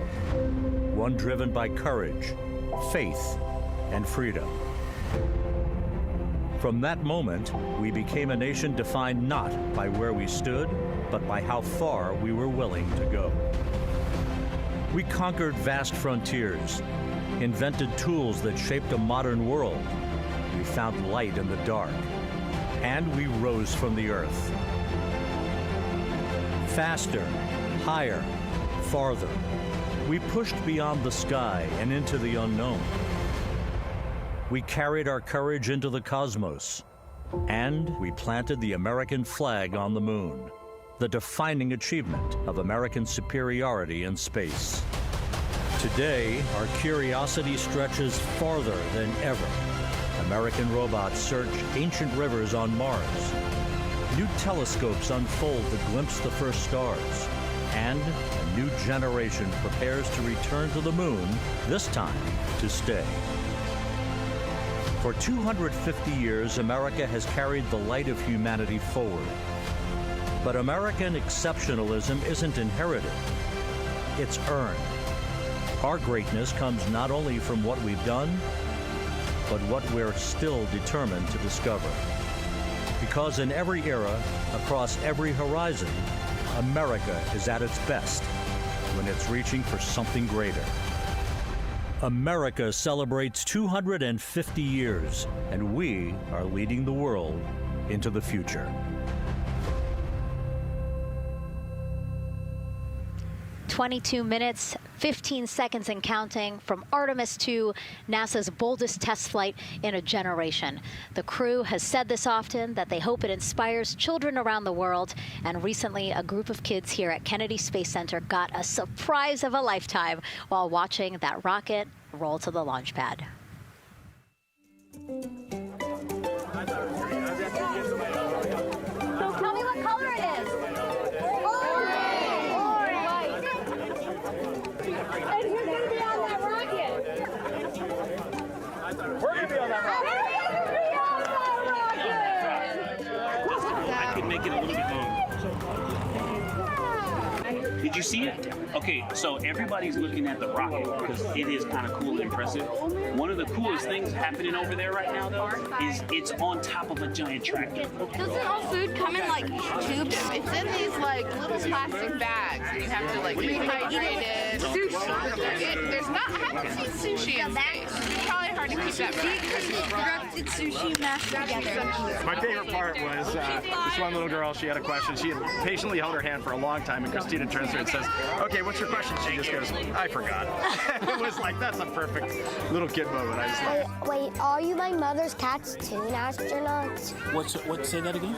Never mind. It's a little hard to say. Go Artemis! These two? Yeah. You can put it on your yeah. There you go. I like your dabbing astronaut back there. It's just so fun to see the enthusiasm, the energy, and a little bit of chaos. 3, 2, 1. Wasn't that so cute? I love kids and their excitement and, even just being real. Like, I don't remember what I was know, gonna he ask. goes, but I'm glad you're here.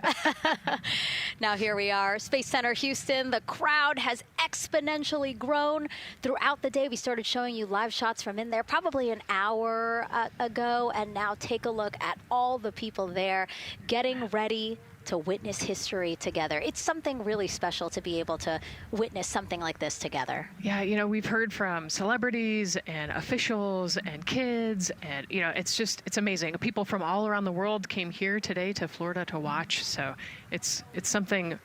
It's hard to put into words just how much support for this mission we're seeing today. And great news too. Remember, the team was tracking an issue with the launch abort system battery. They appear to have cleared that issue, so we are go for launch. Yes, it's exciting.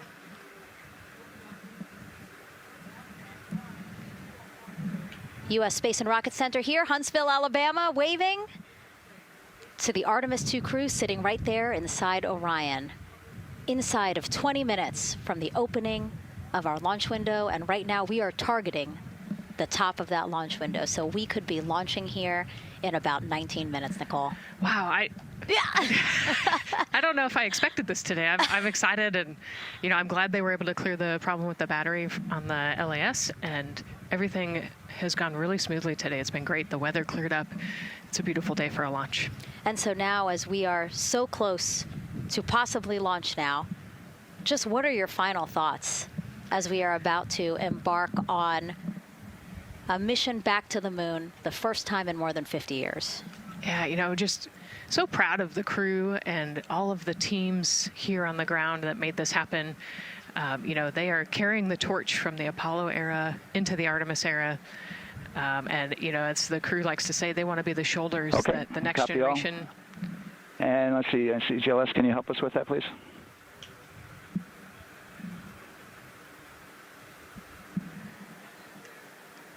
They want to be the crew wants to be the shoulders that the next generation can climb on. 0018. I think it's in their patch. We're going for all. It's in the name of their capsule, integrity, representing humility and the professionalism of everyone that got them there today. So proud of them. We love them. We're excited for them, and we cannot wait to see what they see. Just leveraging everything we've learned so far as an agency, taking us from Apollo now to the launch pad here, 39B, with Orion and SLS poised to again fly us into the history books. And before we leave you now here at the host desk to get back into operations, we just wanted to answer one question for you guys. We asked you earlier on today, what are you most excited for? And we asked you to go vote on Instagram and Twitch. Instagram, you guys said launch. Twitch, you guys said lunar flyby. So I think you guys will all be very excited since we are now about 17 minutes from the opening of our launch window today. And so with that, as we approach terminal count, let's send it back to Daryl Nail in firing room 1. Daryl. All right, thank you, Megan and Nicole, and just want to give you an update on the launch abort system that you just reported that they cleared. They believe, they're convinced, this is an instrumentation failure. So there are 2 batteries on the LAS. The LAS, of course, and with the help of my 2-year-old son's model rocket, Daniel said I could use this, so it's okay. The LAS is right here. It's the tower above Orion. Orion capsule is inside of here. It's used to pull Orion off the rocket in case the rocket is something's going on with the rocket, either on the pad or in flight. 2 batteries are bad. Well, I'm sorry, one of the two batteries reported an out-of-family temperature, and it was very much out of family. And so they checked their data going back into the vehicle assembly building where they recharged the batteries and worked on them. And they have good, solid data, they reported, that tells them that this is an instrumentation failure, that there's something wrong with the sensor. And so they took it before the mission management team, which has to accept the risk, any changes to launch commit criteria, which this would be one, and they all fully accepted it. So now we are clear as far as that constraint is concerned. And one quick thing as we count down now, we are getting into the final minutes before liftoff. There's a 2-hour window. We haven't quite set the T0 yet, but this is a list of the cutouts. There are 150 cutouts that are included for this 2-hour launch window, and that's important. They're in very small print. That's important because there's basically 16 minutes inside this window that they cannot launch. And these are because of small things flying in orbit. There's a lot more things in orbit than there were back in Artemis 1 when we had 35 to 40 cutouts. For that reason, because of these 156 cutouts, they're going to be managing the launch window as we go forward. So they may have to wait out one of these cutouts. They range in time between 2 seconds to 23 seconds, but you'll hear the NASA test director talk through that.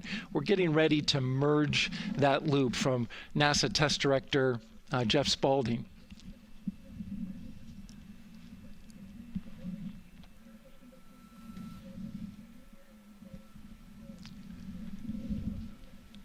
And so now I'm listening to the launch team get ready to merge their operational channel.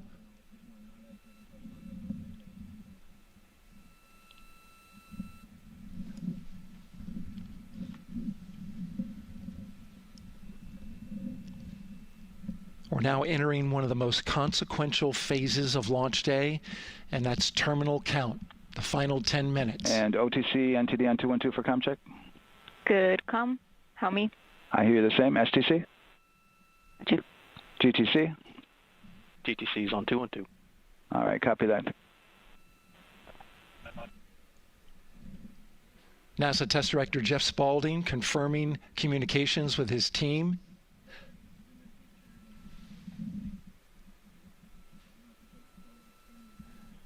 There will be 2 polls that we'll hear. One from Spaulding, the NASA Test Director, confirming the ground systems and the launch team are ready to proceed. At this point, we have a clear board, no constraints, but we need confirmation from each individual on the NASA Test Director team. So we'll hear him poll his team. The other poll that we're waiting for is the poll from Launch Director Charlie Blackwell Thompson, who will take that final status from NASA management before giving the go to come out of a hold. And you're seeing the clock count down at L minus 12 minutes. CCL, OTC, Orion, RS1. CCL. Yes, sir. Reconfigure ARS primary loop ISO valves. Copy, that's in work. And CDR, OTC, Orion, RS1. Go. ARS loop ISO valves are being closed at this time. Integrity copies. NGDLP. Go. Yes, I had a discussion with Sea Ice and with MER Manager regarding the observation the Sea Ice had a few minutes ago. They were able to confirm with BCI photos that the condition that they observed has been there since 2025. MER Manager has had a chance to review the findings, and they do not have any constraints from either a Sea Ice or MER Manager perspective. Okay. Copy all. And Launch Director NTD, you copy? Yes, sir. I copy. That's good news. OTC, CCL 212. OTC. ARS primary loop isolation valve configuration is complete. Copy.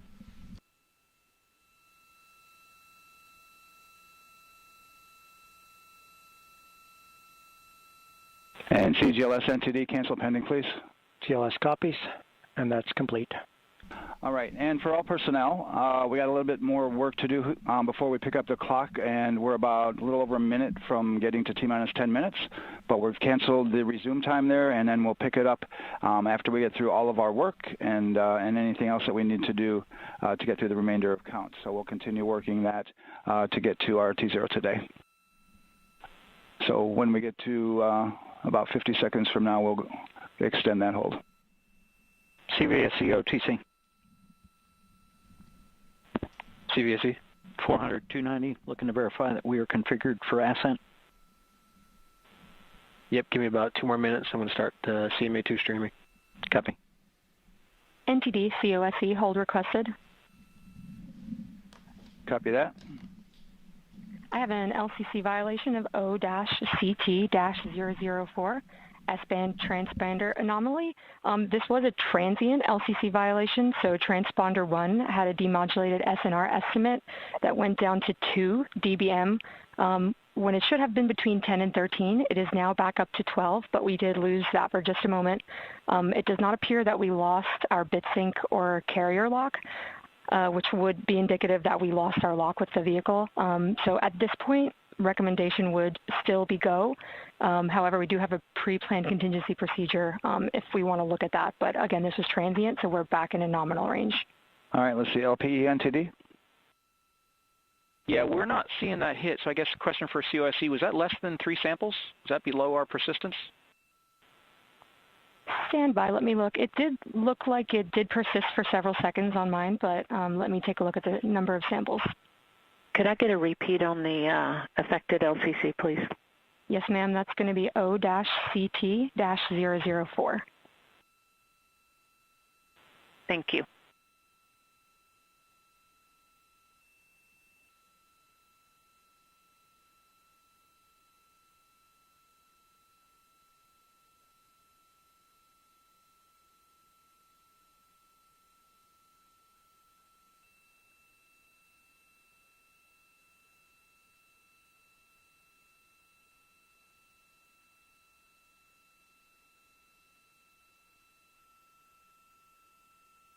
Yeah, us taking a look at the data right here, looks like that was a single sample.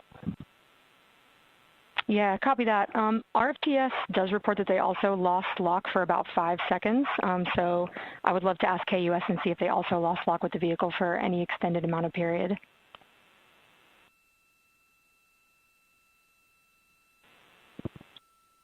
And COSE, while we're doing that, these are 1/10 hertz measurements, correct? So we would have had to lose it for over 10 seconds to get a second sample?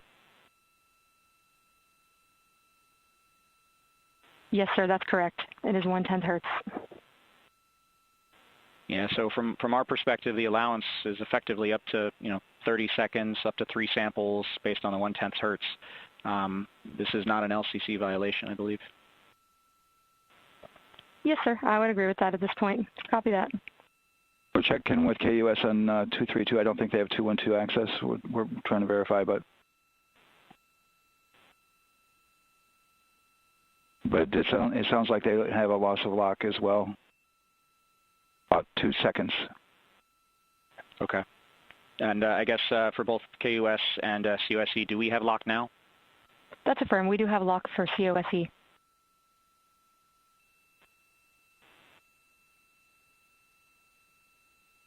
Yeah, so from the integration console perspective, we did have a temporary loss there within the allowable, and per the requirement, let's go. And this is Houston Flight. We have lock and we have good telemetry here in GSE. And KUS is reported to they have good lock now. So with all of that, OSC, then are we in a go configuration per your LCC? Yes, sir. Recommendation would be go. Okay. LPE, you concur with that? Yes, sir. LPE concurs go. And Launch Director? Yes, sir. Launch Director concurs go. All right, and I'm going to go ahead and just verify everybody has everything else complete, Launch Director, and if we do, we'll be ready to pick up the poll at that time, unless there's something else that you're aware of. No, sir. Let's verify all our work is complete, and I would like one last check of our constraints list. All right, let's see. OTC, are you still waiting for ComConfig, or are you? That is affirmed, sir. Okay, is that your only open item? Yeah, OTC, this is CVSC. That 400 step 290 is complete. Copy. Okay, so OTC, you're complete with all your work? That's affirmed. All right, copy that. STC? STC is complete. And GTC? GTC is complete. Okay, excellent. All right, and LPE, just want to verify we have no open constraints at this time. No open constraints. We have a clear board, sir. Okay, tracking the same here. And Launch Director, with that, we are clear and ready to pick up the launch readiness poll with your go.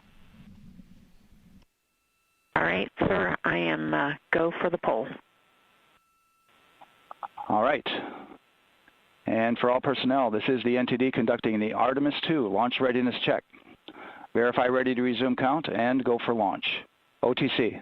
OTC is go. STC. STC is go. GTC. C's go. MCO. CO is go. Safety Console. The Safety Console is go.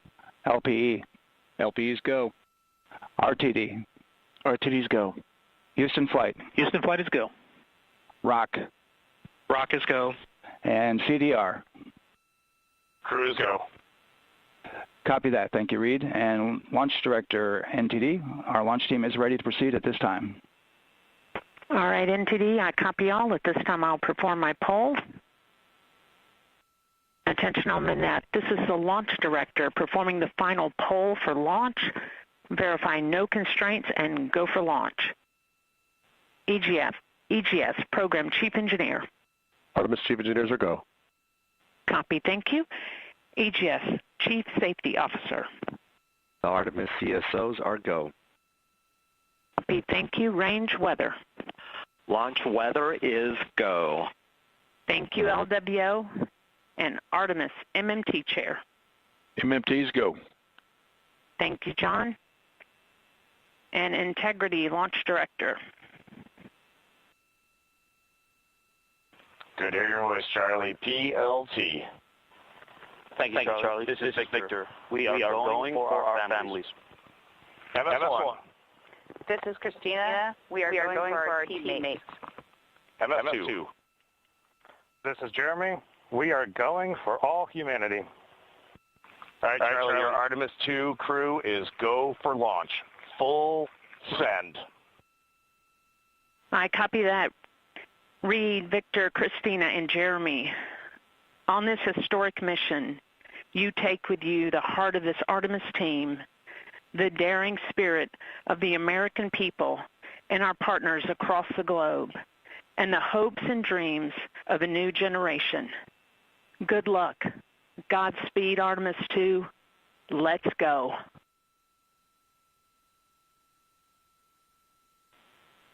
And NTD Launch Director. Go ahead, Launch Director. Yes, sir.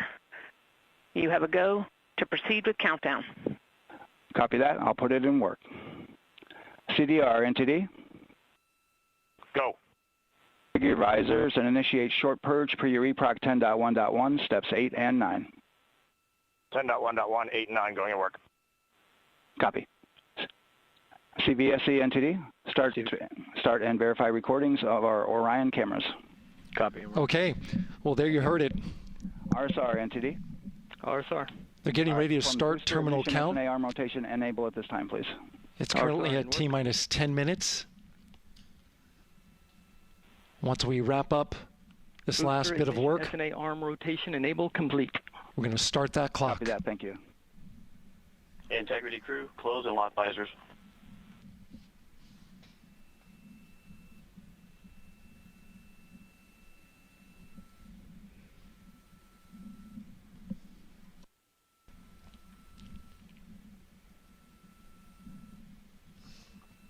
You heard an issue, worked in real time with telemetry lock on the Orion.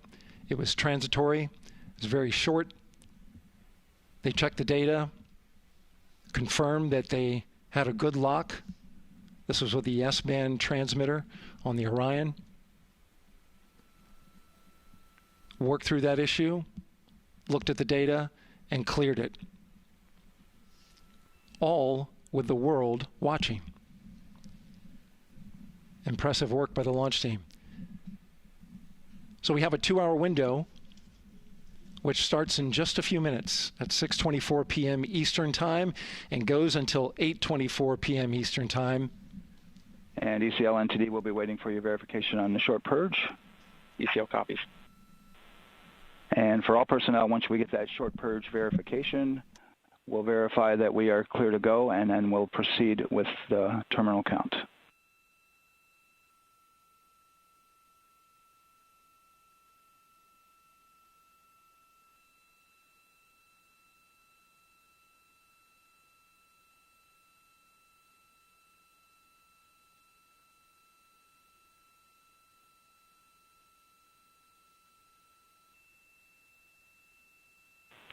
ECL time estimate? About a minute. Copy.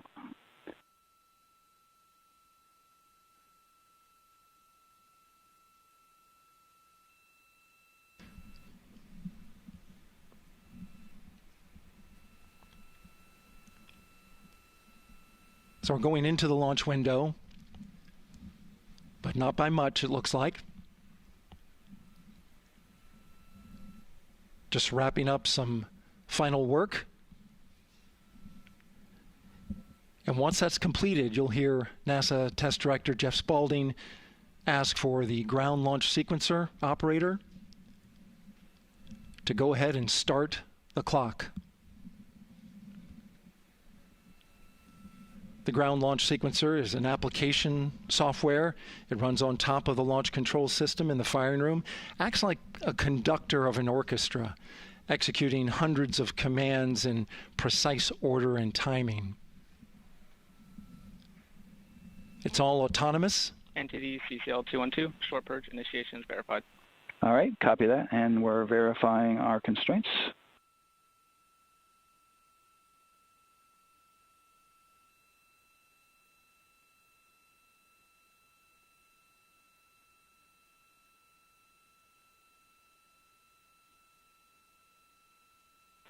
All right, and we're clear from cutouts. And with that, we're going to resume the clock momentarily. And CGLS, you can resume the clock on your mark. GLS copies. 3, 2, 1, mark. GLS mainline has been initiated. T-minus 10 minutes and counting.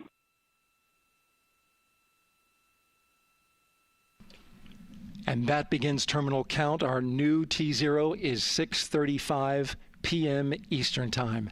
6:35 p.m. Eastern Time. We are now counting down to liftoff of Artemis 2.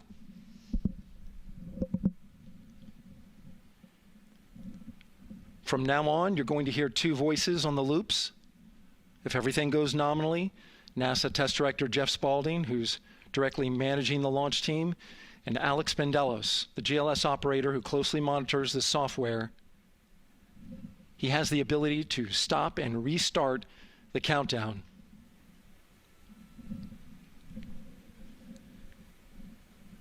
A lot of people ask about whether there's a launch button. There certainly is not. Flight and Rock, our new T0 is 22:35:12. Houston flight copies. Rock copies. 22:35:12. Affirm. There you heard confirmation of the exact T0, 6:35 and 12 seconds p.m. Eastern Time. Again, our T0 is 6:35 and 12 seconds p.m. Eastern Time. But as I was saying, there's no launch button. This is autonomous. But there is a button that keeps you from launching, and that button allows the GLS operator to pause the countdown outside of terminal count and during terminal count and submit a hold to the next holding point. So the clock won't stop right away. If there's an issue, we'll go to the next stable holding point. This is how GLS configures the rocket and ground systems to a stable point where they can stop the countdown if that's needed. But right now, we are counting down. Our next big milestone, looking to retract the crew access arm. GLS is go for crew access arm retract. And there you see the crew access arm moving away.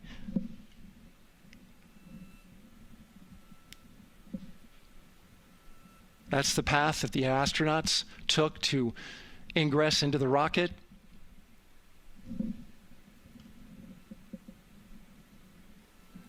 Until this point, that was their way off the pad if they needed to evacuate.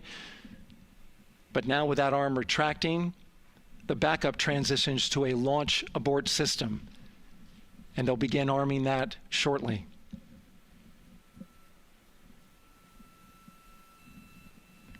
Of course, the launch abort system, great shot there of the crew access arm retracting away.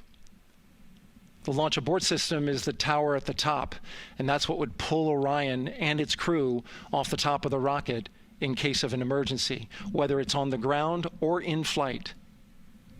This is critical safety hardware that protects the lives of the astronauts.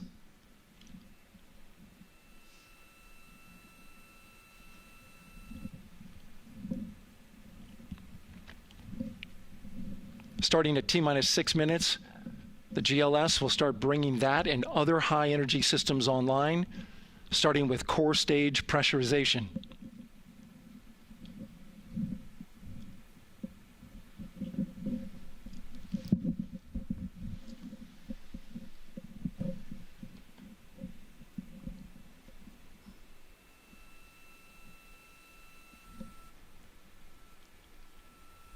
Weather is 90% go. The range is go. All systems are go.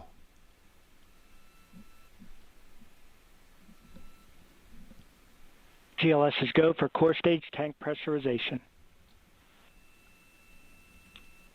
That means the replenish valve for the liquid hydrogen tank has now closed, and that tank is beginning to pressurize to flight levels because that hydrogen is naturally boiling inside the tank.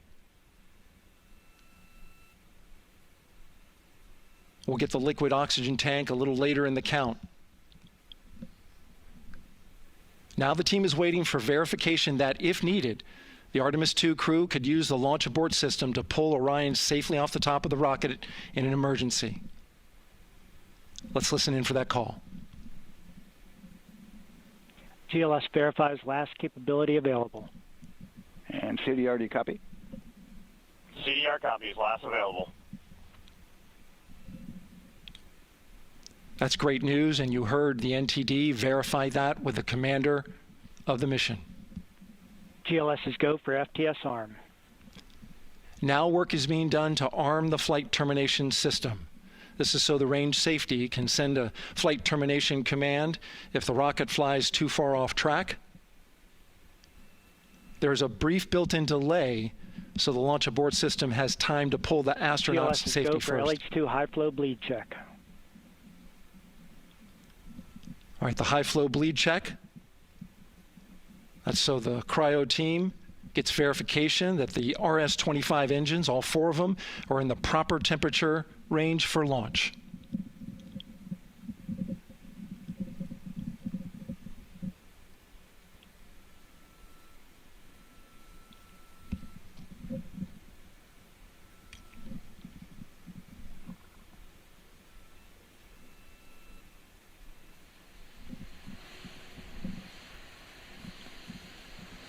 GLS is go for core stage APU start.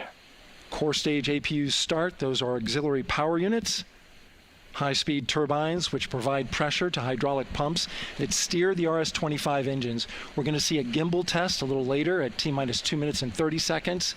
This is what allows that to happen.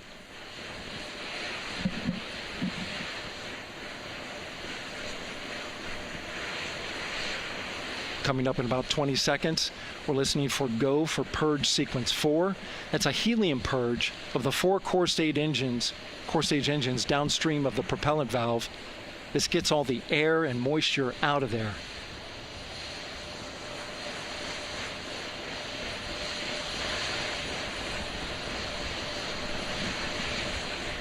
GLS is go for purge sequence 4. Moving through the milestones. All is looking good.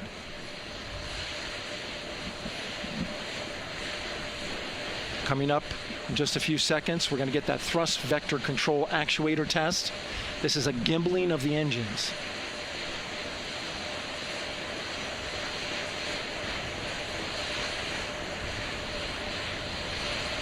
There are the 4 RS-25s, 3 of them shuttle heritage, one of them built from shuttle parts. And there you see them moving.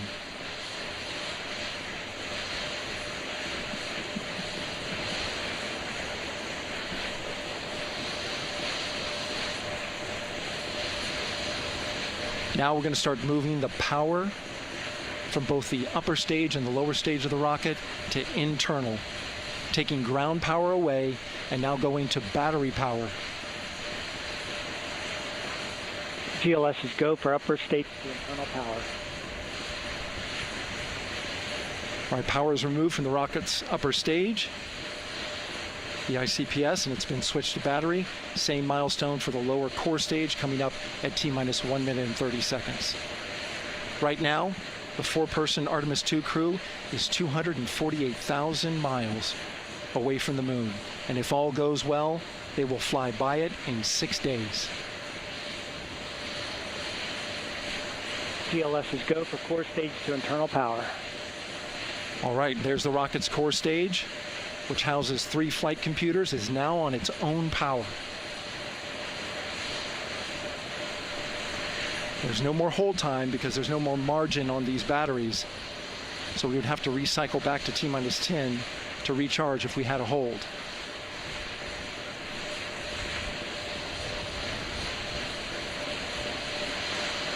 One minute. Right now, the rocket does not know what the T0 is, but coming up at T-minus 33 seconds, control shifts from the ground launch sequencer to the rocket's onboard autonomous launch sequencer, or ALS. The rocket will count itself down, but honor any holds that could come from the ground. Now, shortly after liftoff, Houston will take control of the rocket, and my colleague Gary Jordan will take over commentary. GLS is go for ALS. Great call out. The rocket is on its own. 4 brave explorers ready to ride the most powerful rocket NASA has ever launched. Sound suppression water is flowing. 15. And here we go. 10, 9, 8, 7. RS-25 engines lit. 4, 3, 2, 1. Booster ignition. And liftoff. The crew of Artemis II now bound for the moon. Humanity's next great voyage begins. Good roll pitch. Roger, roll pitch. Houston now controlling the flight of Integrity on the Artemis II mission around the moon. Integrity, AMT high. AMT high. On time, passing 30 seconds into the flights. Integrity passes the alternate beacon. Target milestone. Mission Control Houston seeing good performance on the 4 main engines. Space Launch System core stage. Integrity, 3 miles in altitude. Traveling more than 1,200 miles per hour.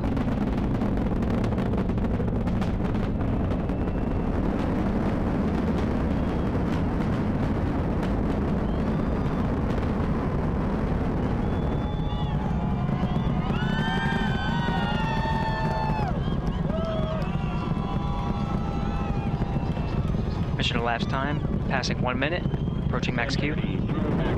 On, Ponce de Leon. Stan, we have you loud and clear on Ponce de Leon. Have you the same? Communication signal transfer confirmed as Integrity and its crew go supersonic. Approaching 90 seconds into the Artemis II mission. Integrity is 14 miles in altitude, 8 miles downrange, traveling more than 2,600 miles per hour.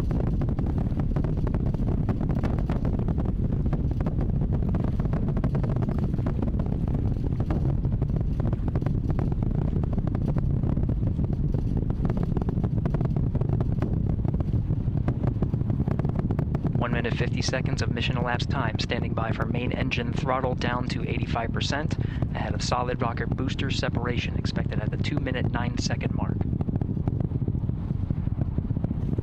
We see throttle down.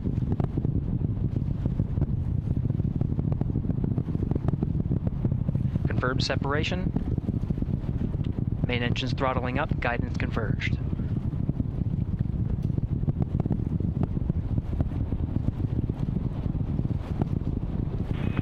Integrity, guidance converged, performance nominal, upper stage RCS ready. Copy all, Stan. Integrity, SM priming complete. SM priming complete. 2 minutes 45 seconds of mission elapsed time into the Artemis 2 mission. Thrusters on Integrity and upper stage confirmed in a ready state ahead of service module fairing separation.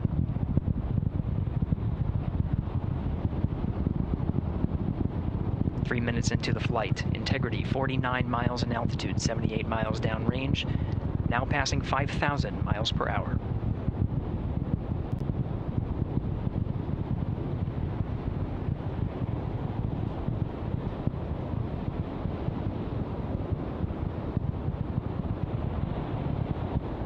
Standing by for launch abort system jettison. Houston Integrity, good last jettison, great view.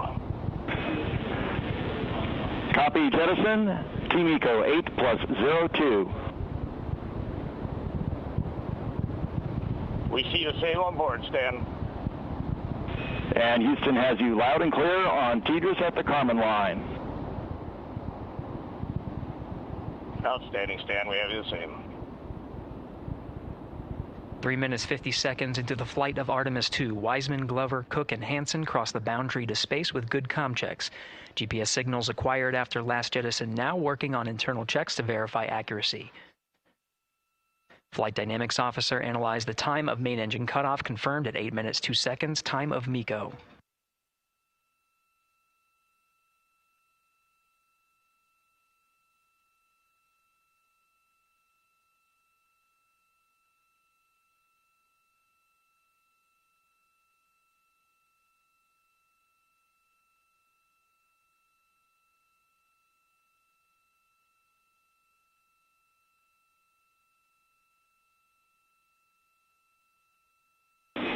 Integrity, GPS processing.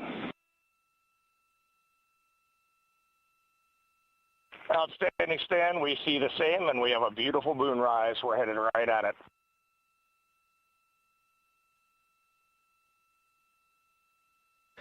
Approaching 5 minutes into the flight, Commander Reed Wiseman confirms he has visuals of his destination. GPS guidance, navigation, and control software finishes internal checks and sends to navigation channels. Integrity, 3 engine press. 3 engine press. On time, now passing 5 minutes 20 seconds of mission elapsed time into the Artemis 2 mission. At this point, 3 good main engines are all that's needed to carry Integrity to a nominal main engine cutoff target. Though at this time, we're seeing 4 good engines here in Mission Control Houston. Integrity, 75 miles in altitude, 330 miles downrange, approaching 10,000 miles per hour.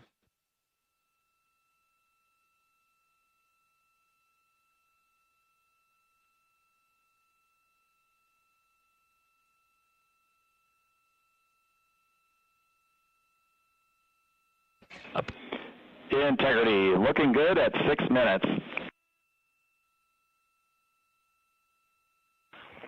Same on board, Stan. Good trajectory and engine performance. Booster officer will soon report the shutdown plan to Flight Director Judd Friedling, expected at the 7-minute mark. Integrity, 78 miles in altitude, 460 miles downrange. Integrity, expect nominal shutdown.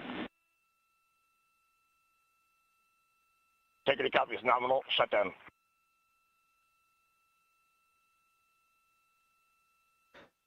Six minutes 40 seconds of mission elapsed time. Shutdown plan is as expected.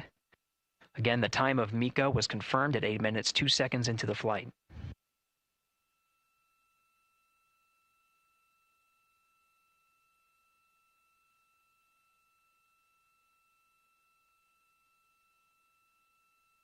Seven minutes of mission elapsed time.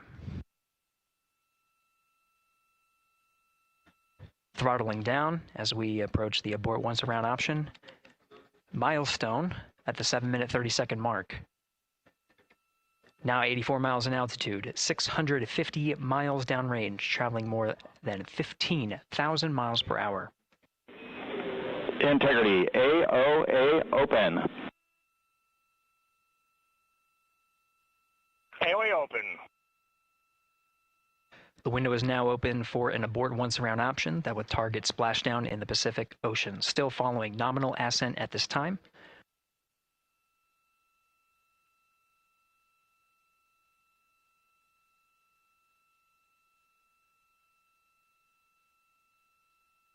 About 10 seconds remaining until the main engine cutoff of the Space Launch System core stage. Standing by for confirmation of MECO and core stage separation.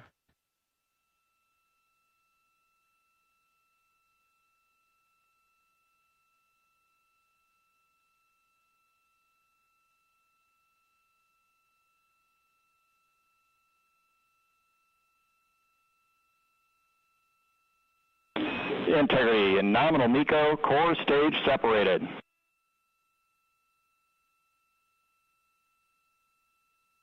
We see the same on board, Stan.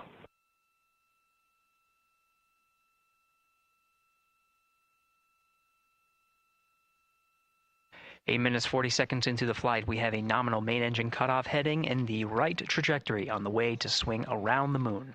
Core stage has separated, done its job. The Space Launch System upper stage, the interim cryogenic propulsion stage, or ICPS, still attached to the Orion spacecraft.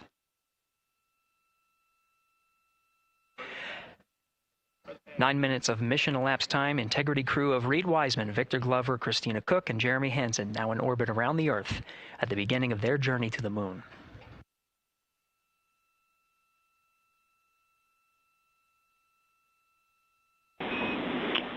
Integrity Houston, looking ahead to PRM numbers so far per the pad.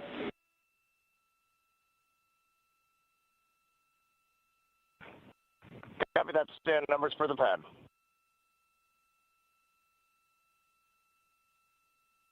Capcom Stan Loves now reminding the crew that the perigee raise maneuver time of ignition is as expected prior to booster ignition.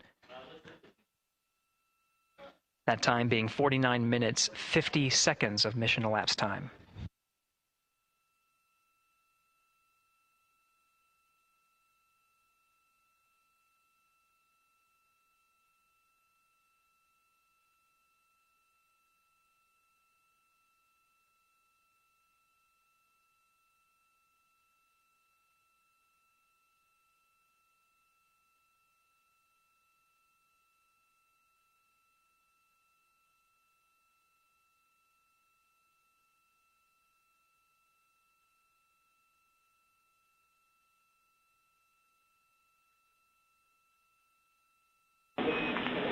Integrity, good. NEDS deploy.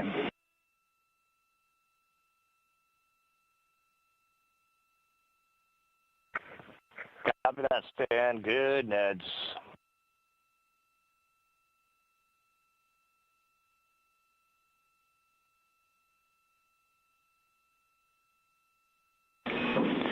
And Integrity Houston for PWD setup. Just a reminder, halfway open on the secondary. We copy that, Stan. Halfway open.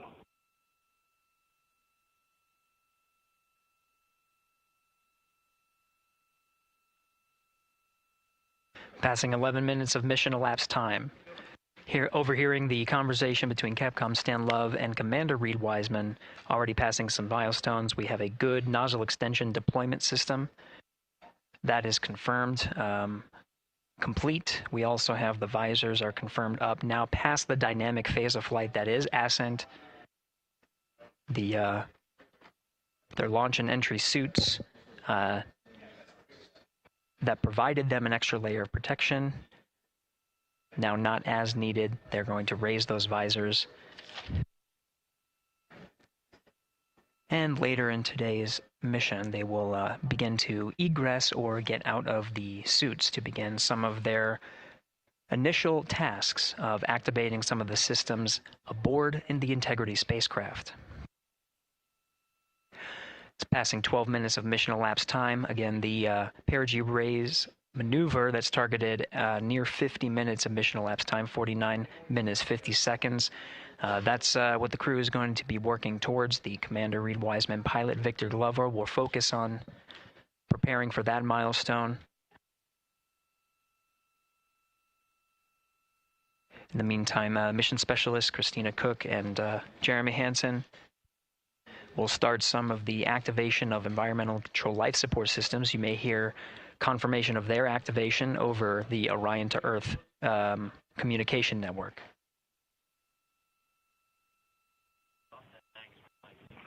Houston, C3 aux power back in auto. Copy C3 aux, and we're 2 minutes to maneuver.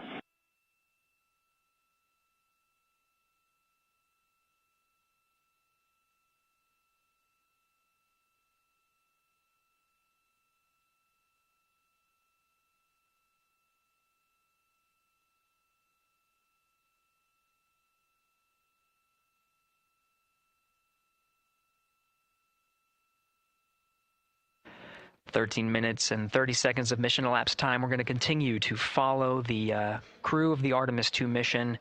They are beginning their journey around the moon to verify the systems that will take us to its surface. An incredible ascent. Artemis 2 is underway. Reed Wiseman, Victor Glover, Christina Cook, and Jeremy Hansen begin their journey to the moon.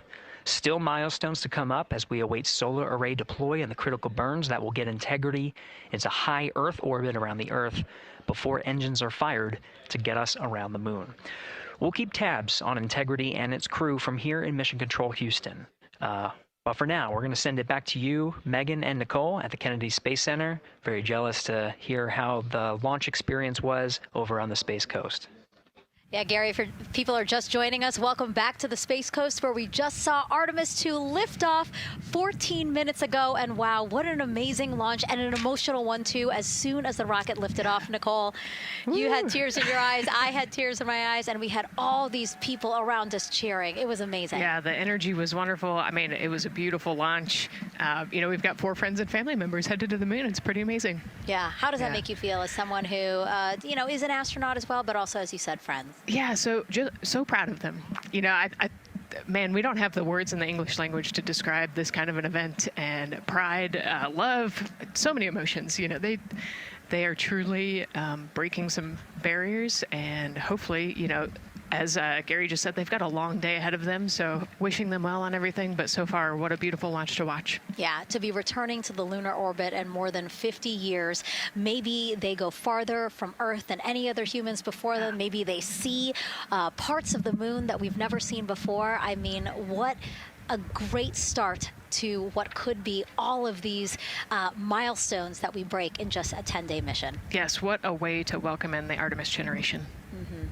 Yeah, how do you feel? I mean, we saw some beautiful shots we were covering of course, the rocket, of course, the Earth falling away as we continued up into our ascents, but also some of those crowd shots where we saw young and old, just emotional, overcome by this history-making moment. Man, we are going back to the moon for all, and we saw that today. We saw that in all the crowds. And yeah, you guys just saw that view, the sunrise or sunset, I guess. They just made it over the crest of the Earth, and you could see the sun peeking over. One of my favorite views from space, and I can't imagine what they're looking at now, and I can't wait to see what they're looking at in about 5 or 6 days. Yeah, and you know, I know a lot of people are like, you know what, I'm surprised this launched on the first try, because we know, like any little thing, we have to be keeping safety in mind, and we want to make sure we're ready to go. But we were ready to go, and I think it surprised a lot of people. What a wonderful surprise on this Wednesday evening. It did, you know, and it kind of surprised me as well. But you know, it's just a testament to the team here that has been working so hard on Artemis. You know, Artemis 1, we learned a ton of lessons. We learned a ton from the wet dress for Artemis 2.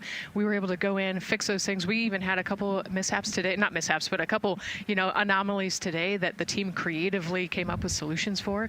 It's just a testament to the teamwork that gets us to the moon. And so we can continue to watch Christina, Reed, Victor, and Jeremy on their way now to the moon in Earth's orbit and awaiting the next in-flight milestones, deploying Orion's solar arrays. So why don't we get back in with the mission control and Gary. Hey, thank you, Megan. Again, we're following along in the action. It is a long day. They have a number of procedures they need to get to immediately in their timeline. And Integrity Houston, cross tie is on board per the ETSI We copy Houston. Thank you.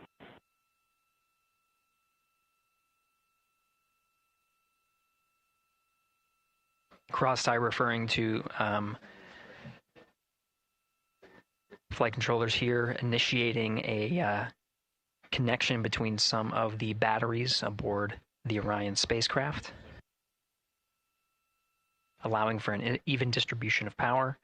This is the flight control teams that took us through ascent of the Artemis II mission today. Right now we're, as you see, passing 18 minutes of mission elapsed time. The Orion spacecraft integrity and the interim cryogenic propulsion system are maneuvering tail to sun. It is in this orientation, this attitude. Integrity anywhere until that momentary prop caution.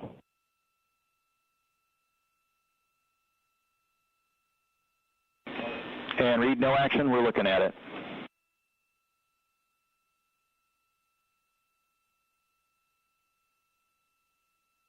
Commander Reed Wiseman verifying what is being routed to his displays aboard integrity.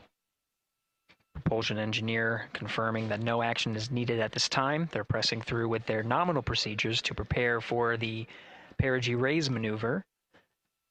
And of course, the solar array wing deploy ahead of that. The solar wing deploy is a critical milestone. We'll continue to have our coverage follow the mission until that deployment. A successful launch is just the beginning. The deployment of the solar arrays and successful confirmation that those solar array wings are drawing power is a significant milestone and says to the flight control teams that we will continue on today's mission. Power needs to be drawn to continue through some of the next milestones. Until then, the AOA open option that was called up upon ascent, the aboard once around, is the current option, and aboard to orbit option ATO will be switched to a preferred mode at the time that the solar array wings are deployed and latched. It gives the flight control teams a little bit more flexibility. Integrity Houston, update on TDRS handover for your pad.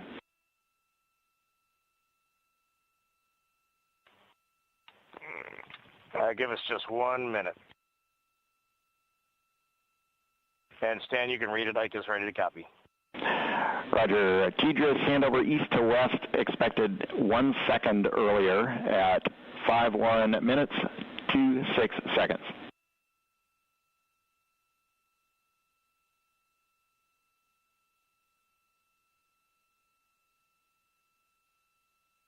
Hi, Stan. We copy 1 second earlier for 5126 TDRS east to west, and saws are starting to deploy. Thermal knives are firing. We concur. Thanks for the report.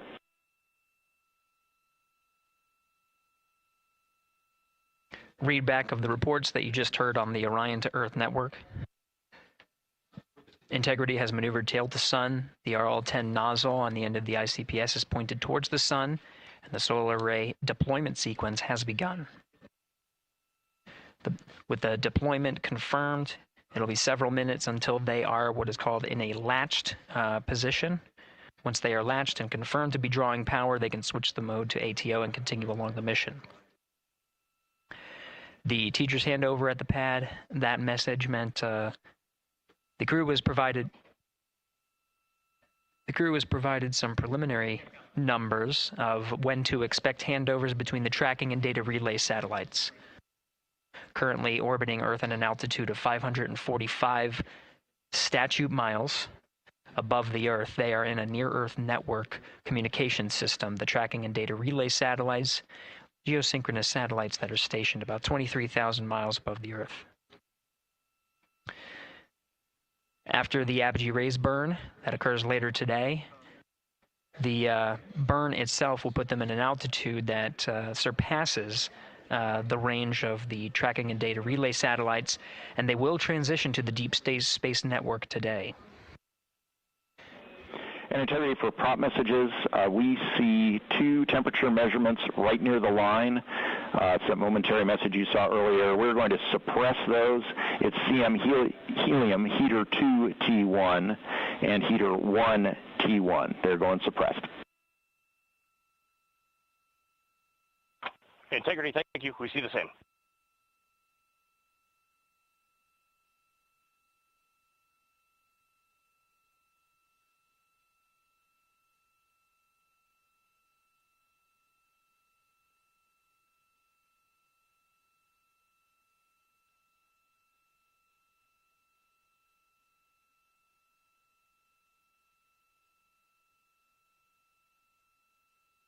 This is Mission Control Houston, passing 23 minutes of mission elapsed time into the Artemis 2 mission.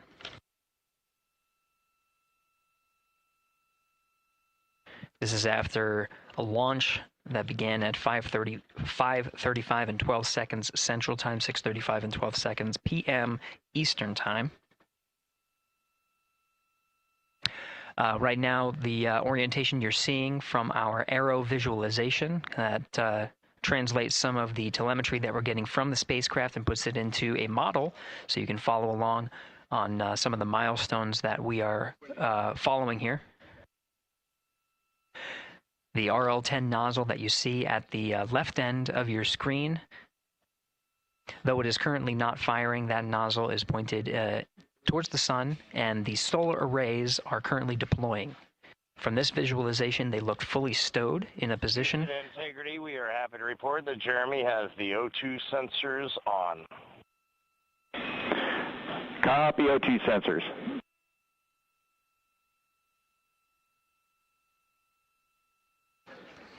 Again, Commander Reed Wiseman and pilot Victor Glover overseeing the deployment of the solar arrays. And we'll follow the attitude maneuver changes ahead of the first burn of the ICPS engine, the perigee raise maneuver. Integrity Houston, we see 4 saws deployed and latched, ready for ATO preferred. Yeah, we're almost there in the procedure stand, and we see the same thing. And Integrity Houston, we are seeing a 7-second miscompare between the MET on Orion and ICPS. We'd like you to read us the MET from your center status bar and for the ICPS on StackSum.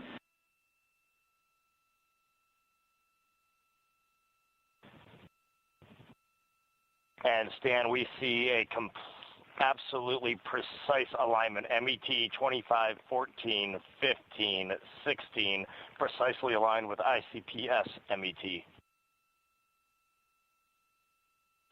Copy, thank you for that. We'll investigate a ground issue. And Houston Integrity, ATO preferred set. Copy, ATO preferred.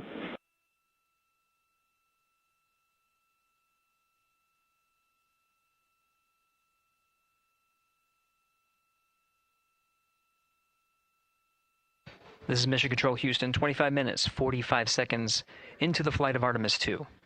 We have confirmation that all 4 solar array wings are deployed and latched. This is the configuration needed to switch to ATO preferred, which you did hear confirmed from pilot Victor Glover. That mode has been switched. There's also a discussion with Capcom Stan Love and Commander Reed Wiseman about the alignment of the MET clocks on the Orion spacecraft and the ICPS. Commander Reed Wiseman confirmed the clocks are in sync, no issues. They're going to investigate it on the ground. We're proceeding with today's mission. 26 minutes of mission elapsed time and counting.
This is Mission Control Houston. We're approaching 28 minutes of mission elapsed time into the Artemis 2 mission.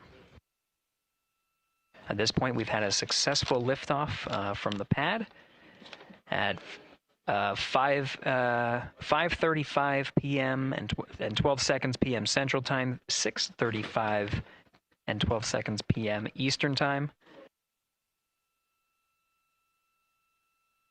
We've had a good main engine cutoff, core stage separation, and a good trajectory to begin today's mission. Right now, the spacecraft has maneuvered tail to sun. We're standing by for another maneuver to maneuver into the burn attitude. This is where the RL-10 engine of the ICPS is pointed in the correct orientation for the perigee raise maneuver. We did hear confirmation that the perigee raise maneuver time of ignition has been confirmed per the pad, which means it was the predicted time prior to liftoff. Integrity for GNC, we're taking channel 1 to unfiltered and to BFS. Okay, Stan, we're watching. Go ahead.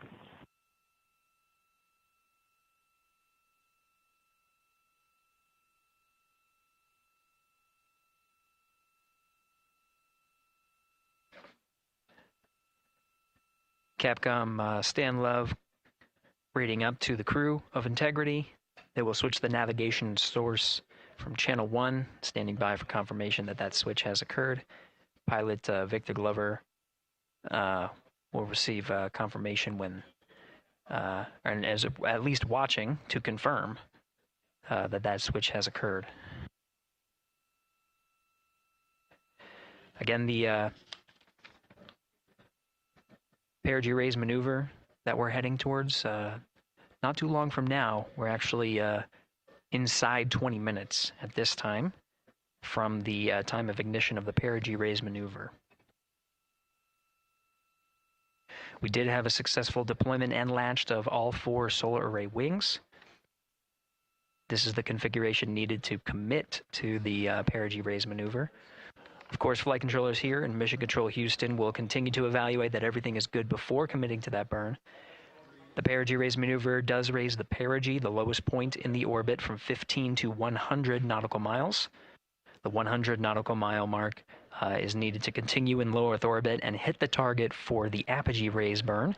That will put them in a high Earth orbit for the remainder of the day and set them up for the right position to execute the translunar injection and head to the moon tomorrow. The burn duration of the perigee raise maneuver is 26 seconds. It's a relatively short burn, but it does raise the perigee and do the job to get into the correct position before firing that main engine on the ICPS. The pad had a TDRS handover. This is the tracking and data relay satellites. East to west, they are geosynchronous satellites that are positioned around the globe. And as Orion makes its way around the Earth right now, above the west coast of Africa, at an altitude of about 923 statute miles, and counting.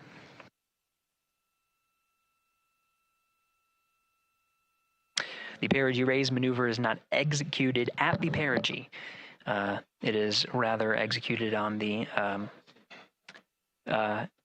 actually closer to the apogee. But what it does is it raises the perigee on the other end of the orbit to 100 nautical miles.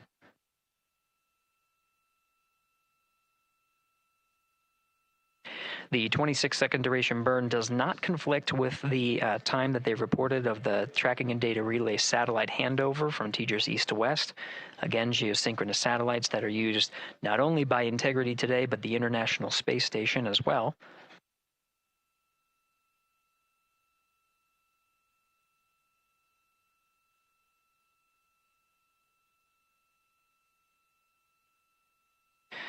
That time of handover is 51 minutes, 26 seconds. Plenty of margin before the perigee raise maneuver cutoff happens, and the trajectory is analyzed to see whether it was a good burn Good burn means that the burn was performed as expected and sets the trajectory on course for that 100 nautical mile perigee target mark.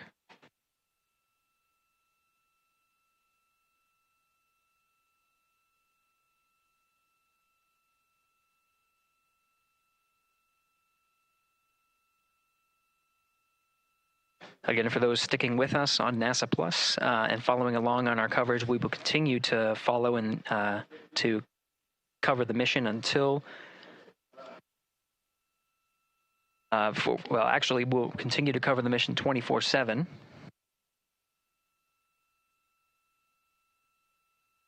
But we'll wrap up our coverage here shortly. And now that solar array wing deployment has occurred on NASA Plus and Amazon Prime. Again, we will continue coverage 24/7 at the NASA YouTube channel. For those that want to see all of the upcoming milestones, there are select times where we will be coming back to NASA Plus and other streaming platforms. You can go to nasa.gov to find the latest on when to find those activities.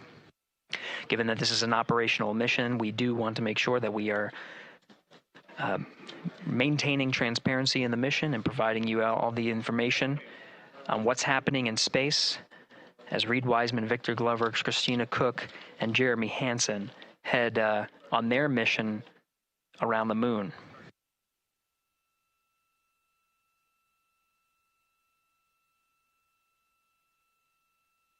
Inside Integrity at this time, again, the solar array wings have deployed. The Integrity is maneuvering to its burn attitude ahead of the execution of the perigee raise maneuver. Overseeing these steps is primarily done by Commander Reed Wiseman and pilot Victor Glover. Mission specialist Christina Cook and Jeremy Hansen focusing on some of the system activation inside of Orion, namely the environmental and control and life support systems.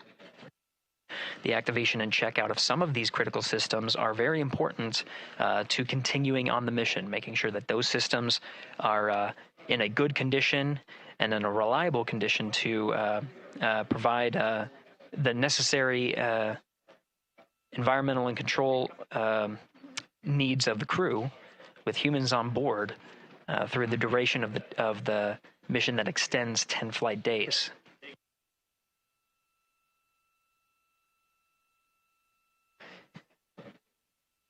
Standing by for an update to the perigee raise maneuver time of ignition.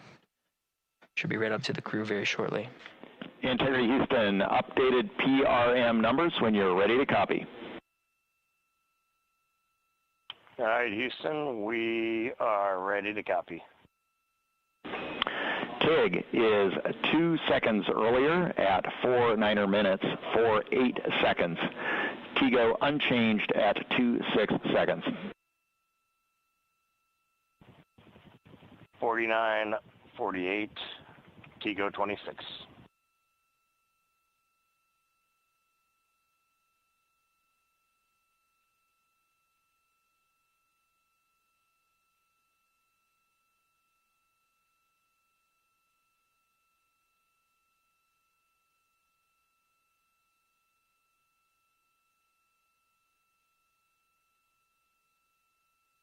This is Mission Control Houston. With that update, we are approaching a little more than 13 minutes from the time of ignition of the perigee raise maneuver. That time updated to be 2 seconds earlier was 49 minutes, 50 seconds of mission elapsed time. We'll now move to 49 minutes, 48 seconds. The duration of the burn, that's what was referred to as the TGO, will still remain at 26 seconds. Relatively short duration burn, again, just raises the perigee of the orbit today.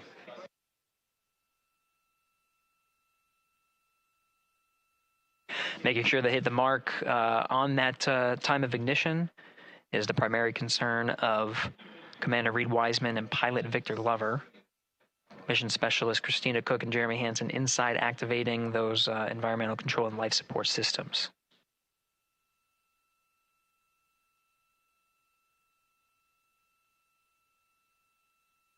At this time, all 4 crew members are wearing the launch and entry suits. Integrity Houston, for Optimus on the PCD, we have time update instructions when you're ready.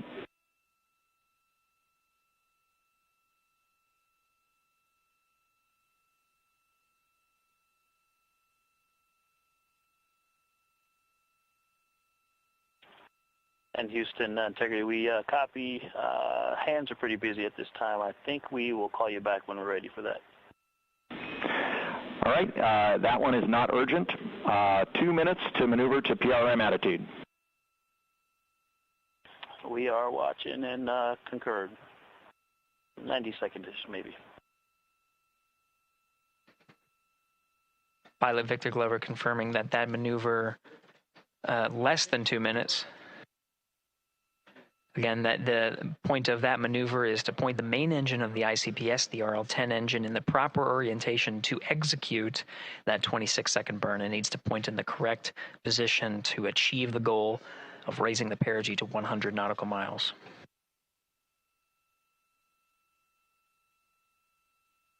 You heard some of the environmental control system activations over Orion to Earth. Jeremy Hansen activated the O2 sensors. They'll be measuring the cabin of Orion. During all of the activations, here on the ground in Mission Control Houston, Flight Director Judd Freeling is doing a poll with all flight controllers in the room to see if we are in a go position to go ahead and execute the perigee raise maneuver. Once concluded, Stan Love will report it back up to the crew, and we'll stand by for that.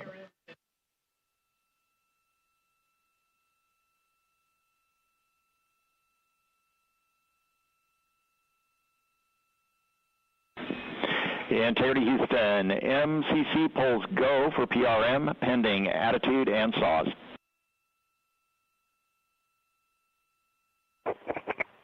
Hey, we copy. MCC is go. Maneuver starting.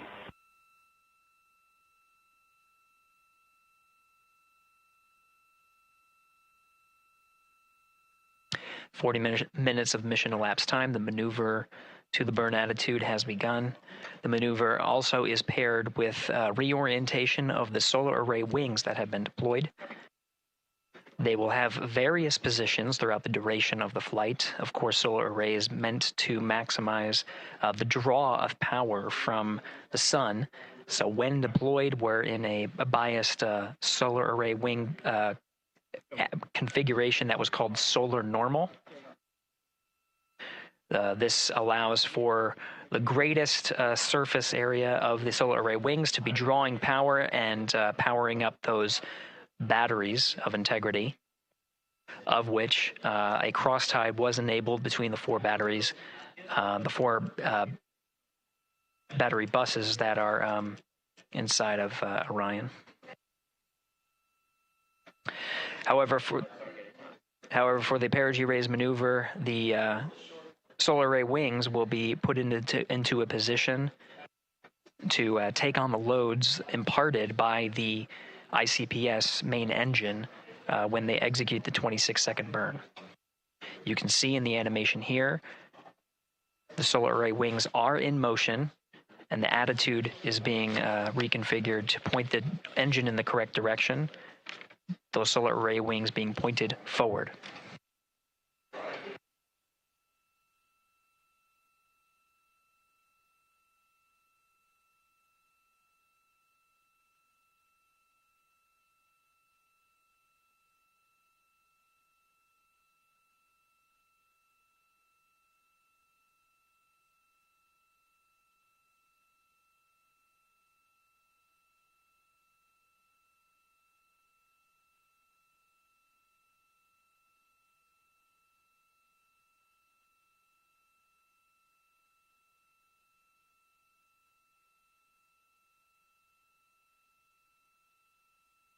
You're getting a live look inside the Artemis 2 mission flight control room. The team you see here oversaw the ascent of our four astronauts inside Integrity, launching at 6:35 and 12 seconds p.m. Eastern Time. Now, again, this room will be occupied 24 hours a day, 7 days a week, with flight controllers shifting on 3 shifts to oversee 24/7 operations of Artemis 2 while in flight. We will cover that live on the NASA YouTube channel, and we'll be covering that around the clock as we begin to wrap up our coverage here on NASA Plus. Before I do want to send it over to our colleagues at the Kennedy Space Center. And to my colleagues, it was a pleasure to join the teams at the Kennedy Space Center and be a part of such a historic launch. Here in Houston, again, we're turning our attention to the mission. And for now, we'll say farewell and thank you to our colleagues there for today's launch coverage. We'll see you again soon for Splashdown. This is Mission Control Houston, sending it back over to Megan and Nicole at the host desk. Thank you, Gary. And yes, it was such a pleasure to be a part of this historic mission that started right here at Kennedy Space Center. It was such an amazing sight to be a part of. And now, as Reed Wiseman, Victor Glover, Christina Cook, and Jeremy Hansen begin their journey, we here at the Kennedy Space Center are about to wrap our broadcasts. We'll, of course, though, have 24/7 coverage with our colleagues at Johnson Space Center starting as soon as we sign off, so don't worry. You can follow along our 4 astronauts every minute of their nearly 10-day journey to the moon and back. Nicole, I'll definitely be watching it, and I'm sure you will, too. Yes, of course. You know, they just started, right? The launch was beautiful. This was a historic day. They're on their way back to the moon for the first time in over half a century, but they've got a lot of work ahead of them, and so we're excited to see what they have to do and excited to test out the Orion spacecraft. This is a test flight after all, and we're excited to see what we can learn from this mission. Very humbling, inspiring. It was really amazing to be a part of this, and I'm so glad that so many people joined along by either watching here in person or watching online. And of course, Nicole, thank you so much for sitting through this, answering questions, adding so much context and information that really brought a lot out of what we saw today. Oh man, I had a blast. You're a rock star. You're a professional. This was great. Oh, you're great. So this was a wonderful day. Well, again, thank you so much, and thank you to you for watching at home. You know, tonight we didn't just launch a rocket, we launched the next chapter of human exploration. Our Artemis 2 crew now on their way back to the moon, and we're taking you with us. So thank you again for watching, and go Artemis 2.